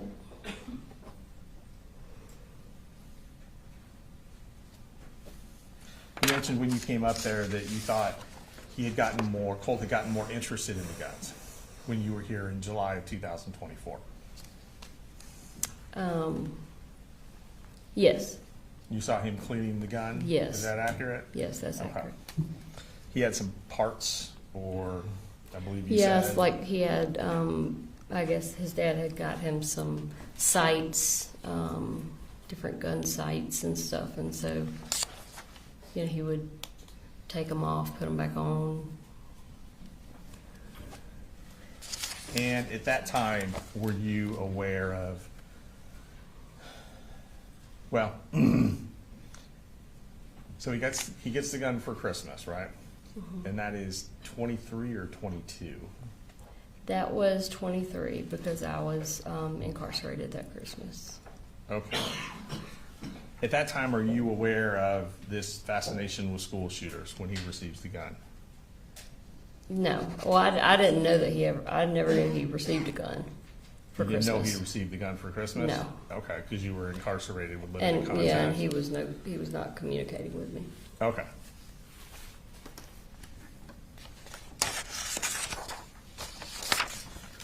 When did you become aware of the fascination with the school shooters?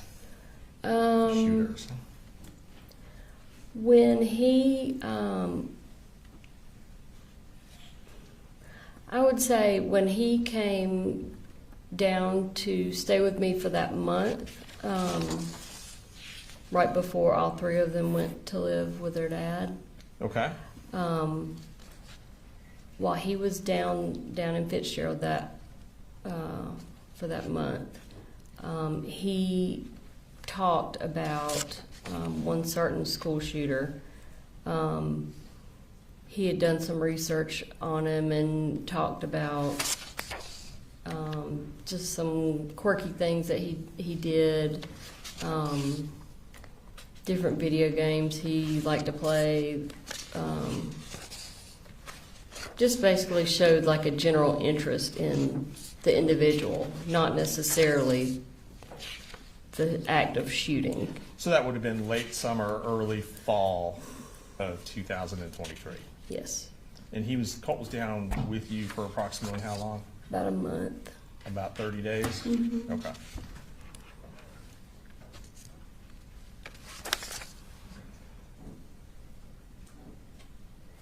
Now, you testified that you got Colt registered for school for the 9th grade. Yes, Is that correct? yes, The other kids as well? yes, Okay. And that was with Colin Gray's knowledge. yes. He knew you were doing that, Sure. right? Mhm. Okay. And he was working at the time? Yes, Was he working full-time? yes. Do you remember what his hours were like?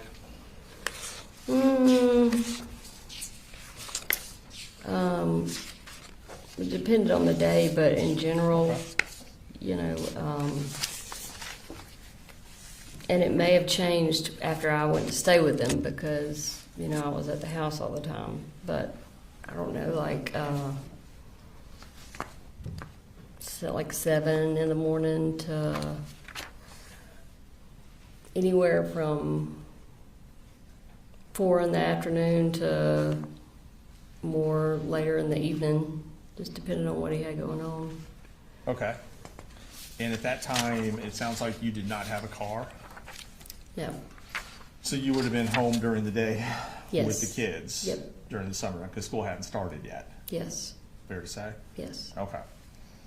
And so it sounds like it made sense for you to do things like get the insurance started Sure. or to get the kids registered. I had always done all of those things. even when I was working full-time and he wasn't. Okay, all right. And did he do anything, Colin, to get the kids registered for school? For that school year, Yes, ma'am. I did, when I started running into issues getting Colt registered because of his absence the whole prior year, I asked Colin specifically to either call or go by and talk to Okay. the person that was in charge of attendance, because for one, he was the one that his name was on, their accounts and stuff from the prior, I guess, attempts to get Colt enrolled, and he was the one that had talked with them the prior year when Colt did not end up attending school. And basically, I couldn't get any information out of her. I wasn't making any progress with the issues that she was trying to say that he could not re-attend 8th grade, even though he never attended school for 8th grade. Okay. And there was a whole lot of a mess to it, but basically he needed to redo 8th grade because he never did 8th grade. But the school did not want him to redo 8th grade. They wanted to enroll him in 9th grade. Okay. So so he did get involved there because I completely hit a wall, and I said, you've got to at least call and talk to this lady, because Okay. she's not giving me anything. Gotcha. Now, you testified that in late August of 2024, when you were having an argument with Colin over coming, not coming for that weekend. Yes. Okay, just to kind of get us on the same page. Yep. That part of the part of the argument was about whether or not the guns were put up. Yes. Is that correct? Yes. And I believe you stated that Colin said, "Do you know what's going to happen if I try and take Colt's gun from him?" Is that correct? Yes, sir. Okay. And that was a phone call, not a text message? That communication? Yes. Yeah, accurate, okay. And this is before the Saturday you are supposed to drive up to take Colt to Advantage Behavioral, based on your testimony. Is that correct? No, we were having the argument that weekend. Okay, That was the day before we were supposed to take him to Advantage. gotcha. All right. And when you heard that statement from Colin, do you know what's going to happen if I try and take his gun from him? You did not feel it was necessary to call the police? No, I never called the police. Yeah. You didn't think it was necessary to tell your mom, like, we really got to drive up? Not at the time, because I knew it was just Colin not wanting to deal with it. I mean, he could go in and take the gun from Colt. Okay. He just didn't want to do it. Just didn't want to do it. Okay. And you didn't think that that statement indicated any imminent threat or anything along those lines? No. Okay. I just thought it would be more of the same between him and Colt, just getting into confrontation, what had been taking place for apparently years.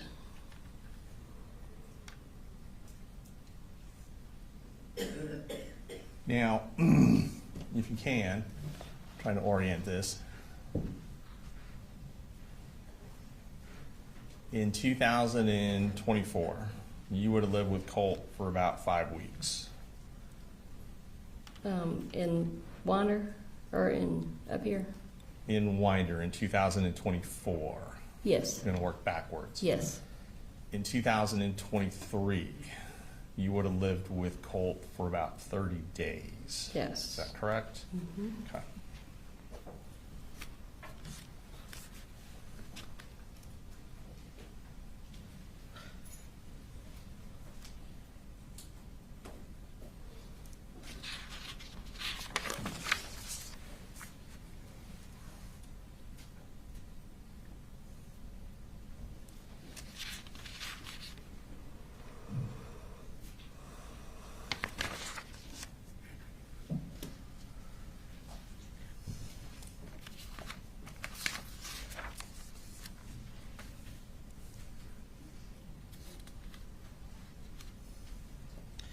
Now, you told GBI that you had this feeling of impending doom. Do you recall that?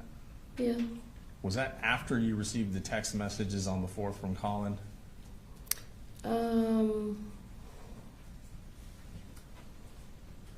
Yeah, I would say. Not before. No, I think it was more so after the text messages, and Is it fair to say that had you had some feeling of impending doom, you would have done more? prior. Yes, ma'am.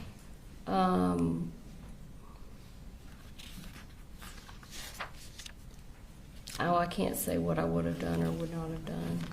I mean, I felt like I was doing everything that I could, other than call the police. Or the school and tell them that you were afraid something like this was going to happen? Well, I called the school several times. But you never told them you were concerned that Colt was going to do something violent? Or did you? I had a whole list of things that I told Lisa. I think I said, I don't know what he's going to do. He may hurt himself. He may hurt somebody else. I don't know, but it's Okay. something bad's going to So happen. you did tell Lisa that? And that would be Lisa Butler? Yes. Okay. And did you tell Lisa Butler prior to the 4th in any of these conversations? Or well, let me ask you this. Did you have any conversations with Lisa Butler prior to September 4th?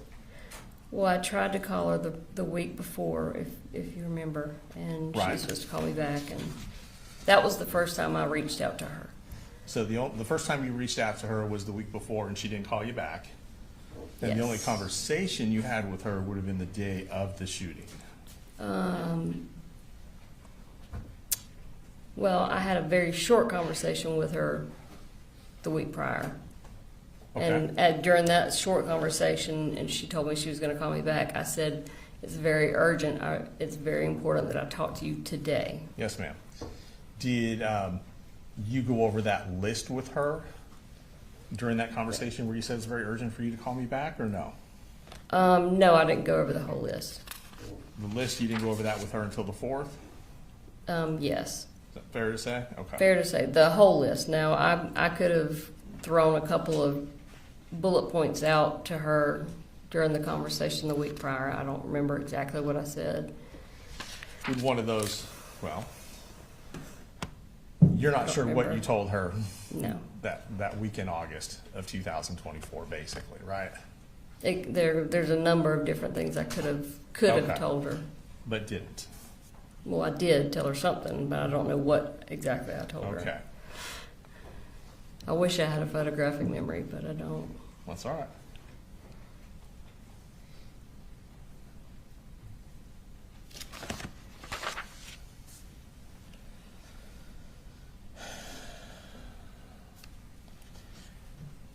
So you're not here today telling the jury or anyone that you saw this coming? I did not see a mass school shooting coming. No Right. way. Okay. Maybe I was just not wanting to face it because I was his mother. I don't know, but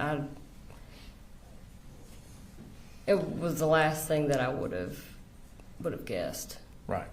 I mean, this is your child. Sure. I mean, I would have seen, if you'd asked me if I saw him hurting someone, I would have said maybe himself. But you can't picture him doing something like this to someone else, No, nor could you have in 2024, there's no prior way. to September 4th. Yeah, that's correct.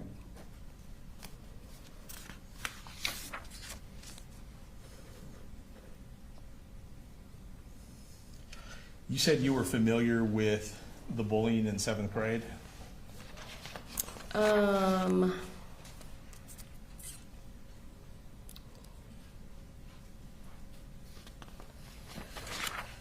Can you elaborate Sure, the bullying? sure. There was testimony earlier about Colt being bullied in the 7th grade, right? Do you recall being aware of any of that? Or is that something you learned later? Would you have known at the time it was going on? I'm just trying to remember what school he was at. I don't remember 7th grade bullying. Okay, I could be And- misspeaking though. that's all right. Do you were shown a text message earlier where Colt was referencing his teachers out to get him, out to harm him. Yes, Is that correct? yes, All right, you remember that text yes, message? I do. And I think that's certainly an element of paranoia there, is there not? Yes,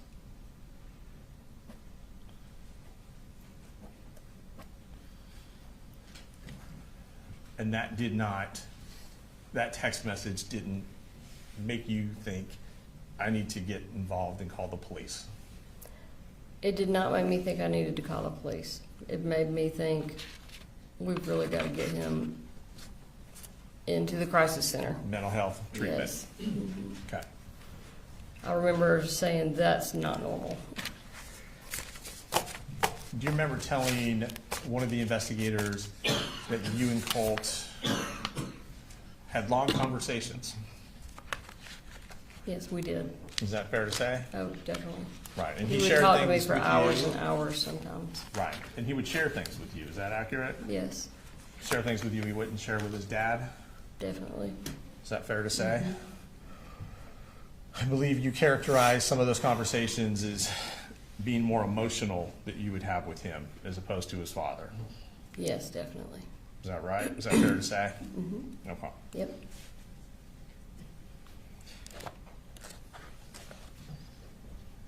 Your and Colin's relationship in July, August of 24. So you guys were still married. Mm-hmm. You're still married today, I want to say. You're not legally divorced. No. Okay. I have And- filed for divorce, but we have not served him yet. Okay. And so in July and August of 2024, you guys were still married. Yes. And when you moved into the house for that 30-day period, 5-week period, it was like you said, only temporary. Yes. You guys weren't looking to get back together or anything like that. He was looking to get back together. You think he was, Yes. in your opinion. Well, I mean, he said it. He said Many it. times, Okay. Okay. And you were, it sounds like, not of the same mind, correct? I knew that I had to make sure that I continued to have access to my children. Okay. I did not want him to think that all hope was lost of us getting back together. So you were deceiving him in order to maintain a relationship with your kids. I don't know if I was deceiving him Okay. because I never said, "Oh yeah, we're gonna Okay. ride off into the sunset together." Sure. I was very open about the fact that I wanted to get my own place or, Uh-huh. Another living situation. Right. But as you said, you wanted to make sure there was an avenue available for you to still Yeah. be able to communicate with the kids. Is that right? Yes, and he had proven many times in the past that if that avenue was taken away, then he was going to And at make that me pay point, for it. Okay. And he usually uses our children. And at that point, he still was in charge of what type of visitation you would have with the children, Yes. right? Okay.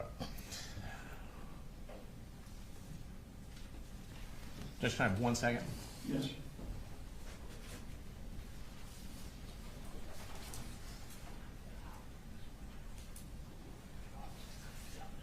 You guys doing okay? Thumbs up.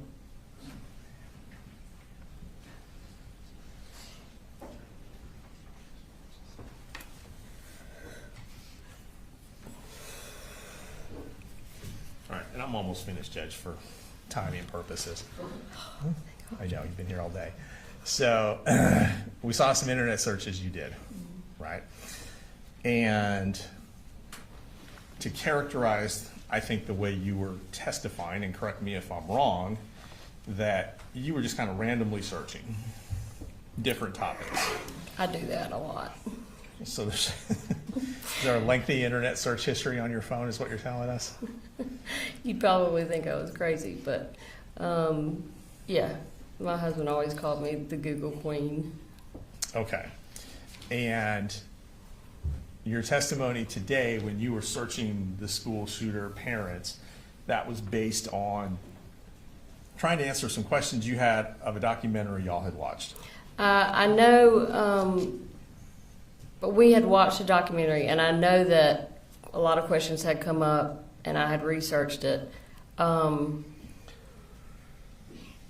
know, in hindsight, as far as the timing goes, it may have been that day when I was doing those Google searches. It may have been a different day. I may have looked up Right. those same Google searches 10 other times. Okay. You know, at I see what you're different saying. times for different Right. reasons. And same thing with the gun safety. That could have been Yes. something you'd searched previously 3 or 4 times. It just happened to be on your mind that day after the conversation. Yeah, it was You didn't definitely have it. related to things that were taking place Okay. in our life at that time. And those searches you did on Ethan Crumbley and the school shooter parents, those types of things, you never forwarded any of those articles to Colin, did you? I typically didn't forward anything that required reading to him. I would just read it to him. Okay. But no, I don't think I would have sent any of that to him. If there was something that I read in any of those articles that I wanted to share with him, I would have just verbally or didn't. via text. Okay. And you didn't text Sure. him anything about any of those articles? I have no idea. Okay. All I right. don't know. Thank you. The state may have some other questions for you.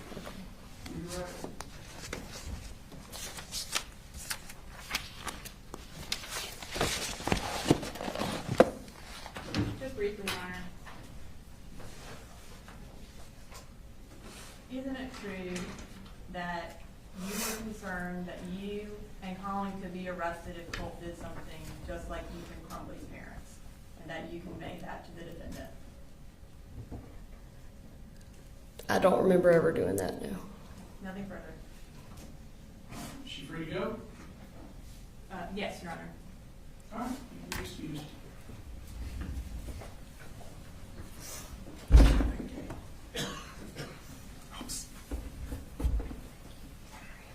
Ladies and gentlemen, let me give you all a break. I'm going to check in with them about what our witnesses look like for the balance of the day.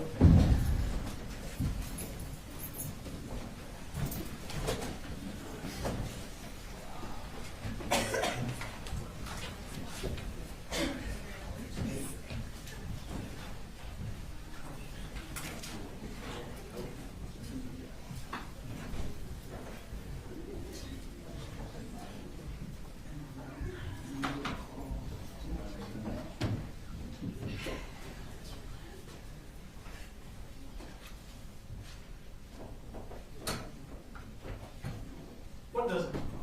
Your Honor, we have 2 witnesses that we would definitely like to get done today. Okay. Lisa Butler would be a medium-ish witness, and then Is she one of the 2? Or a yes, third? yes, and then George Clacker. George Clackham, he's from out of town. He'll be short. Okay. I'm gonna do Lisa Butler. I think she may be a little longer than they think. Okay. May wanna get their witness from out of town first, and then we'll get started with Can we approach? We approach. Yeah. Yeah.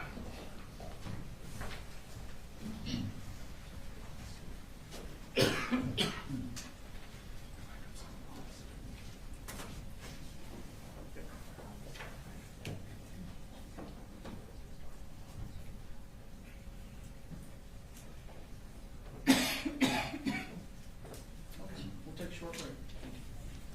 We'll be in a short recess.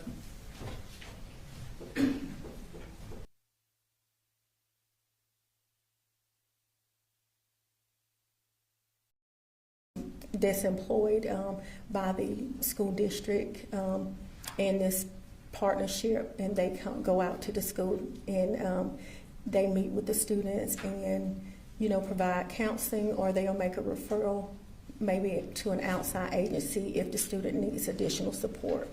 Okay. And what does a parent have to do for a child to be in this program? It can go a couple of ways. We can reach out to the parent, in which I did, or the parent can request it as well. Okay. And did he request it, or did you reach out to him? I reached out to him in reference to it.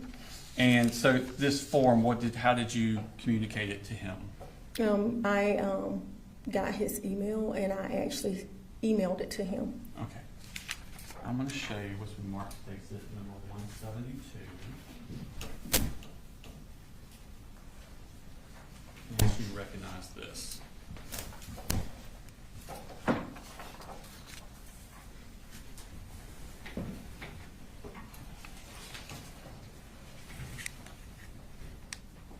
Do you recognize what that is? Yes, And what is that? this is the email in which I sent Mr. Gray the Okay. consent for service form. All right. Your Honor, this time I tender stick exhibit number 172 into evidence. Okay, all right, 172. We could post that for the jury, please. All right, so that is, we got it up on the computer screen there, and that is from you. Does it have a date and a time? Asking. Yes, And what's the date on that? August 26th, Okay, and what time was that sent? 10:58 a.m. Okay. Now, it has a courtesy copy of, oh, right, and it's to C. Gray at cpgc.net. Is that correct? Yes, Okay, and is that the address you got from him when you were on the phone? yes. Okay. Now, it has two courtesy copies there, a Jade Baker and a Karen Hope. Who are they? Jane Baker is one of the therapists, and Karen Hope is the person that is over the entire program for the district. Okay. And then it has an attachment there. What's the attachment? The attachment is the consent form for the referral for services.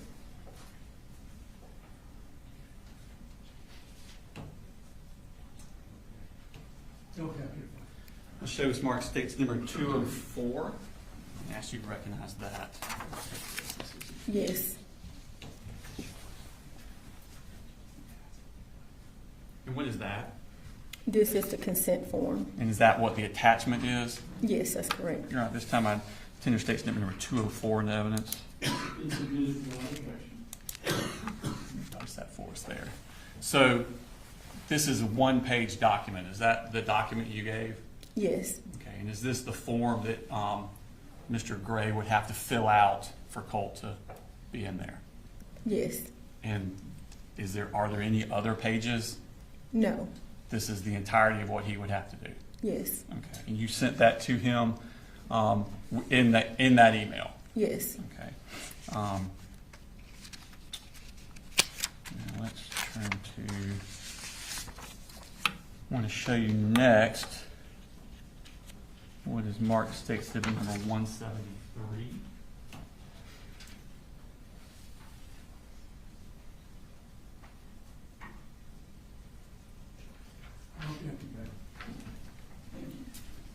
Let's see if you recognize this. Yes. And what is that? This is an email from Miss Karen Hope. Okay. And so Ms. Hope was courtesy copied on the email you sent to Colin Gray. Is she responding to that email? Yes, Okay. And is that an accurate copy of the email that she sent to Colin Gray? Does it courtesy copy anyone? yes. Who's it courtesy copy? To Miss Baker. Okay. And are you also on there? Yes, Okay. And so you saw that email? yes, And is it accurate to what you saw? yes. You're on tender state exhibit number 173 in this. Evidence. It's submitted without objection. So we'll pull this up. So, all right, so this is from Karen Hope, and the date on this is also August 26th. Yes, Okay, so this would have been about not quite 2 hours after the first email. yes, Okay, and it's to Lisa Butler, Mr. Gray, and then courtesy copy Jade Baker. And who's Jade Baker again? she's a therapist.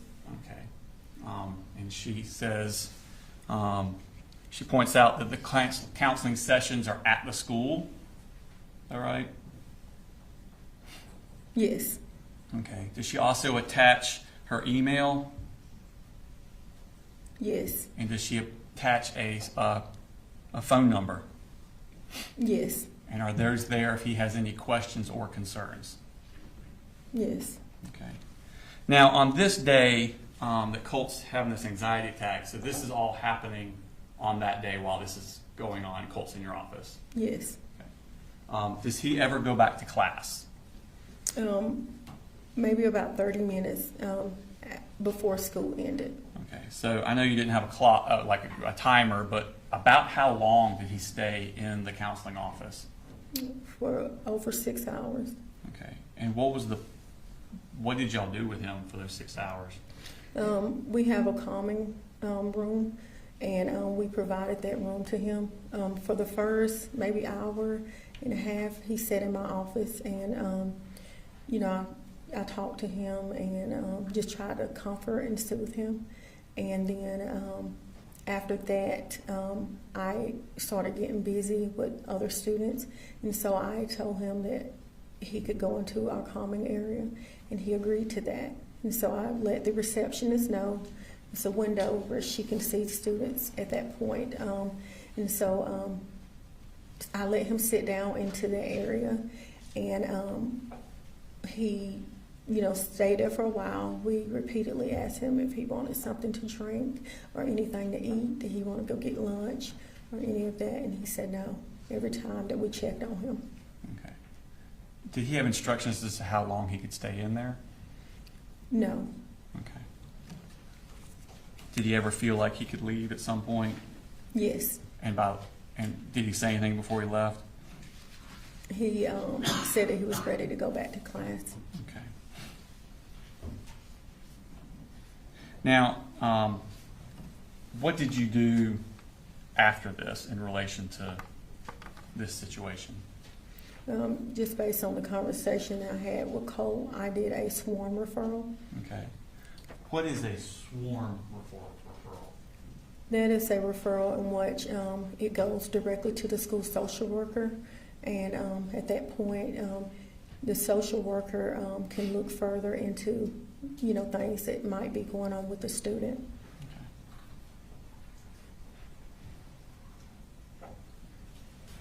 Okay. It shows Mark State Exhibit number 174. As you can recognize that. Yes, And what is that? the sworn referral that I completed. Okay. And Your Honor, we tender State Exhibit number 174 into evidence. Be submitted without objection. So that there at the top, that picture of Colt, is that what was where did that come from? It was in the infant campus from when he was enrolled in Barrow County Schools when he was younger. Okay. And then coming down, That's the referral. I was trying. Can you get it? Sorry. Coming down to the bottom there. So the summary, where is this information? Did you fill out this form? Yes, I did. Okay, so the summary you filled out. Yes, Where are you getting the information that you put into the summary? based on what Colt and his dad told me. Okay. And so the student suffers from severe anxiety and depression. Father said he has several other diagnoses he would like to discuss at a later time. That's the only detail you got from them? That's correct. Did he ever call you, email you, or text you to follow up on those other diagnoses he would like to discuss? No. Okay. Now I'll take your attention on that. So that's on August the 27th. Did you also get a response from Colin Gray? Yes.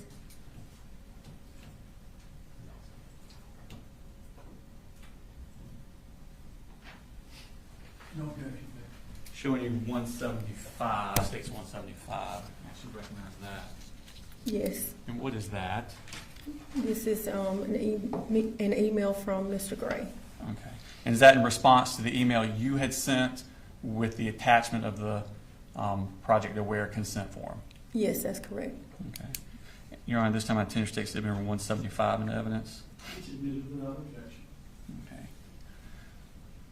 So, is this, he says, this is from Colin Gray, and it has the email address that you would send it to. And this, again, this is on August 27th at 7:40 that night? Yes, Okay, so this is, if Colt had the anxiety attack on Monday, the 26th, this is the night of the Tuesday. A full- Yes. 20, more than 24 hours later.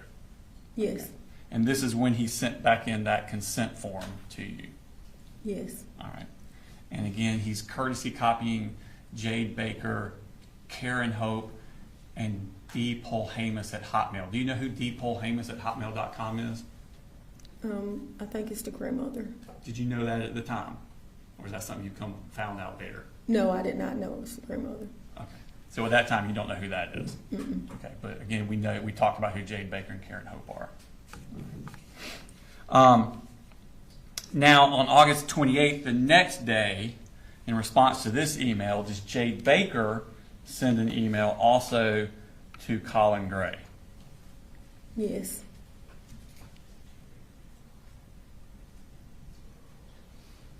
Okay. And were you courtesy copied on all of these emails?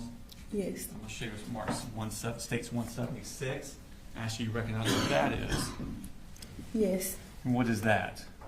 It's an email from Ms. Baker, just thanking Mr. Gray, and telling him that she would be the clinician working with him.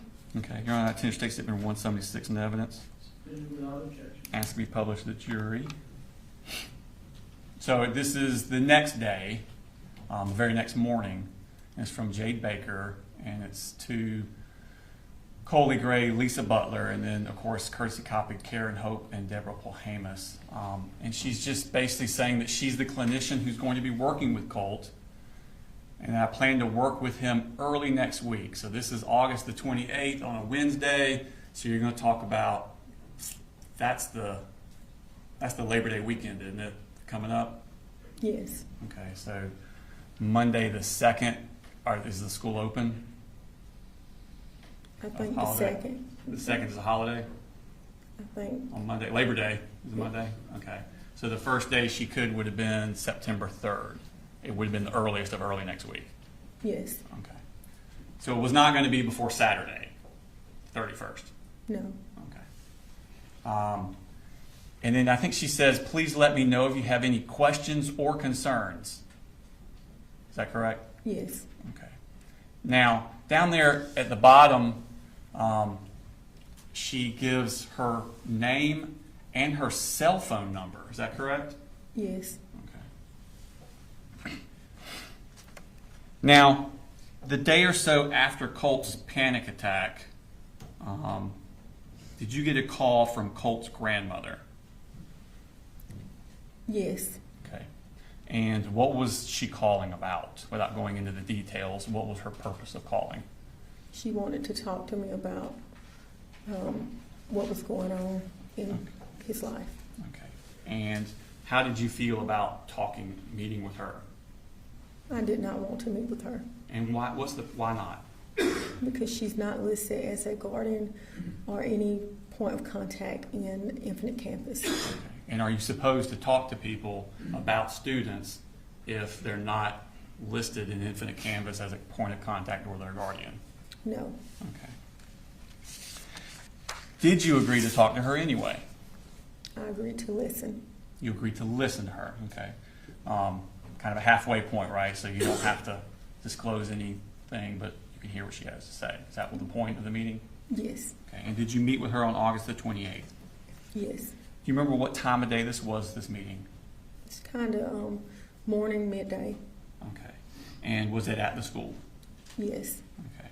Without going into the details of exactly what she said, who did she most talk about during this meeting? Marcy Gray, Okay. And who is Marcy Gray as far as your understanding? Colt Gray's mother. Okay. And without going into details, does she have nice things to say or bad things to say about, or neutral things to say about Marcy Gray? Terrible things. Okay. Did she talk about what she wanted for Colt?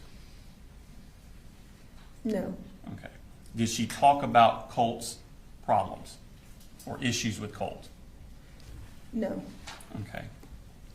Did you talk to her about about Project Aware? yes, Okay. And did you let her know that you had given that to Colin Gray? yes, Okay. Did you receive information about Colt from her that you had not heard before that surprised you? yes. And what was that? Yeah, that Colt did not go to school the entire 8th grade year. Okay. And also that Colt was in special education, and he also had an IEP. Okay. Was that, you had made Colt's schedule a week or so before, a few weeks before. Was that information you would have liked to have had or needed to have at that point? Yes, Okay. Had Dad ever mentioned that, or had Mr. Gray had ever mentioned that to you, that Colt had not gone to 8th grade the year before? no, Okay. Did you try to call Dad and ask him about this? yes, Okay. And did you get any response? no, Okay. When Miss Polhamus, the grandmother, was talking to you, did she ever say anything to you about Colt cutting himself with a knife? no, Did she ever say anything to you about Colt having violent outbursts? no, Did she ever say anything to you about Colt having urges to hurt other people? no. If she had said something to you like that, what would have been your response?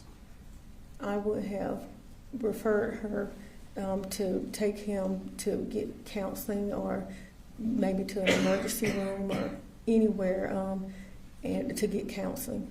Okay. Did she say anything to you about trying to get counseling in Athens for that Saturday? No, Okay. When was the next time you had contact with anybody from that family? when Marcy Gray called me, Okay. And when was that? September the 4th. Okay. I want to go back. I want to talk about September 4th, but I want to go back a little earlier into the day. Did you get an email from Miss Harris? Yes,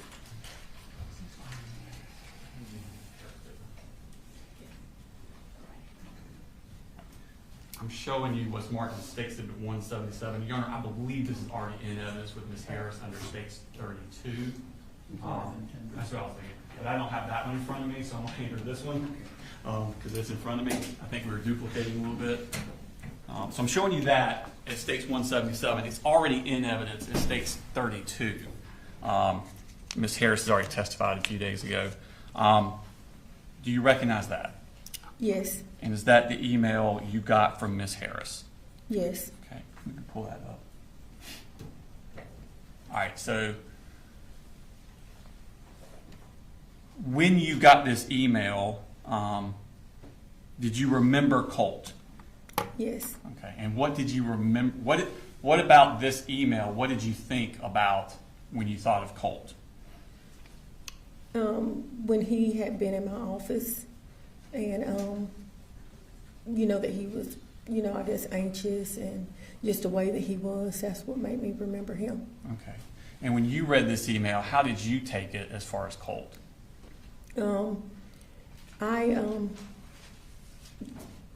I was just really worried. I thought that maybe he was scared because this is a new school. Okay, so you thought Colt was scared Yes, because that's the last kid you just saw a week before. yes, Okay. Did you talk to Miss Martin after this by phone? yes. I called her immediately. Okay. And did you discuss the interactions you had had with Colt the week before? Yes, Okay. Now, you said that you got a call from Marcy Gray. Do you have in your office, tell me about the school phone system, I guess the best way to put it. Does it record, or is it, not record, that's a bad word, does it show when a call comes in on your phone? yes. Once the call is transferred to us, it will show the time frame of when the call is transferred to us from the front office. Okay. And you can go back and retrieve this information later? Yes, Okay. And does the phone store this information just as a matter of course? yes. Okay. Your Honor, I'm going to show you what Mark states that she was there. 178. Actually, you recognize what that is. Yes, And what is that? it's my my phone log. Like it's a picture of the phone calls that was received on September the 4th. Okay. And did you take these pictures? Yes, And do they accurately reflect what your phone log looked like? yes, Okay, Your Honor, attention state statement 178 in the evidence. Okay. All right, 178. Pull that up. So, at the very top, it says wireless caller. Is that the phone call you got from Marcy Gray? yes, Okay. And so it says that you received that at 9:50 a.m. Is that correct? yes. Okay.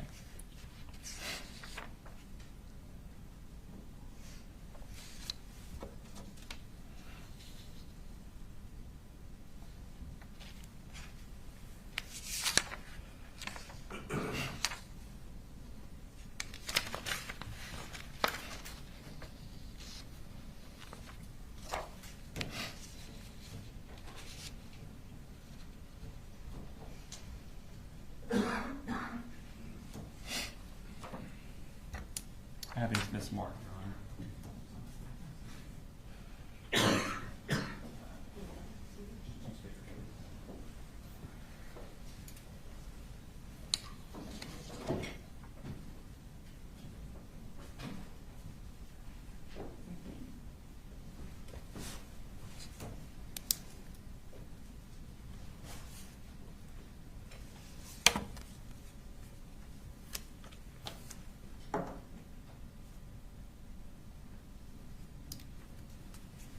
Sorry, I had two things and they're the opposite to which was which.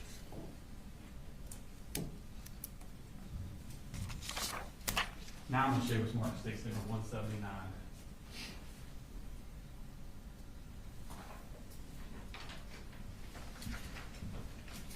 Do you recognize that? Yes, And what is that? the phone number from Ms. Gray. Okay. So if you click on what it shows there, does that screen then pop up? Yes, Okay. And it tells you the duration of the call? yes, Okay. Your Honor, attention to take statement number 179 in evidence. No objection. 179. All right. So this is the wireless caller that came in at 9:50 a.m. And what was the duration of that call? 8 minutes and 29 seconds. So basically 8.5 minutes. Yes, Okay. Now, during Miss Marcy Gray's conversation with you, without going too much into the details, what did she talk about? basically that she was really concerned about her son. Okay. And did she tell you why she was concerned about her son? Yes, What did she say? she said that he had been texting her and that she could not get him to respond, and that she just started talking about past tense and things like that. What do you mean by past tense? She was talking about, she was saying I wanted him to go to Athens to receive counseling and things like that. And we discussed the sworn referral the Project Aware form that I had completed. And she goes to tell me that the Project Aware form had already been completed. We talked about counseling for him. Mm-hmm. And we just talked about different things.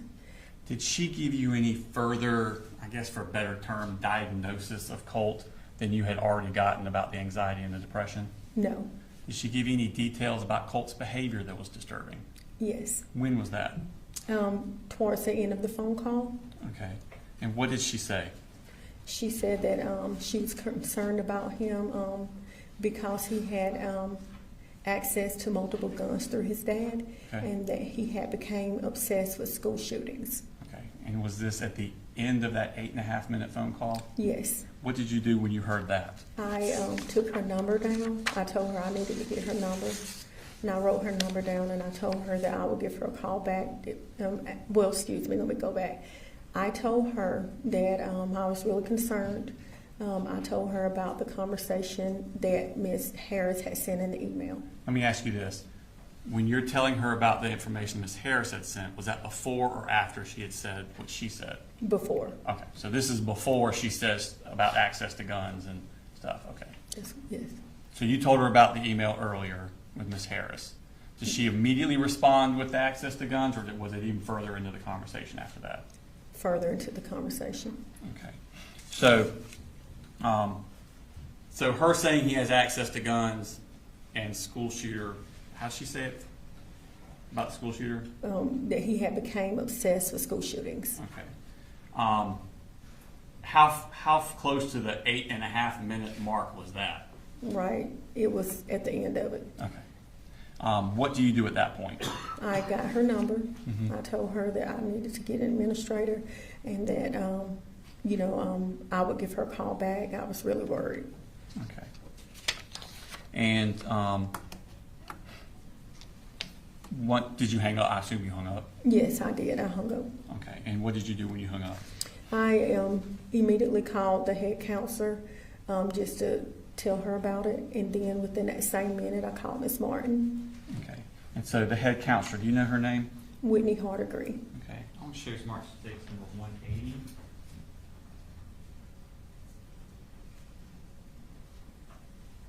She recognized that. Yes. Okay. And what is that? My call history off my phone. I'm sorry, what? The call history off my phone. Okay, so these are your outgoing calls? Yes. And does the actor reflect the calls and the times that you made them? Yes. And did you take those pictures? Yes. You're on tender stakes number 180 in evidence? Okay. Published to the jury. All right, so this is your outgoing, and it says there Whitney Hardegree at 9:59. Is that correct? Yes. Okay, so if the other call came in at 9:50, duration 8.5 minutes, you're hitting at 9:59 or 9:58.5, I guess. And then so once you hung up from Whitney Hardegree, then you called D. Martin 1 minute later? Yes. Okay. Did you reach D. Martin? No. Okay. What happened at that point? I called Miss Matthews. And who's Miss Matthews? She's the receptionist that has a walkie that can call administration. And by walkie, do you mean a radio type thing? Yes. Okay. And did she send out a radio call to Miss Martin? Yes. Okay. And that would have been around, what, 10:01? Yes. Okay. What did you do at that point? I went up to, I had her page out, and then I went to the head counselor's door to see if I could speak with her, and she had a student in her office. The head counselor? Yes. Okay. And so at that point, I went up to Miss Matthews' desk, and I discussed it, told her what was going on. I really needed to get an administrator. Okay. Were you aware that Miss Martin was already actively looking for Colt with the school resource officers at that point? No. Okay. What happened at that point? So at that point, Miss Matthews, I think that someone replied back on the walkie and told Miss Matthews that it would be a minute because they were in the middle of a search, and so I was just waiting. I tried to get the head school counselor again, and then at some point I was able to tell the head school counselor what was going on. But eventually someone came, Miss Martin and the school resource officers actually came back into counseling and asked me, was Colt with me? And I told them no. Okay. Did they then leave? Yes, but I also told them what was going on. You told them about the phone call? Yes. Okay. And did they go then to Miss Martin? Did you know where they were going when they left? No, they took off running. Took off running? Okay. And what happened at that point? And so I was just like waiting. I talked to the head school counselor about what's going on. One of the officers came back and asked me to give them a description of Colt, and I did. Okay. And then what happened? So when I gave them a description of Colt, Miss Matthews someone called her on the phone. It was Miss Rayburn, and she wanted me to give her a call. So I went back into my office, and I proceeded to call from the head counselor's cell phone, Miss Rayburn. And as I was discussing with her about the phone call, that's when we heard shots fired. Okay. And did the school go in lockdown at that point? Yes, it went on lockdown. Okay. Just a sec, please.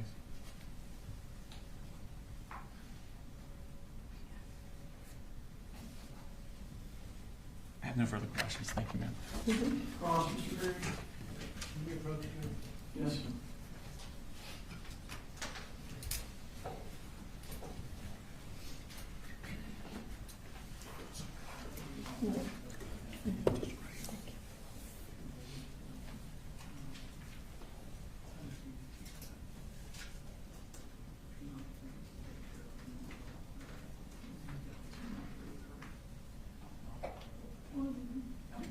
Do what you need to do. Thank you.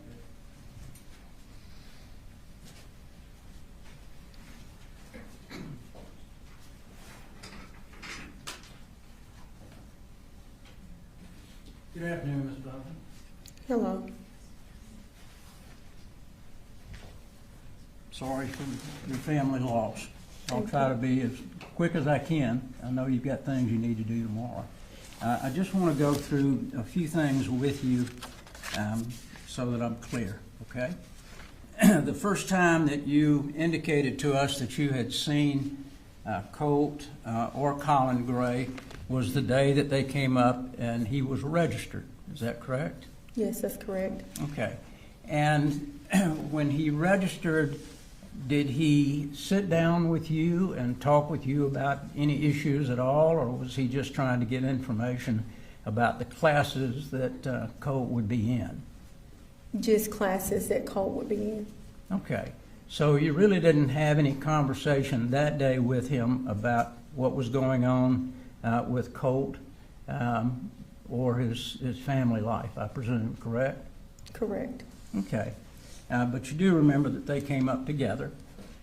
Yes. The mother did not attend. Correct. Is that right?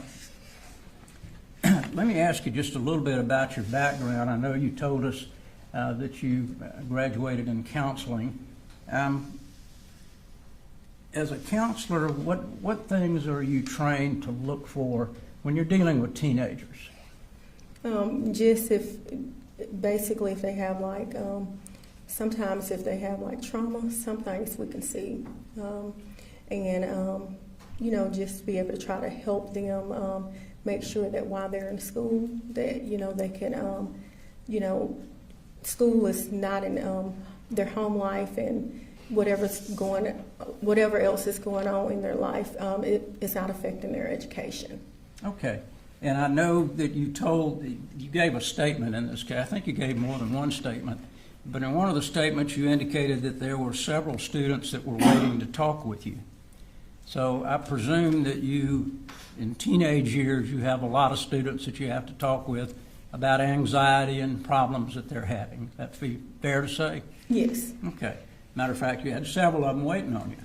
Yes. So anxiety is not something that you're unfamiliar with. Yes. Okay.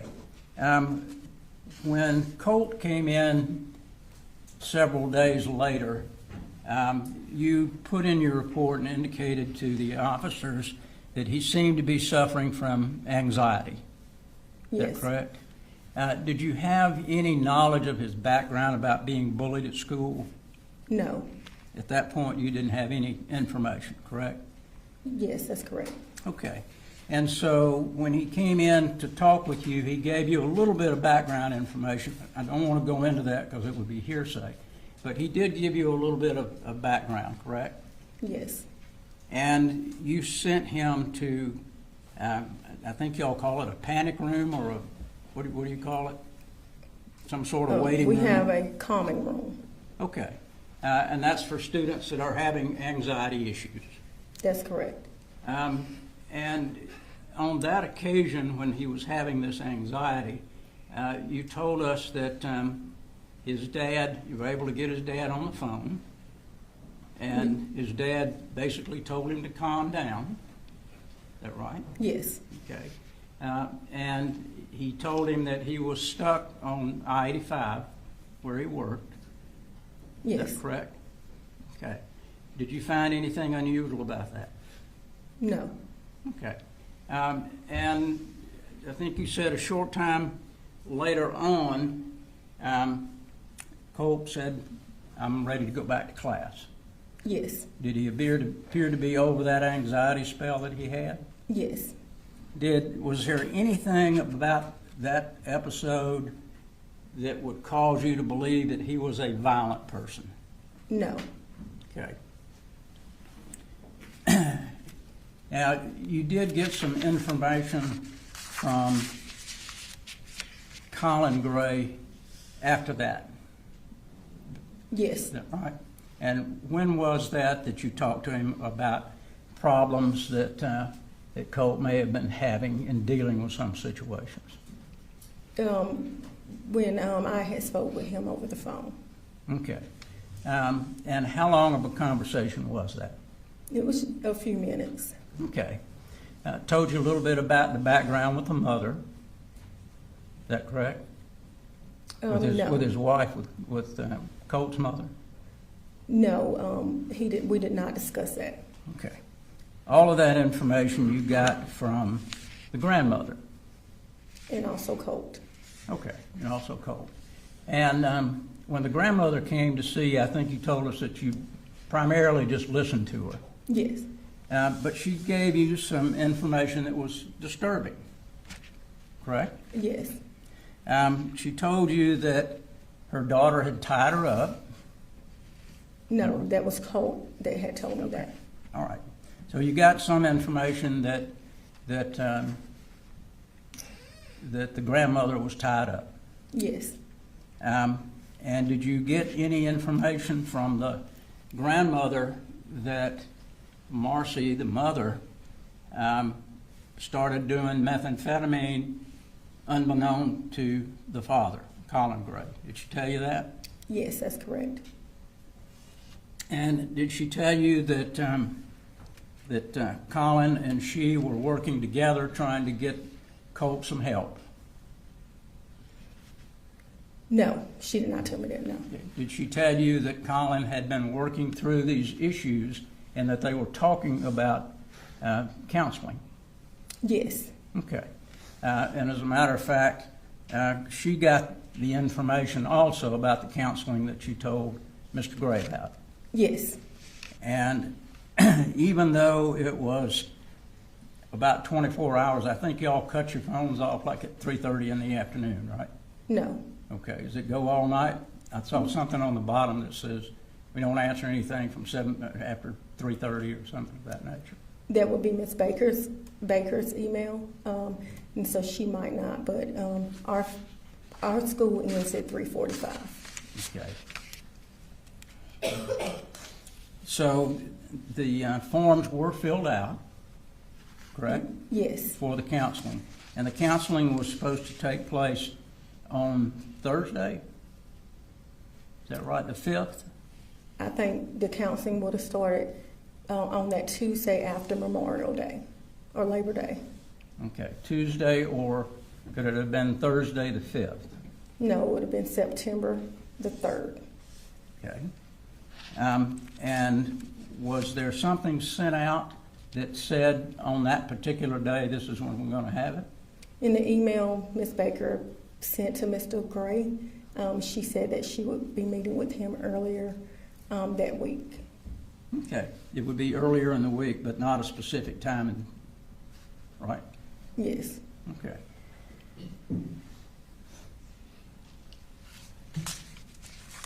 I want to talk a little bit about the telephone call than you had from Marcy Gray. And that was, I think you said, at 9:50. Yes. Is that right? You received this call from Ms. Harris, this email from Ms. Harris about 8:46 in the morning Yes. about her concerns. Did you know that Ms. Harris had gone to Ms. Martin's office and said she thought that she may have seen a gun in that bag? No. Nobody ever told you that? No. Okay. Did you ever tell Ms. Martin there's two Colin Gray or Colt Grays with two Grays with different names that are in the same class? No, I would not have known. You wouldn't have known that. Okay.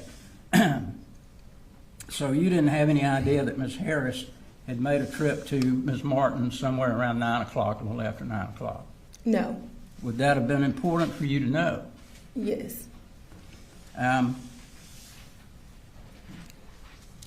So at 9:50, which was about over 70 minutes later, you get this telephone call from Marcy Gray. Yes. And she started talking with you about issues that her son had, correct? Yes. Primarily depression and anxiety, Yes. which is what you have dealt with in the past. Yes. And that's what you were going to ask for the counseling to be about, is anxiety and depression. Yes. Did she tell you that she had put her son on Zoloft? Yes. Okay. Did you question her about that at all? No.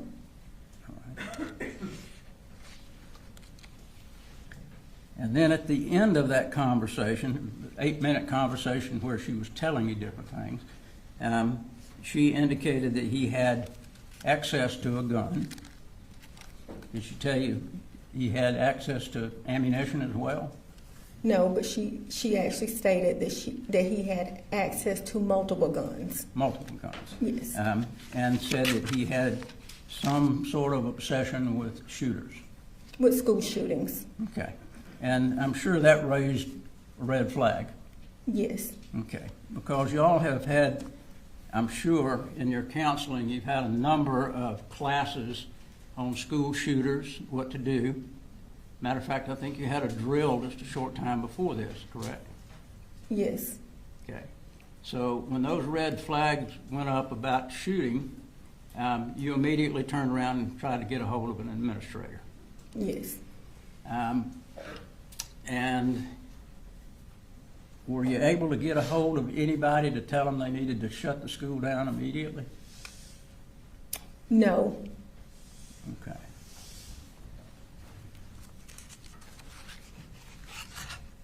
And I think the next thing that you need, did you start seeing some other students at that point after you made that call?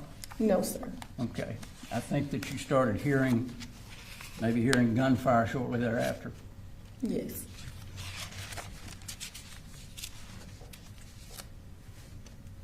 And I think you told the investigators when they were talking with you that some people were trying to point fingers at you for not jumping on this fast enough. Is that right? That's correct. Okay. Because everybody likes to point fingers at different directions. Is that what you told them Yes. when something like this happens?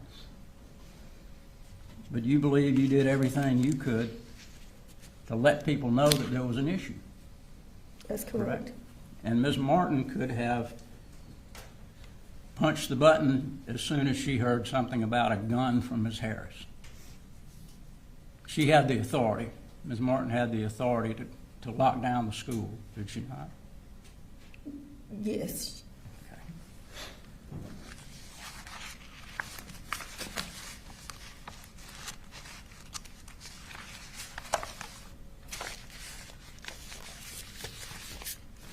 Did you have any further conversation after your conversation with Colin Gray on the telephone? Did you talk with him again before the shooting? No. You had his email address, is that Yes. right? Yes, that's correct. Did you email him any issues or concerns that you have? No, All right, now. Thank you. thank you. Any regret? When Colt was in your office on the 26th, the day of the panic attack, and he's on the phone with his father, what was Colt's demeanor like during that conversation? I'm sorry, I didn't hear that. Sorry. Yes, but just what Colt's demeanor was. While he was talking to his father? He was very upset with his father. Okay. Was he crying? Yes. Nothing further. Joe. Any regret? Just one thing. He was upset. Do you know why he was upset? Because he wanted his dad to come and pick him up. Okay. He was upset because his dad was working and he couldn't get there. Right? That's not what he said. He was just very upset because his dad did not come and pick him up. Okay. Nothing further, Judge. All right. Thank you, man. You're free to go.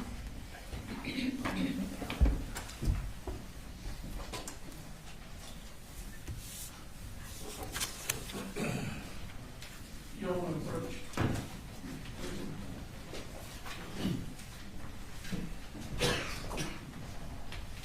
I don't know that needs everybody.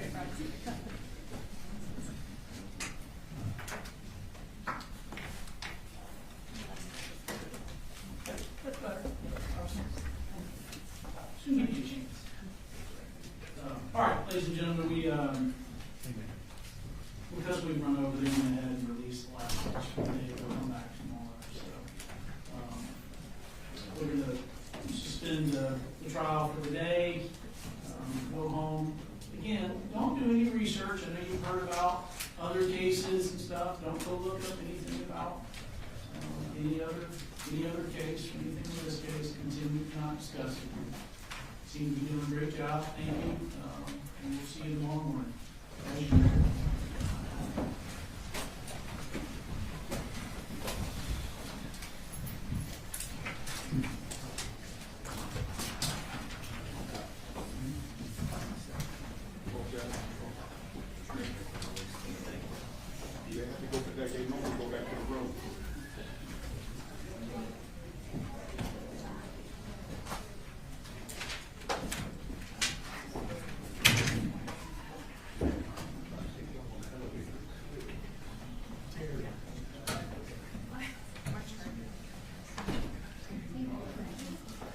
Anything we need to take up before tomorrow morning? No, yeah.